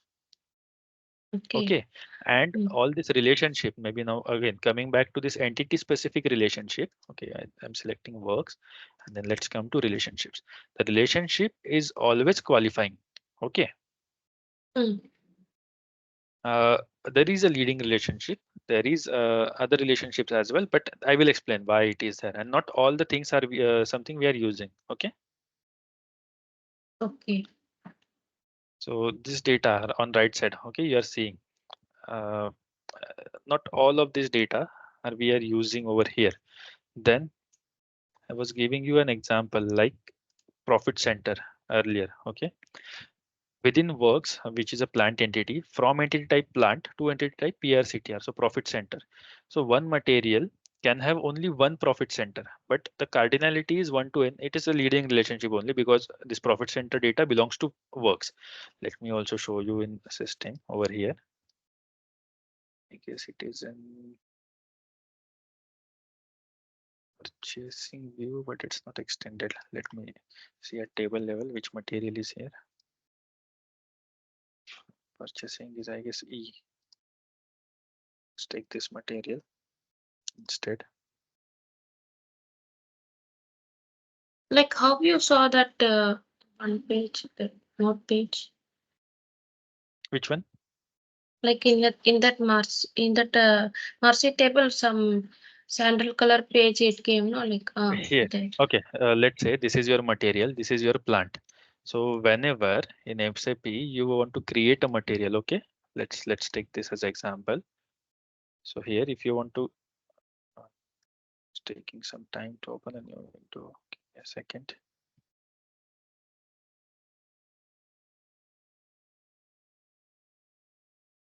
Okay, let's take decode. Work actually.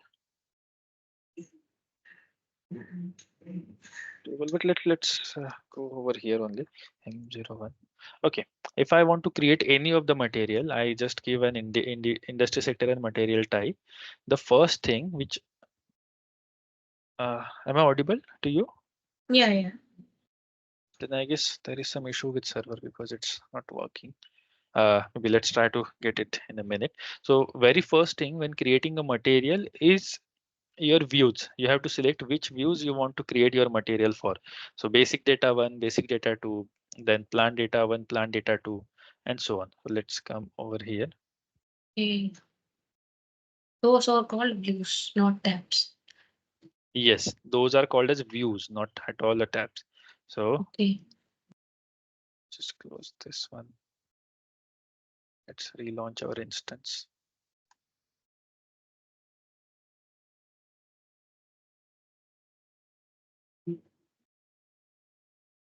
Maybe it's timed out something. I will just reconnect. Give me just a second because showing in system would be much simpler to understandable to you. Okay. No, like just you that sandal color page. No, in Marcy table itself, you saw right that what and all to view it is extended something. Yes, I will show you what that is. Give me Okay. just a second.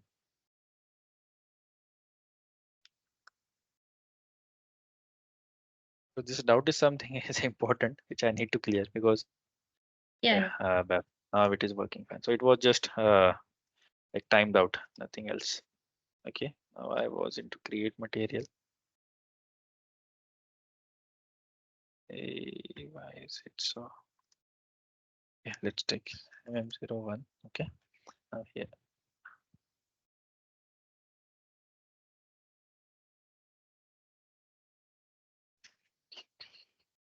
Okay. So let's take any mechanical engineering and material type is let's say packaging material or finished material, whatever it or raw material. We can take any type of material over here. Then first thing we have to do is your select view. Then only you can create a material. Okay. And within Mm. selection, you get all this data, basic data one, two, classification, and so on. So material can be extended to this number of views only. And each view belong Okay. have a multiple data. So let's say your plant data, general and plant level data. So this is your type 4 entity. Okay. First. Okay. This is your plant specific data, and then plant belonging to this plant data is your type 3 entity. Getting my point? So plant to plant is type 3 entity and it is qualifying, you see. Yes, yes, yes, yes. And now again coming back to this table, the question you ask is what the status is, how you get to know. So this is what I've done is F1. This is a standard SAP Health. Here you can see what views your material is extended to. So here let's take this material. Okay, or maybe this take this one. This is extended Just to to short click on FN. F1, F1, F1.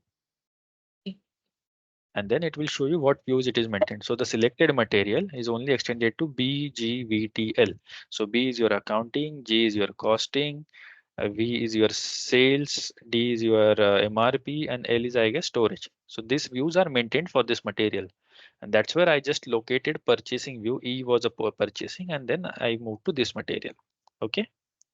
Okay. And the relationship is always, I was showing this relationship with profit center is always your type, like leading relationship with plant to profit center is always your leading relationship. Cardinality is 1 to n. Like you can have, again, now moving to material master. Now we got that material from this table. So let's move to material. Now system is working fine. Display. Sometimes it happens like system times out or so on. So these are, if you are working, you already know this. But now you can see your purchasing data over here. Okay. Okay. Yeah, profit center. Give me a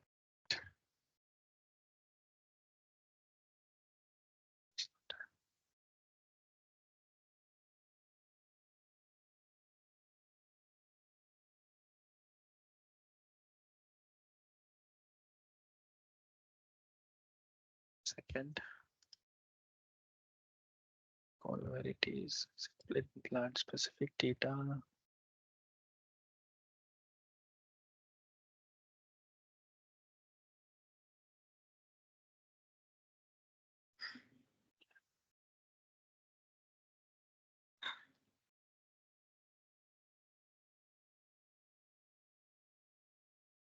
Yeah, okay, here. It was in plant data storage location 2 or storage plant or storage data 2. So this is one view, this is two view, or these are just distributed views, and here you have your profit center. Okay, so you can have only one profit center, but this profit center is belonging to again this plant. You can have different profit center at different plants for same material. For the same material on different plants, you can have different profit centers. Getting my point? Yeah. And within existing profit centers, you can just give a like controlling area, and you get all the available. Let's say 1000. Let's take controlling area. Standard hierarchy created, but you get n number of profit centers if you want to update. So cardinality is 1 to n, and out of n you are selecting only one. Okay. Center.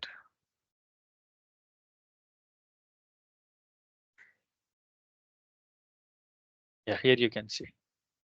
So these many profit centers are available.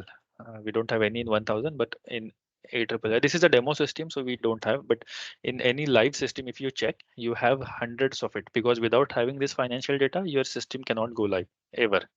This is most crucial and important data.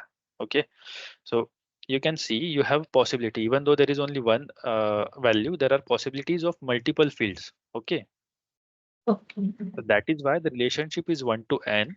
And now again coming back over here, profit center. So profit center is a type 2 entity, or like not, let's not go to the type 2 or again. Now here we are reviewing the relationship. Plant to profit center is your leading relationship with 1 to n cardinality, and all others are your qualifying relationships. Qualifying we have already discussed. So whatever basic data is available in plant, so all is your qualifying relationship. So all plant specific parameters, qualifying plant for parameters of inspection type, it is your qualifying relationship. Then all others are also qualifying. Let's review one by one.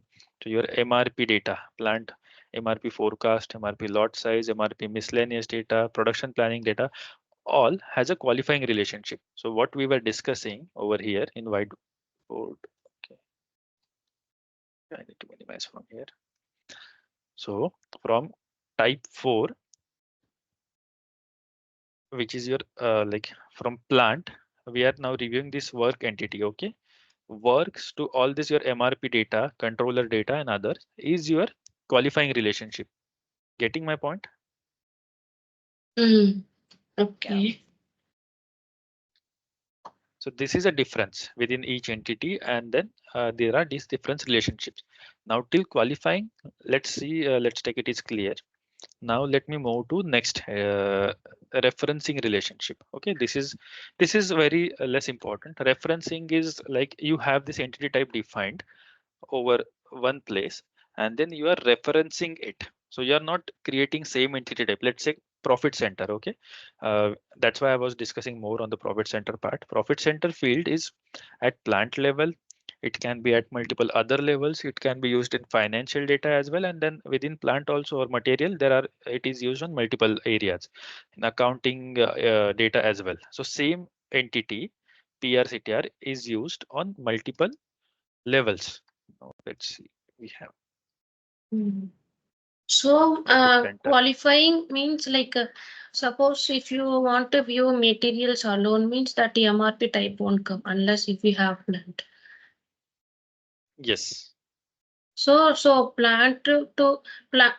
I mean, so plant itself coming as an second, fourth type entity. I mean, it's um it's under yes, not, it's not a leading, so it's under, so under plant it's under, it's coming, so it belong to qualify, you meant yes. you're saying. And let me tell you a simple relationship. Okay, type 1 to type 4 is your leading relationship.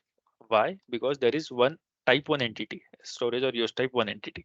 So when you define any type 1 to any relationship or any entity type 4, it's always leading. But when you come to type 4, and then again you have a hierarchy like type 4 to plant, or plant and again to MRP, or this plant to all other dependent fields, MRP type, controller, basic data, and so on. So it is also hierarchy, but only cases Mm. it is not with type 1, it is with type 4. So if it comes with type 4, it is always qualifying relationship. That's the only difference. And maybe in this table also you can see over here, or maybe in this document you can see where it is. Qualifying is not a major difference. It don't have any difference. A leading relationship type is identical to qualifying relationship type. That's what I said. I will explain you later. So a leading relationship is identical. It's same as qualifying relationship. There is not a big difference, but except Mm. when the two entity type has SU type 4. So from 1 to 4.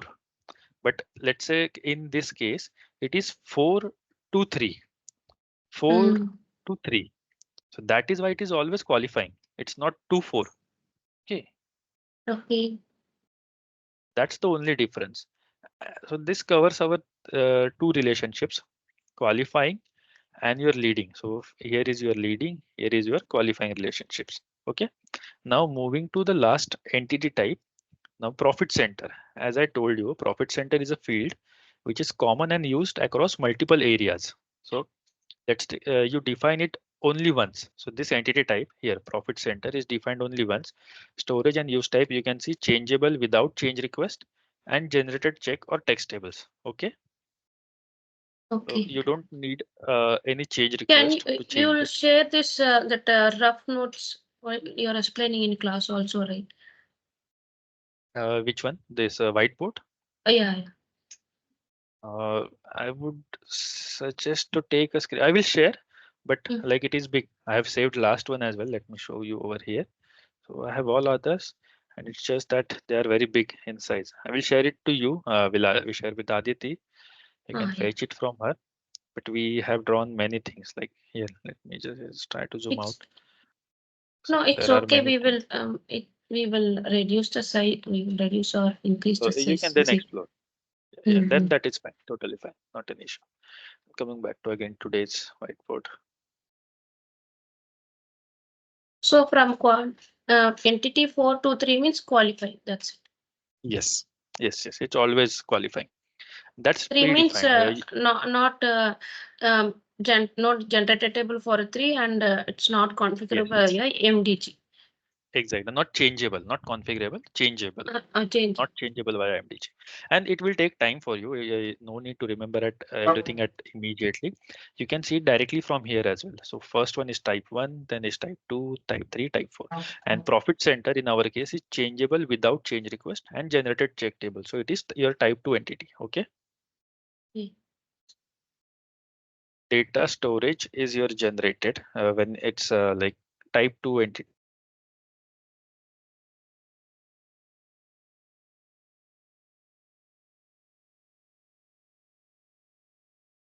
Something like your spent. Yeah, Uh, voice am, is am, low. am I back? Yeah. Uh, Maybe some issues, but yeah, apologies from my side if it's network issue. I'm not sure, but my Wi-Fi is at least working fine. Okay, so these are all these types. You can go to entity types anytime and you can see what are type 1, type 2, type 3, type 4. So on high level, you just remember type 1 and type 4. Type 1 is changeable via change request. Type 4 is changeable via other entity type, and both are having generated database table. So staging tables are generated. Type 3 is not changeable via MDG, and there are no database table or no generated tables in your staging area. And then type 2 is your profit center, which is changeable without change request and generated check Mm. or text tables. But again, Mm. even if it's possible to change without change request, you will not simply go and change it. Okay. Mm. Uh, because it's a configuration data again. It is changeable without change request. It means it is a configuration. Okay. Okay. Customization. Profit centers is something you have to define in system. So there is a So for node a within finance. profit center, there is a table, configuration table. Yes, yes, But third yes. one, But the- no configuration table, nothing. exactly, there are no tables, but here there are check or text tables. And there is also a difference, like not much relevant to us, but there is a small difference between a database table and check or text tables. Check or text means like, let's say, let's move to material master data. So this is your check table, only value yes or no. And I'm in the table. So here you can see negative stock in plant. This is your check box only. Yes or no. There is only Mm. one possibility. Okay. IU Okay, ID okay. relevant. Don't go to fields because field is not important, but the check box is important. Okay.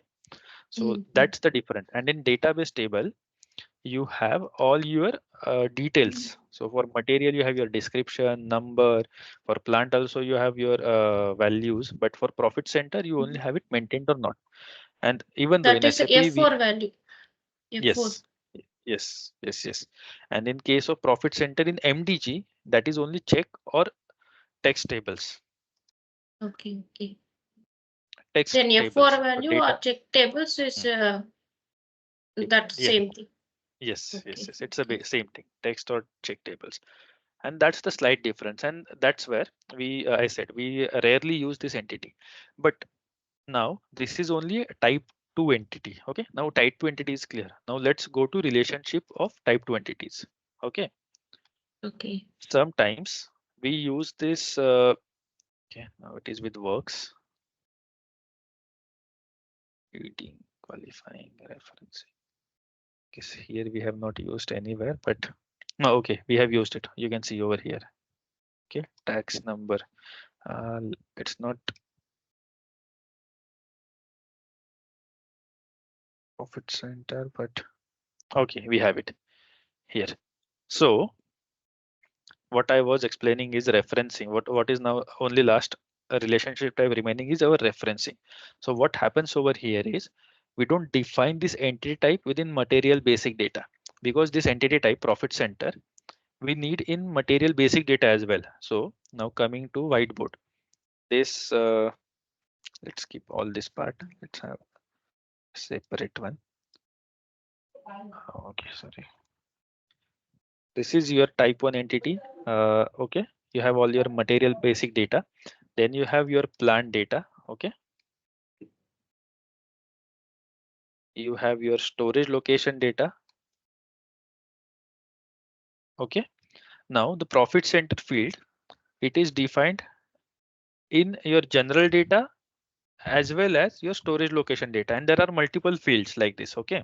uh, and for this you need to understand master data carefully. That is something I will keep on your side only, like you need to read about it more and more so you will understand it thoroughly, but from my side I will try to give you an example.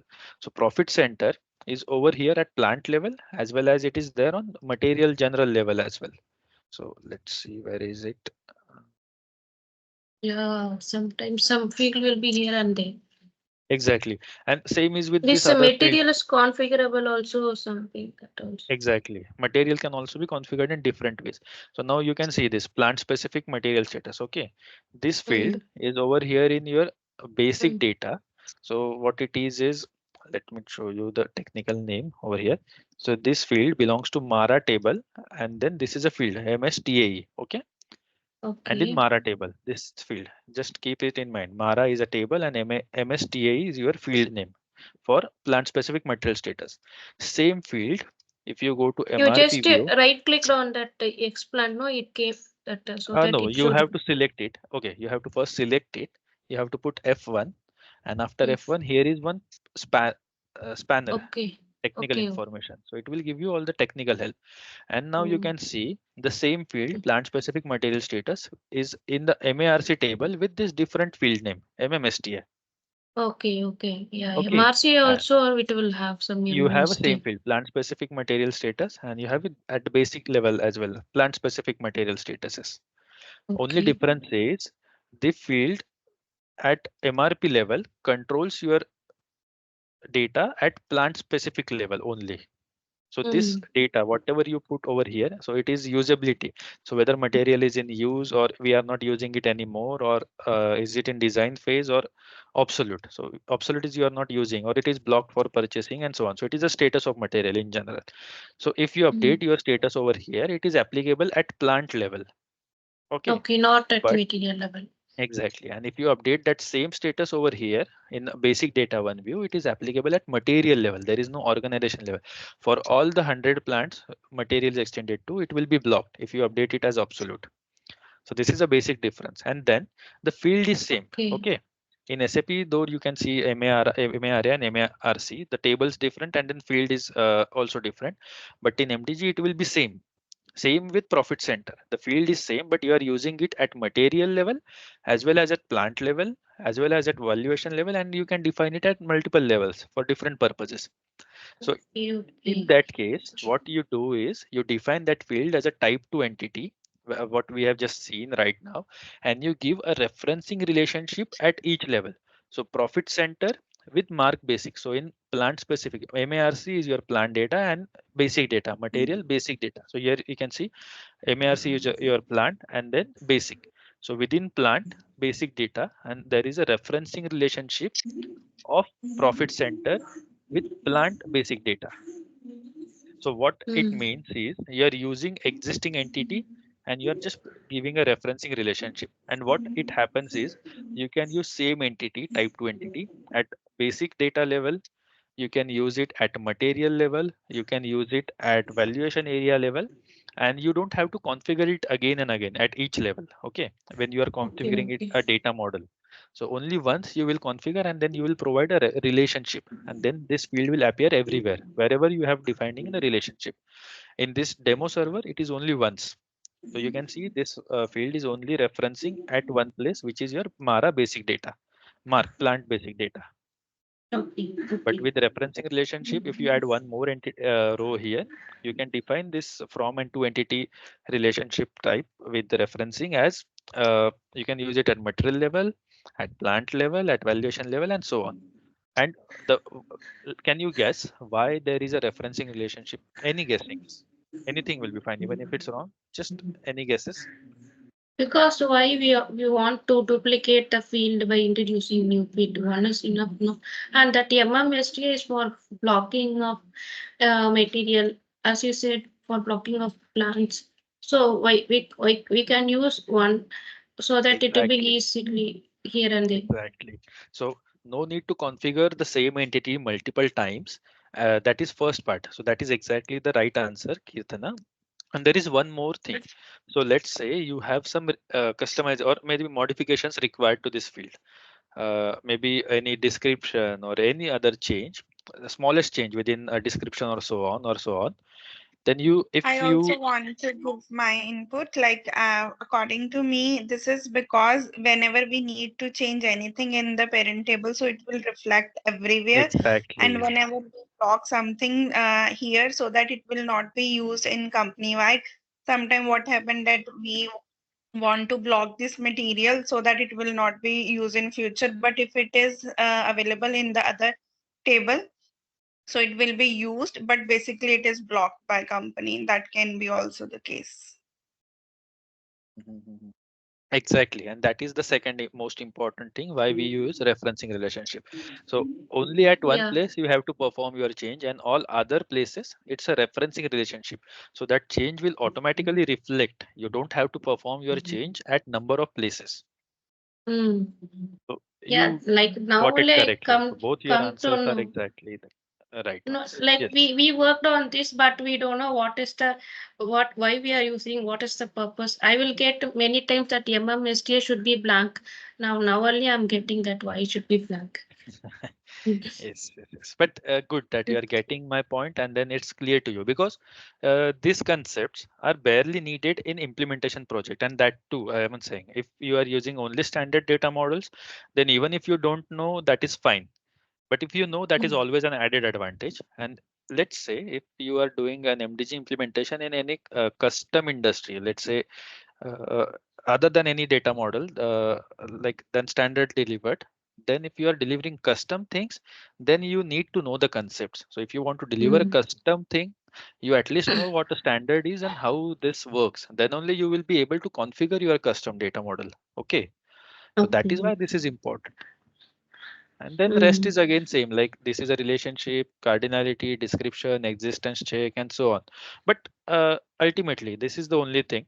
And there is one more relationship. As I told you, there are only three in our document: referencing, leading, and qualifying. Foreign key relationship is you can still see here, but this is not there anymore. Like we are not using, and SAP has made it obsolete in the latest versions of SAP MDG. So if you move over here, you can see only three in our document. There are only three entities, and that's why we are not covering that additional entity. Okay. I think it's similar to referencing only because in Yes, normal SQL foreign key means one field will be common in two tables. Same thing reference fields. yes, yes, yes, yes, exactly. And then in middle of our discussion, you asked me like somewhere why we are do we really have multiple type 1 entities as well, or of what it is, and so on. So here you can see within data model. So I am into data model I have selected, you can see and if I go to reuse active areas, so I can see four active areas. It means there are these four type 1 entities. Okay, we in Mm. our practice we are using only material because this is not only we, it's all the customers, that is we are concerned with only this entity type 1. And within this we have all the number of entity types: type 4, type 3, type 2, and so on. And this is access class: CL, MDG, BS, mat access. So this is again a technical term, but this is what we are using. There are other type 1 entities as well, and again if we have type 1 entities, we must have type 3, type 4, and all the dependent data model or entities structure within this. But these are not concerned with us because we are not using DMS. You can see here for document object link, DRAD for document object link, again for the second type 1 entity. And again with type 2 as well, this is type 2 entity attributes for material master. So this is something SAP has given, but in case you need all the modification, let's say you don't want to use anything standard, then you take a reference of this and you design your custom data model. But it never happens in my practice, Mm. or maybe you ask any MDG consultant, nobody has used any of this other type 1 entities. We are only concerned with the material, and that's where we are using material and the entity types. And now we have covered almost everything, what it is and all and all. Now let's go to visualize, because we have not gone to visualize data model, and then it will explain you in more easier way. So how data model is defined and how this all entity types are and so on. So now you can see here. Okay. And let me just expand it a bit. So And over here, stop me if you think that something is not clear to you. You can stop me. So this is your Mm. data model, basic data model. You just go to visualize data model and you can see it in hierarchical pattern. And this is hierarchy. So one is a parent node, then these are the child node. Again, in the child node, there are multiple child nodes and so on and so on. Okay. Okay. So this is a material type 1 entity which are we are mainly concerned with. Other entities we are not using. You can see here basic data for document linking. This is for change management. This is for production version, MKAL basic. So this is we are not using anywhere. This is in rarest case we use. For material is something we are concerned with. You can see here basic data. Name of that entity is basic data. This is our type 1 entity. And within material we have all these many entity types, or Mm. it's Why it is inactive data model and uh, mm, above, like it is inactive data model uh, because okay, no, it is activated, but as we are changing, it shows it like this. It won't make any change. Like it's always in active data models only. And if Okay. you have all of your data models active, then maybe it change, but it is like this only. There is no such Okay. logic behind it. Yeah. And from here you can see active version. Is it the same or not? Now let me select again and go to visualize. Okay, now again I'm back to this hierarchies and so on. Now I'm expanding material. So all these are attributes. Now here you can just differentiate it simply, or maybe you can see it from here, which are the entities and which are attributes. So within materials, material itself is your type 1 entity. So it is entity type itself. You can see storage and use type 1. So first one is your type 1 entity. Material itself is your type 1 entity within material data model. Mm. Data Mm. element is assigned matnar, then a referencing relationship or any referenced entity type is there or not. So you can see over here EAN, which is your European article number, is a referencing field. So it is again used in multiple levels. It is used on material basic data, in additional data, in your unit of measure conversion, and so on. So let me just show you for example quickly. So EN here, you can see EN and UPC, EN category. Mm. It is used over here. It is into your additional data unit of measure. Here you can maintain EN on each unit of measure. Again, in additional EANs, you can also maintain multiple EANs. So same EAN is used on different levels. And if you just F1 it, now I'm not doing it, but you can take it as an exercise. You can see different tables and names. Okay. So that is why you Okay. are using referencing. So if you want to change anything specific to EAN, only one place you have to change, and no need to create duplicate entity types for each level. And then you can just reference it everywhere. And all other are, you can see attributes. These are attributes, and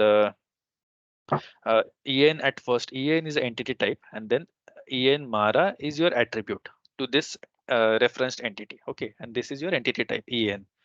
All of these are your attributes. One is always your key field within attributes. Let's move further. This is all your basic data. So all attributes you can see over here is your basic data. Okay.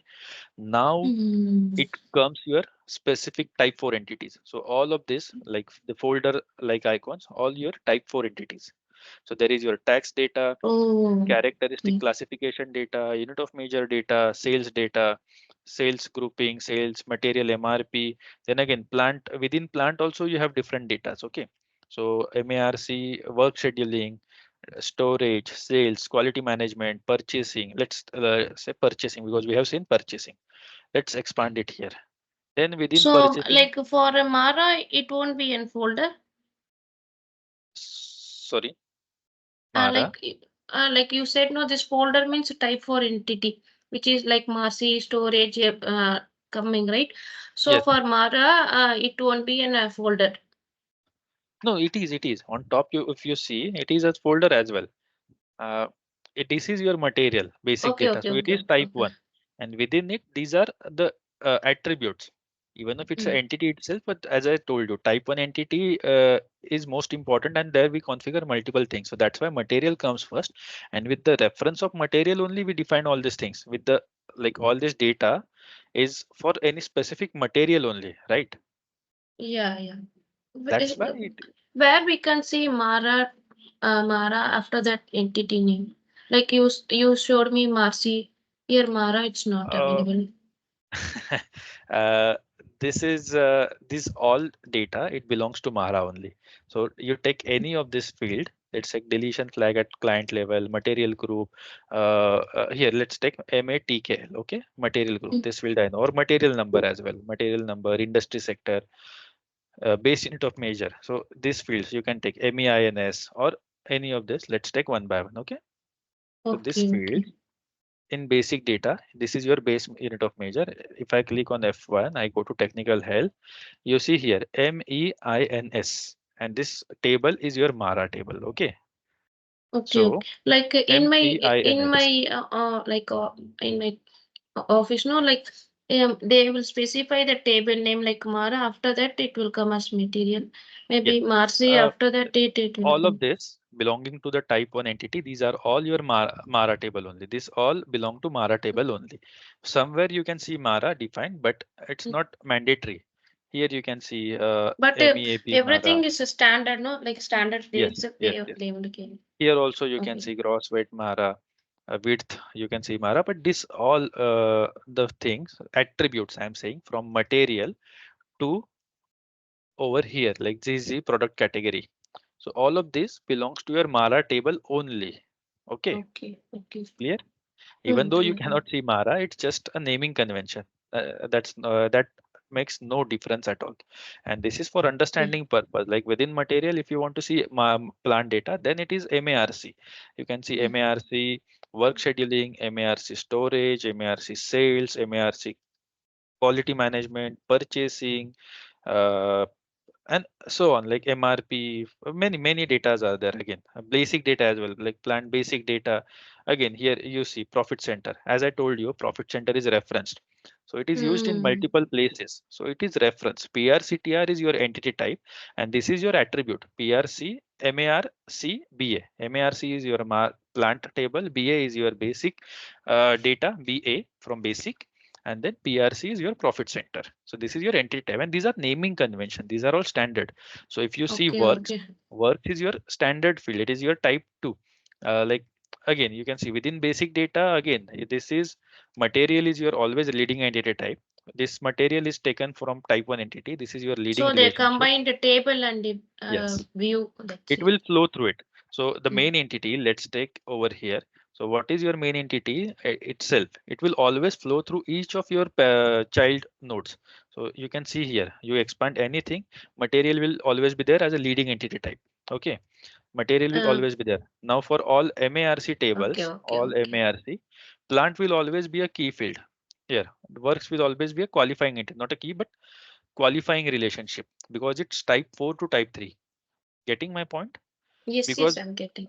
all this below data, now let's consider material and plant.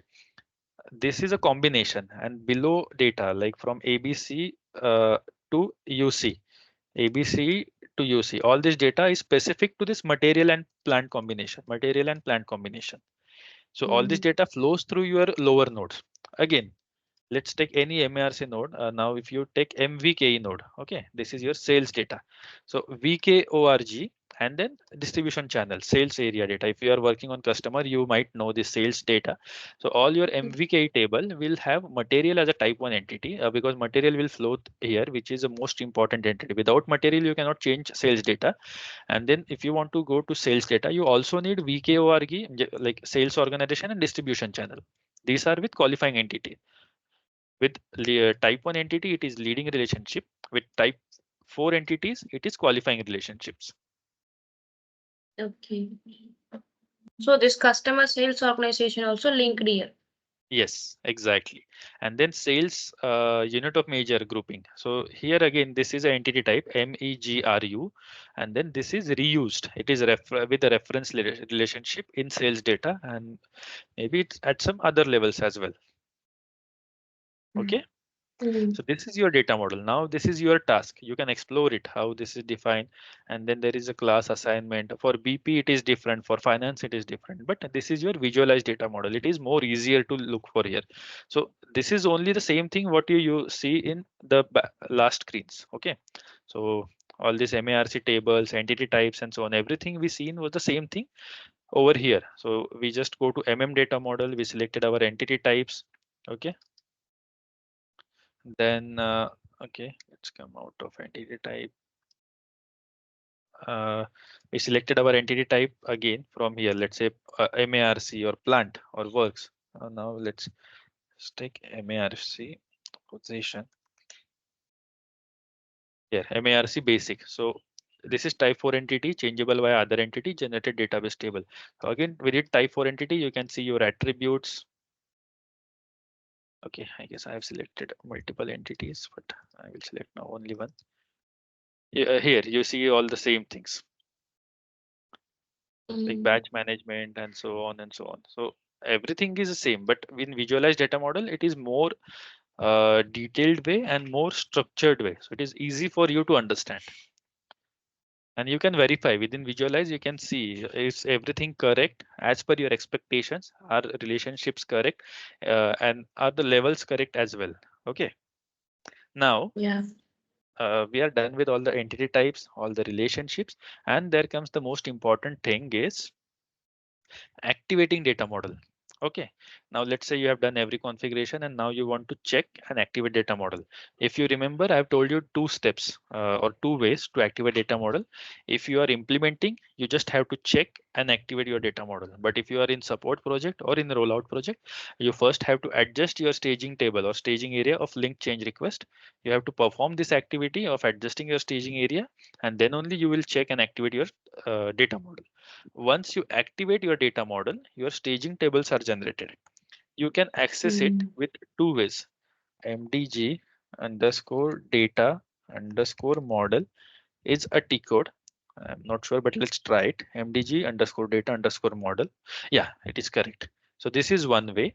So here you just need to give your data model. Let's take MM because we are discussing MM only mostly. Click your data model, give your data model and execute. And all your structures you can see over here. So let's take a material because we are only using material. You can see there are check tables generated, there are text tables generated, there are many other like MARD is your storage location, MBEW is your costing specific tables, and now here you see a physical name. Okay, so if you double click on any of this entity, you can see within each table what fields are there. Okay, this is your staging data, staging tables and staging data. And let's take one by one now. Oh, this is staging table. Means like a CR is not approved. We can see here.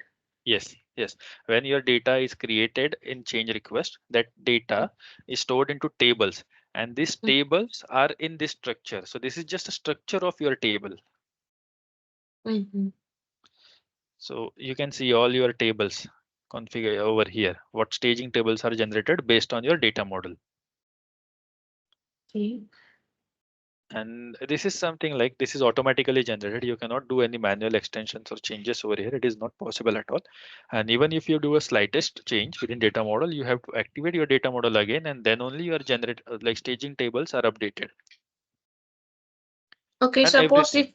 if the CR is in the staging table means we can command CR, no? Yes, you can see here. Can you open one and show us like how if one CR is created means for that field it is updated or not? We can check here, no? Yes, yes, we can see our data. But for that, let's go to SC38. I guess there is a different table number. SMD adjust change. SMD data model. Count data records. Okay, data model I'm not selected. Let me check.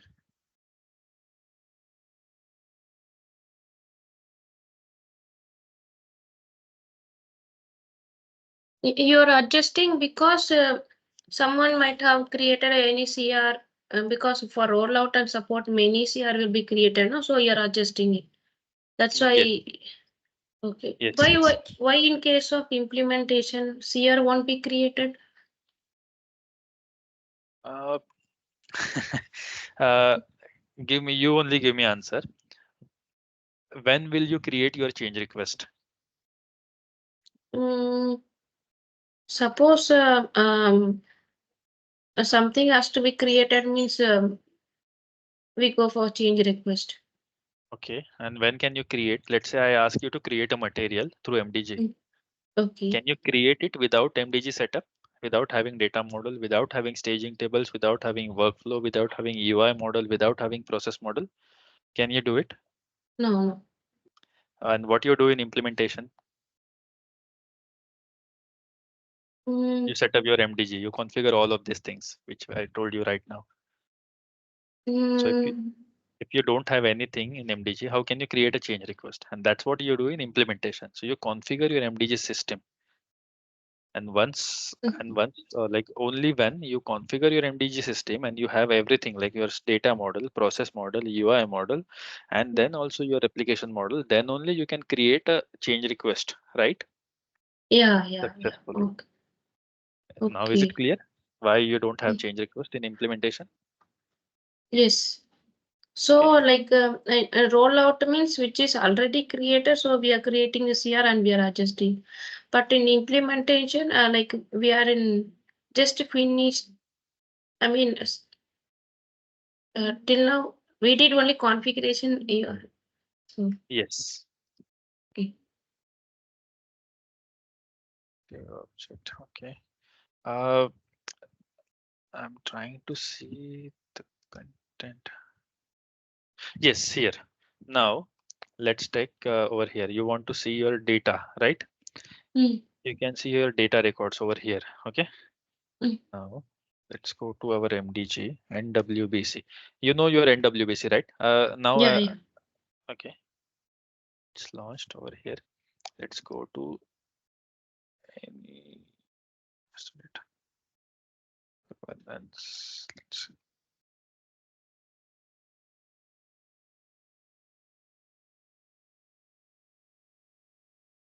And like just one request from my side, Kirtana and maybe Jagandeep, for both of you. If you think there can be a possibility like some things Kirtana you know, but Jagandeep you might have not sure or you might have not worked. In that case, just let me know. Don't so that I won't go ahead assuming you both know it. If you see that something is Okay. Kirtana know and maybe you don't, just highlight it. Don't worry at all. Okay. Okay. Otherwise, I will just proceed further and I may not know like whether you understood it correctly or not. Correct. Yeah. Let's go to display change request monitoring. Let's see what our open change request. Is it not working? It's from Okay. change type you can just from the change type you just take those changes which are active. Let's say. Okay, created by me all. Go. Okay, there are no such change. Date you can change. Yes. Okay, there are no change requests, but maybe I will tell you later. For now, let's have it because we don't have any change request. We'll create some dummy change request. For now, let's try to understand concept from this. Okay, now here we come. You can see this So generated here table. no materials created. Like it's Exactly. Yes. So here you see all your uh, tables, okay, which material tables are there, check tables, text tables, and so on. Whatever data you want to explore within specific change request, you just select that specific. Let's say you want to change check whether staging table has been updated with the change request data and you are creating material. You can go with material check table. Okay, so over here you can just double click. You can go to contents. Okay, not this one, this is a check table, so it won't have any values, but let's take table with further attributes. Okay, let's take MARD, MRP. I go to here, and if I try to go further, I can see it over here. And then USMD, KMM material. So here you have to put your change request number. And this number, if you put your change request number, okay, we have multiple, right? Let's take any. You just execute. Okay, no table entries found. So these are, as I said, there are no change requests, but let's see if we can. there are no any change request in the system, so we are not able to see anything. But here you can just put your request number, change request number, and you can see your data. In your case, you both are working on MDG projects, so you can go to this T code simply, MDG underscore data underscore model. This is one way, or you can go to SE38 and use your table, which is USMD underscore data underscore model 38. I will show you again here. USMD underscore data underscore model. I will also give you in chat. I cannot chat. Maybe I don't have option. Okay, I will share, or maybe you can take it. It's very simple. USMD data model. You just execute it. After executing, you will get your data model details. You just enter your data models. You can select over here count data records or not. If you want to count, you will get all data records. So over here, you will see your data records. Now over here, you see there are number of records available, but somehow I'm not able to see. We can check it afterwards, but again, you just go over here and you visualize it. Go to contents. Okay, and within content, you just put your change request number or your material temporary number, material number, the one which is with a dollar. So I told you in our last meeting or last session that when you create any new business partner or a new material, you get a temporary number over there in your change request. So you put that temporary number Mm-hmm. over here, and then you get all the data associated with that number. Okay, here you can see here $121, $116, $115, and then just double click, you will get their data. And this table is only holding this data of change request or dollar, the temporary material number. And this is a temporary one, dollar followed by 98, dollar followed by all these numbers, and so on. Okay. Okay, So like this in is a how. reuse mode, like if it is in a reuse mode means after activating it will vanish, but if it is flex Exactly. mode means it will Yes. be present. That's Yes, it. if you activate your change request, this data will vanish from over here. This 102 entries you will not see if you activate all of your change request. Mm. Is it clear? Yeah, And yeah, okay. there will be some Yes, difference. yes. Like this is a demo system, so you won't have much here, but maybe you can test it in your own systems. So we'll get lot of data here. Now you can see Mm. this are some things, but you need to also understand some technicalities, like technical terms.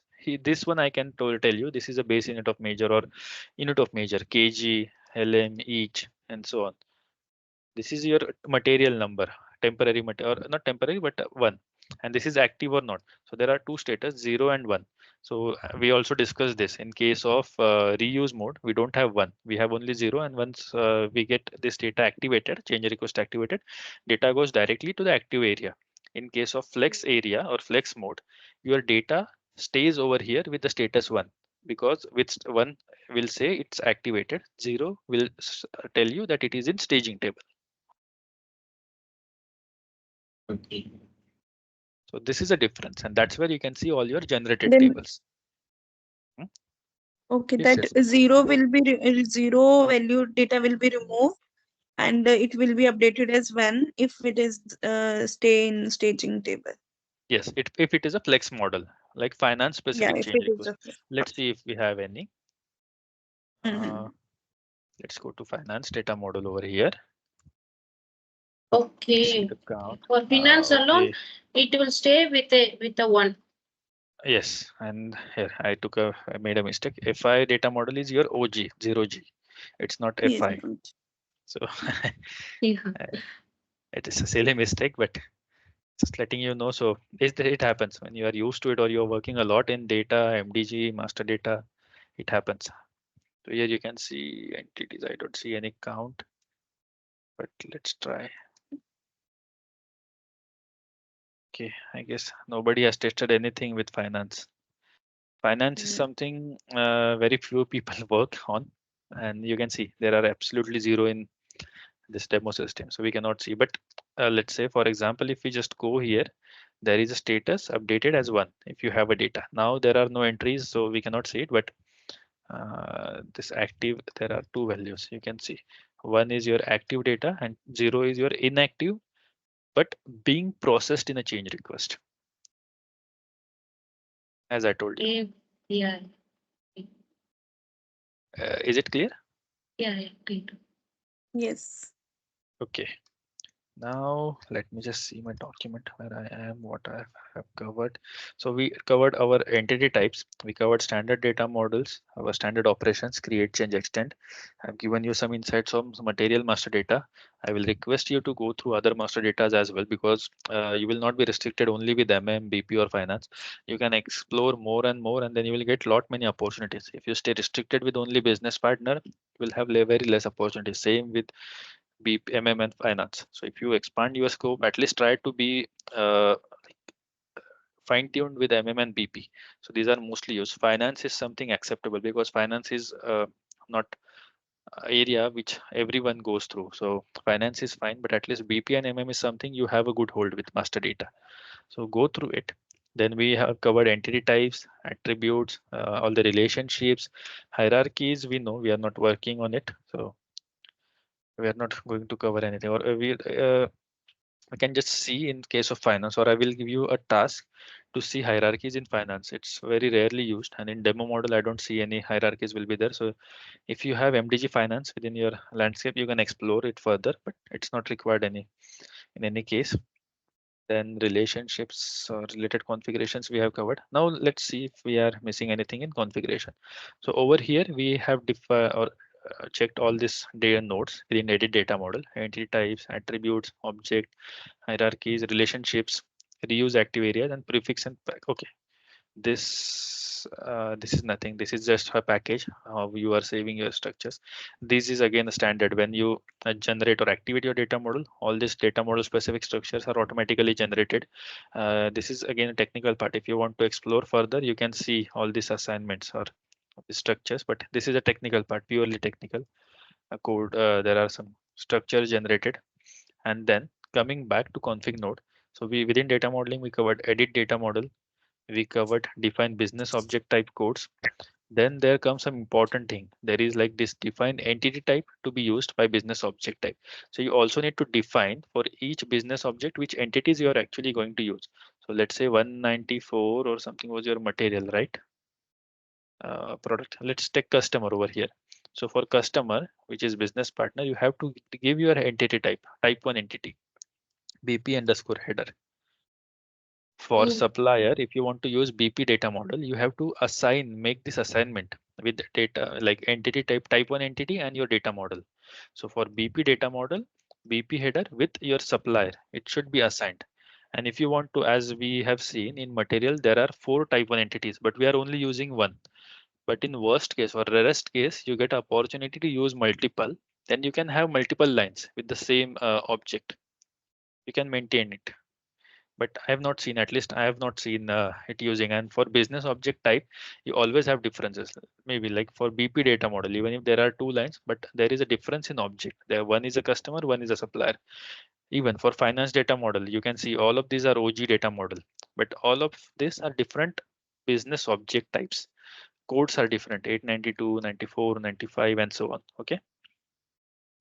For product, they have not done assignment. So I will tell you afterwards. If we don't have this assignment, we will not be able to create any change request because we don't have defined any assignment. And even if I try to activate data model, then I don't know which like which entity type I want to consider for data model. Let me show you right away. I go to So edit data for model. creating a business object, you're saying like we have to link this BP Yes, header. yes. You have to have this linkages. This is mandatory. This is very basic. Like uh, here you see all these are warnings. There are many warnings, but you can also see that check the reuse act. There are many warnings actually, and there are no change documents or help us sign. We can explore. Have not gone through, and there are many custom attributes as well configured. So I will not go through individual, but we will get error. And even if we activate it and we don't have assignment, we will not be able to create any change request for this data model. This is where we have to define entity types to be used by each business object.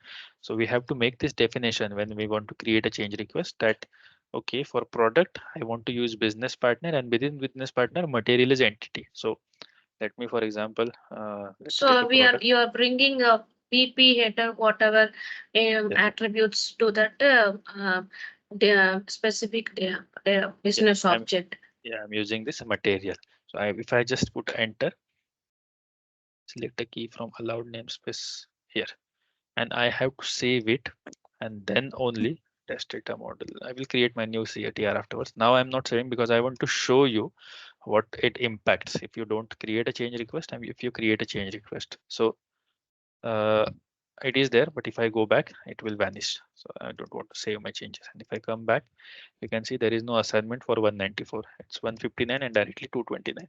Okay. So this is assignment. And then this is a prefix for internal key assignment. I told you as an exercise. Okay. So this is a prefix. When you create this is also important is there is no configuration as it's a demo server. We have to do a lot of things in order to have this change request created and so on. So this is data model You have to enter here data model for each data model, you have to maintain these things. Entity type is our type 1 entity always, which is your material type 1 entity, and prefix is either dollar. By default, it is dollar, or you have to define. And when you create a change request and you define this prefix, your temporary number will always have this prefix. Getting where this prefix Okay. comes from, Yes. and you can Yeah. define it From. hash, you can define and star, whatever it is. Okay. Can you, why we came Okay. inside this table? Can you go back and show what is it? Okay. Here we came from here. Define prefixes for internal key assignment. Yes. And this key Means like, assignment is just a second, Kirtana, please. Internal key assignment is something you define at your entity level and at your just a second, and you have to do it yourself as well. You have to relate these things. You see here, internal key assignment possible. Key assignment is there in your entity. So all of this is okay, dependent on each other. So if you have these keys can be changed, internal key assignment possible. This is standard for any data model. So by default, if you try to create a new change request for material, there will be a temporary number followed by dollar prefix, dollar or hash or whatever it is defined in the configuration node we just reviewed. But okay, that can also be changed. You can take any random number because there is option key can be changed. You can try it yourself. Okay. In last session, mm, I told you that I will tell you afterwards, but now is the right time to tell you because now you can relate. Okay. yeah. So the key means like a field. If that want to be changed means you are specifying separately as an internal key. Yes, exactly. Let's say I want to create a material. I'm not sure whether I will be able to or not, but let's see. Or otherwise, let's try to check with PP.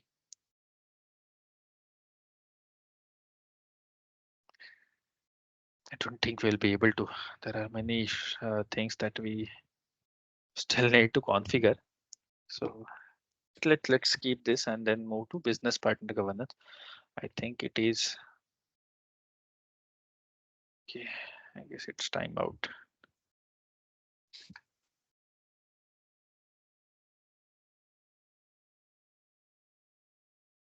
Or you can explore it yourself. Take it a task and see that internal key assignment or temporary number for material or business partner or whatever it is.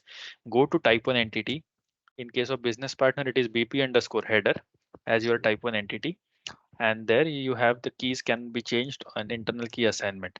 So there itself you can see whether this dollar is defined as a prefix or what it is, and then how can you change it. Okay.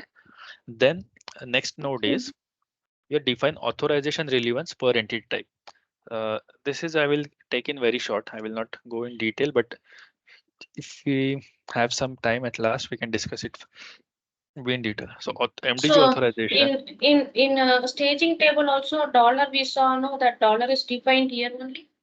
exactly in this prefix node, define prefixes and internal key assignment. Okay, okay. So that's why whatever field Yes, that is appearing, it is a dollar. That so it indicates the exactly. staging. Okay, Yes, okay. you can relate it with your own systems. What prefix you have.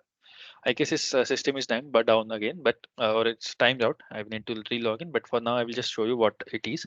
So authorization release once is by default when you implement your business functions of MDG. We have seen in our MDG architecture. So if you implement it, you will get all the standard authorization like create, change, extend, and display all the authorizations.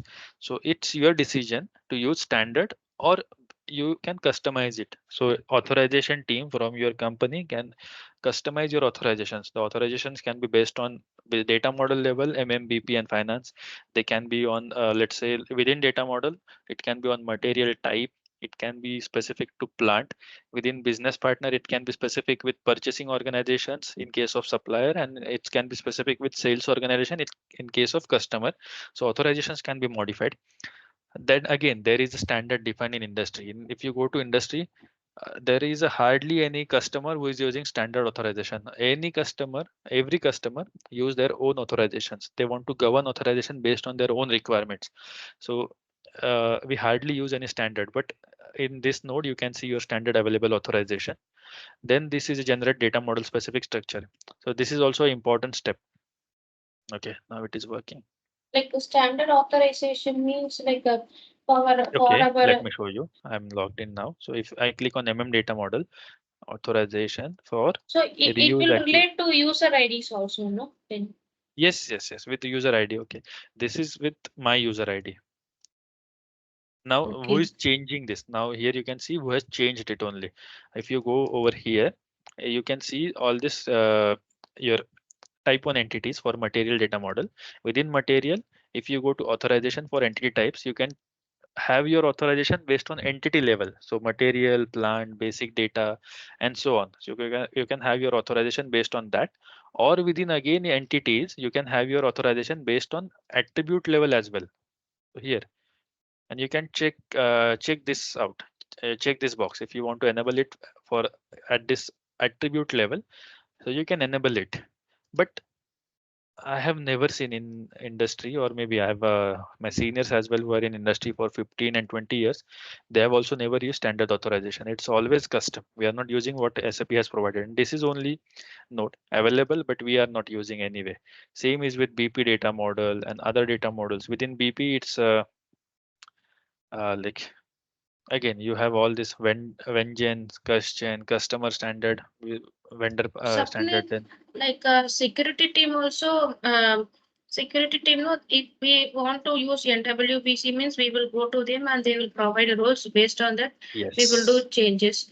So yes, in that security level rules, but in MDG level, are we using? Maybe they will be using authorization for that yes, specific user yes. or a specific field.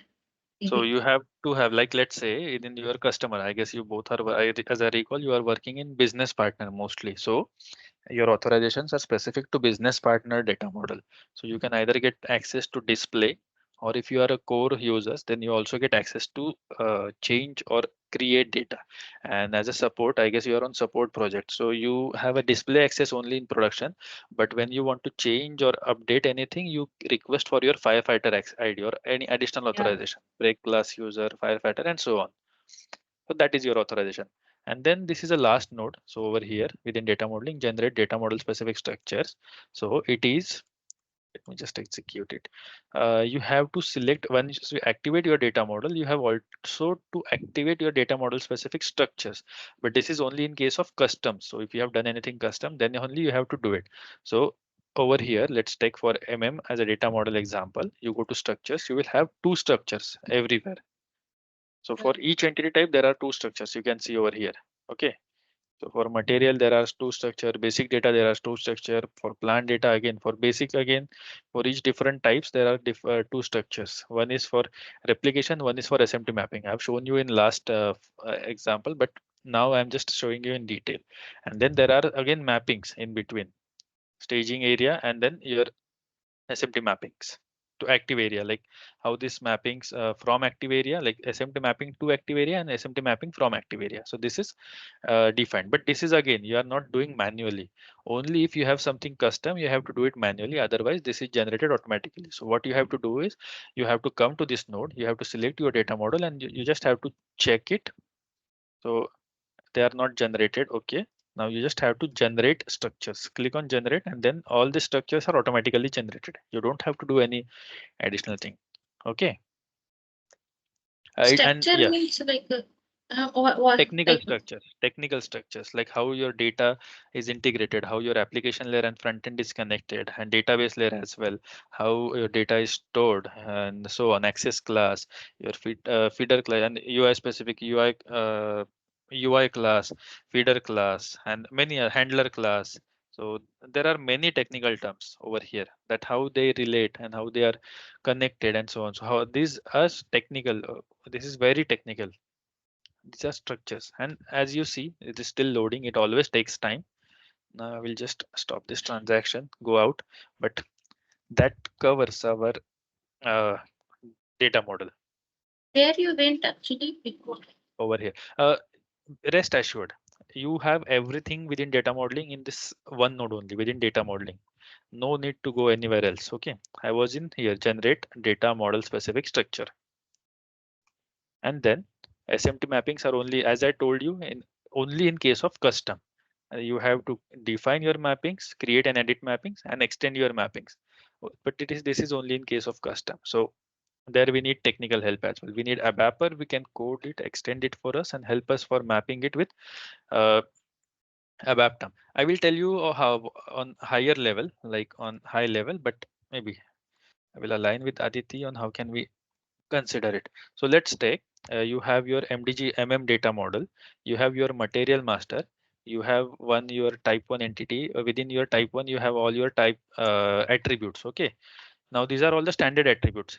This is your MDG and this is your S4. Okay, same is here, all your standard attributes. Now you want to create an custom attribute which is not, let's take there is one field XYZ. Okay, that is available in S4 but that is not available in MDG by default as a standard field.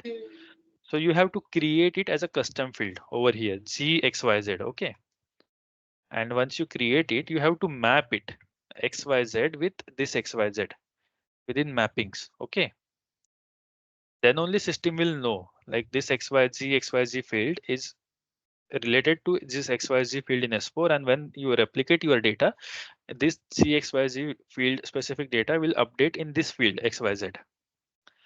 This is one scenario. Then there is another scenario of ABC, which is not available either in S4, not available in MDG. So you have to define it over here as well as over here. So it will be GABC and over here and GABC over here. But also mapping is required even if it's custom. Okay. So entity is not available in S4, not available in MDG. This is your MDG, this is your S4. Okay. These are two scenarios. And then third scenario is complete entity. So you have to create altogether new entity within material, and then you have to create same over here in MDG as a G entity. And over here G field. In SAP it will be Z fields. And over here it will be Z fields and attributes, like Z entities and attributes. But this all is a custom, and only when you are going to custom you have to configure this SMT and other related extend your mappings or configure total custom mappings in case of custom entities. Getting? That's why these Yeah. nodes are here. But that's it. That covers our data model topic. I guess you have understood most of the things, and I'm sure like you have understood it correctly. Any questions or any doubts from your side? Like I just wanted to know that we will do all this thing in practical also, like we will define entities by ourselves for doing practice, Mhm. Uh, defining have everything. you not received any server, or how is it? I'm not sure. Is it that you have to get server access separately, or you have already received it from Ambikeya? yeah, Yeah, I already saved it. Yes. Okay. they came like So if you have received it, you can try it yourself. And in next session, maybe in first 15 minutes or so, we can do either way. Now you know how everything works, so you can configure it. If not, then maybe I will help you in first 15 minutes in next session how to do it yourself. But you have to have a structure. You need to define what how you want to configure. It's custom. Even if you are doing custom, you need to know. So I can show you first, and then you Okay. can try yourself different structures, different models based on your customers or your like systems. So that is also possible. Mm-hmm. That we can do, not an issue. But at least from concept wise, the data model topic is finished. Now from hands on, there can be many possibilities. Like we can, as I told you just now in this, we can have standard data model configured, we can have custom data model, all together custom data model configured, custom fields which are not available in S4, custom fields which are available in S4 but not in MDG. There are many scenarios that you can test. Though we will not go through each and ourselves like in this session, you can practice it. If you have any questions, you can reach out to me anytime. And Sapnil, like if we will be doing the practical section, no, like now we have gone through this data model. So can we try doing what with with the help of data model doing that implementation practical? Uh, yes, why not? That's what I said. Like in next session, maybe for 10 to 15 minutes, I will show you how to configure a custom data model. What are the things on high level? But I will not go with, like for example, data model. Not that huge. We'll just configure one type, one entity, one type 4 entity, one type 3, and if needed, one type 2. But type 2 is not used, as I told you. So we will go with simple structure. Just for example. Yeah, Then it's simple. up to you. You can practice as much as you want. There is no restriction on that. Server is with you. You can do n scenarios from your side. And if you have any questions, you can ask me. What say? Like whatever you're teaching the concept, no, like just we want to do from top, like from data model. That's in practical way, so that if we put into company, you know, we will ourselves we will. Yes, why not? We'll do it. Sure. But that's it. Like theoretically, we have covered everything. Practical part, we have gone through each and every node and asked like each object, how to configure, what are the things, what are the parameters, what are the properties, and so on. But I will explain you some Z models as well. Like one very simple data model I will help you with, and then based on that you can like try your own data models. Just concept, make a concept on what you want to configure and do it as you want. And you can take a reference of your own customers that you are working on at the moment, like any MDG client you are working on. You itself can teach you. Yes, yes, yes. I'm anyway going to teach you. Yeah. Or otherwise, I will explain you one and then I will give you some exercises. Okay. Yeah, yeah. Like suppose if you are like if we did data model means and like some like you know like MDG implementation like flow we have to create. Yes, yes, yes. That I will do it. Don't worry at all. In And then between what? FPM will come process modeling settings, CR setting. That is later. Like FPM will come at last. First is data model. Then I guess it will be UI model or process model. It will be simultaneously.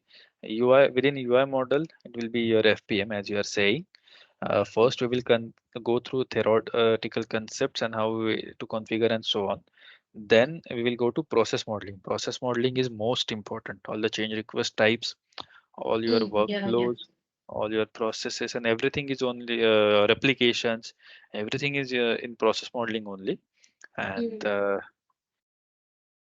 Yeah, in yeah, it process covers modeling most that of the things. CR creation we will define here and in the yeah, yeah. Yeah. CR creation steps. So your Um, business activities, your change this request, your workflows, yeah everything comes in the workflows. process. And also the We will governance we structure. will create no like practically so that we will interconnect each other in a practical Yeah. wise also. Yes, yes, yes, yes. We will do it for sure. So, Okay. But for now, is it clear? yeah, and mapping wise, like as you said, separate system, no, like MDM and MDG, we will have some field. So we are doing mapping, no. So mapping is mapping and replication is different or here it is Different. Totally different. Mapping just is we are different. You have to define system or you have to map your fields, and replication is sending your data from that field. So these two are different terminologies altogether. just have connect we are making connection But with the yeah, two yeah, yeah. systems. Wait, Kirtana. Let's not rush at all. You are going too far from right now. We are at only having data model initial session or maybe the data model at the moment. Process and UI. Yeah, they are yet to remain. And process is the biggest one, process model, or most important in MDG. Uh, so when we go to that part, let's discuss it, because for now this will be vague. I'm not going in detail anyway at the moment, so you will not understand, and then doubt will be there again. Like it won't be clarified. But as I told you, like for some other cases like key assignments or key and others, if we discuss it at that time only, you will get it very clear. So then only we can discuss. So you can keep this doubt or note this down, and when we have that specific sessions, you can ask me those questions. Okay. Okay. And Sapni, like, can you explain what is implementation, what is a rollout project, what is support project? Uh, okay, I will give you a short implementation. Within implementation, again, there are multiple approaches: blue field, green field, and then blue field. So, like, sorry, green field, brown field, and blue field. Okay. So, green field is your complete. Hello, your voice.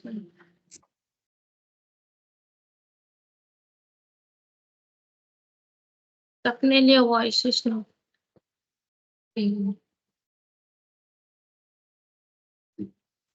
Hello, hello. I'm Yeah, audible. yeah, now. Yeah, you're Okay. audible.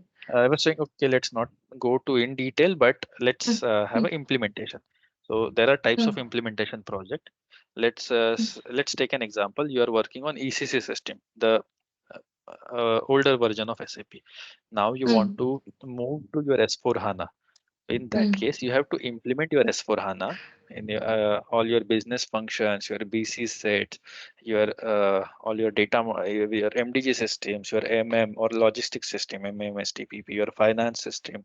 You have to configure all your company codes, plant, storage locations, purchasing organizations, and all the configuration and everything you have to configure from start. Or maybe you have to move to your S4, or you either have to migrate everything from ECC to S4, and then you have to add some new scope as well. Like that is one way. If you are on any non-SAP system, then you are not having any ECC system as well, and then you who are implementing S4, then you have to implement SAP as such, like implementing a software in our mobile or implementing an application, and then you have to configure all these aspects, your module specific configurations, your processes, business processes. You have to define everything. So this is your mm, implementation project. You start from scratch. You don't have SAP at all, and then are moving to SAP. So that is your implementation project. And as I told you, there are two types, like moving from non-SAP to SAP, or from any other SAP, like ERP to SAP. ERP is Enterprise Resource Planning, and SAP is one of the tools. There are other tools as well. There is Oracle, there are HFM, HCM, like Oracle specific tools are there. And there are many other non-SAP and non-Oracle tools as well. So these are ERP tools. SAP is one of the ERP tools. So you can either move from non-SAP to SAP, or SAP lower version to SAP S4 HANA, like ECC to S4 HANA, and so on. So these are the types of mm. implementation. Then there, Okay. once you implement everything and you go live, like you start using this latest system, you have to manage your day-to-day system. Let's say you need any new plant. Let's say you have any change request issues. Your change requests are getting stuck. Your workflow is not behaving normally.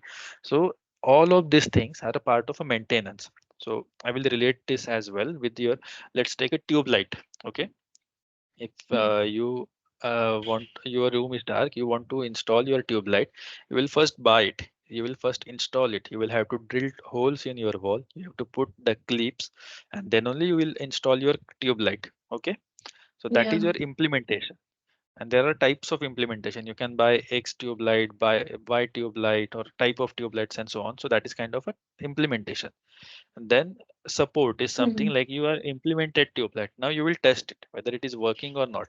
And let's say sometime mm, it's like start like dimming, or it starts like flickering and so on. So in that case you have to repair it, mm, uh, and so on. Okay, so you have to mm, repair it. So that is your support project. That's what you do in your SAP projects. Okay, so mm, if you are facing any issues with change request, you will see what is a root cause, what are the challenges, and you will fix it. If your logistics process are not working fine, or if you need any additional plant, you will configure it. So that is a support project. And then Mm-hmm. rollout is something, let's say you are already gone live, you are supporting your customer, and then you Mm-hmm. buy some company. Okay, some big companies are always buying some small plants or small units. And then when you buy a new plant, let's say you are a Tata and you're buying a new plant, let's say any Mm-hmm. small company in Pimpri Chinchwad or maybe in your any Chennai, but Mm-hmm. that company is not using ERP at all. They are not in ERP. They are using their standard processes like pen and paper and documentation, charts and everything. Now you want them to move to SAP because you have bought them and you are using SAP. So you have to convert them from non-SAP to SAP, right? Yeah, So yeah. that is a rollout. A rollout is something you already have your SAP with you, and you are just adding one new company code because that plant or Mm-hmm. that company is you have bought newly and you are merging it into yourself. So that is your roll out to the additional newly bought plants or company codes or so on. That are basic differences in these projects. And these are only three types: implementation, support, and rollout. Clear? Mm. Clear. Yeah. Okay. Then any more questions for today or we No, are no. Yeah, now only I'm getting why we are not that activating that data model. I mean, not adjusting it. No one will yes, use, right? Like we are just creating from scratch. exactly. So one by one you will get to know. But I would request like not to rush because if you have all your questions at first, then it may not be clear with the like things which I am sharing at the moment because initially I'm not Mm. sharing everything. In last session, I Mm. was not explaining all the things of data model. In the very first Yeah. session in architecture, I was not having even data model in scope. So if we go Mm. further one by one, you will get to know all these things. Okay. Okay, okay. Anything from you, Jagandeep? No, actually, I am a bit new, so I don't have questions, but I just about to learn things. Okay. And I I am would request if observing.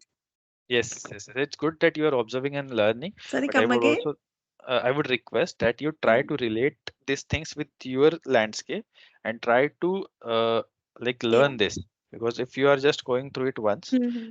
it may not be much clear when you are going through it after a month. You will not even remember what is type 1, type 2 if you are not going through Yeah, any correct. like in next 1 month. So try to have a practice and then relate it with your Okay. systems. Then only it will be more Mm. clear. But Yes, okay, I yes. think we are Mm.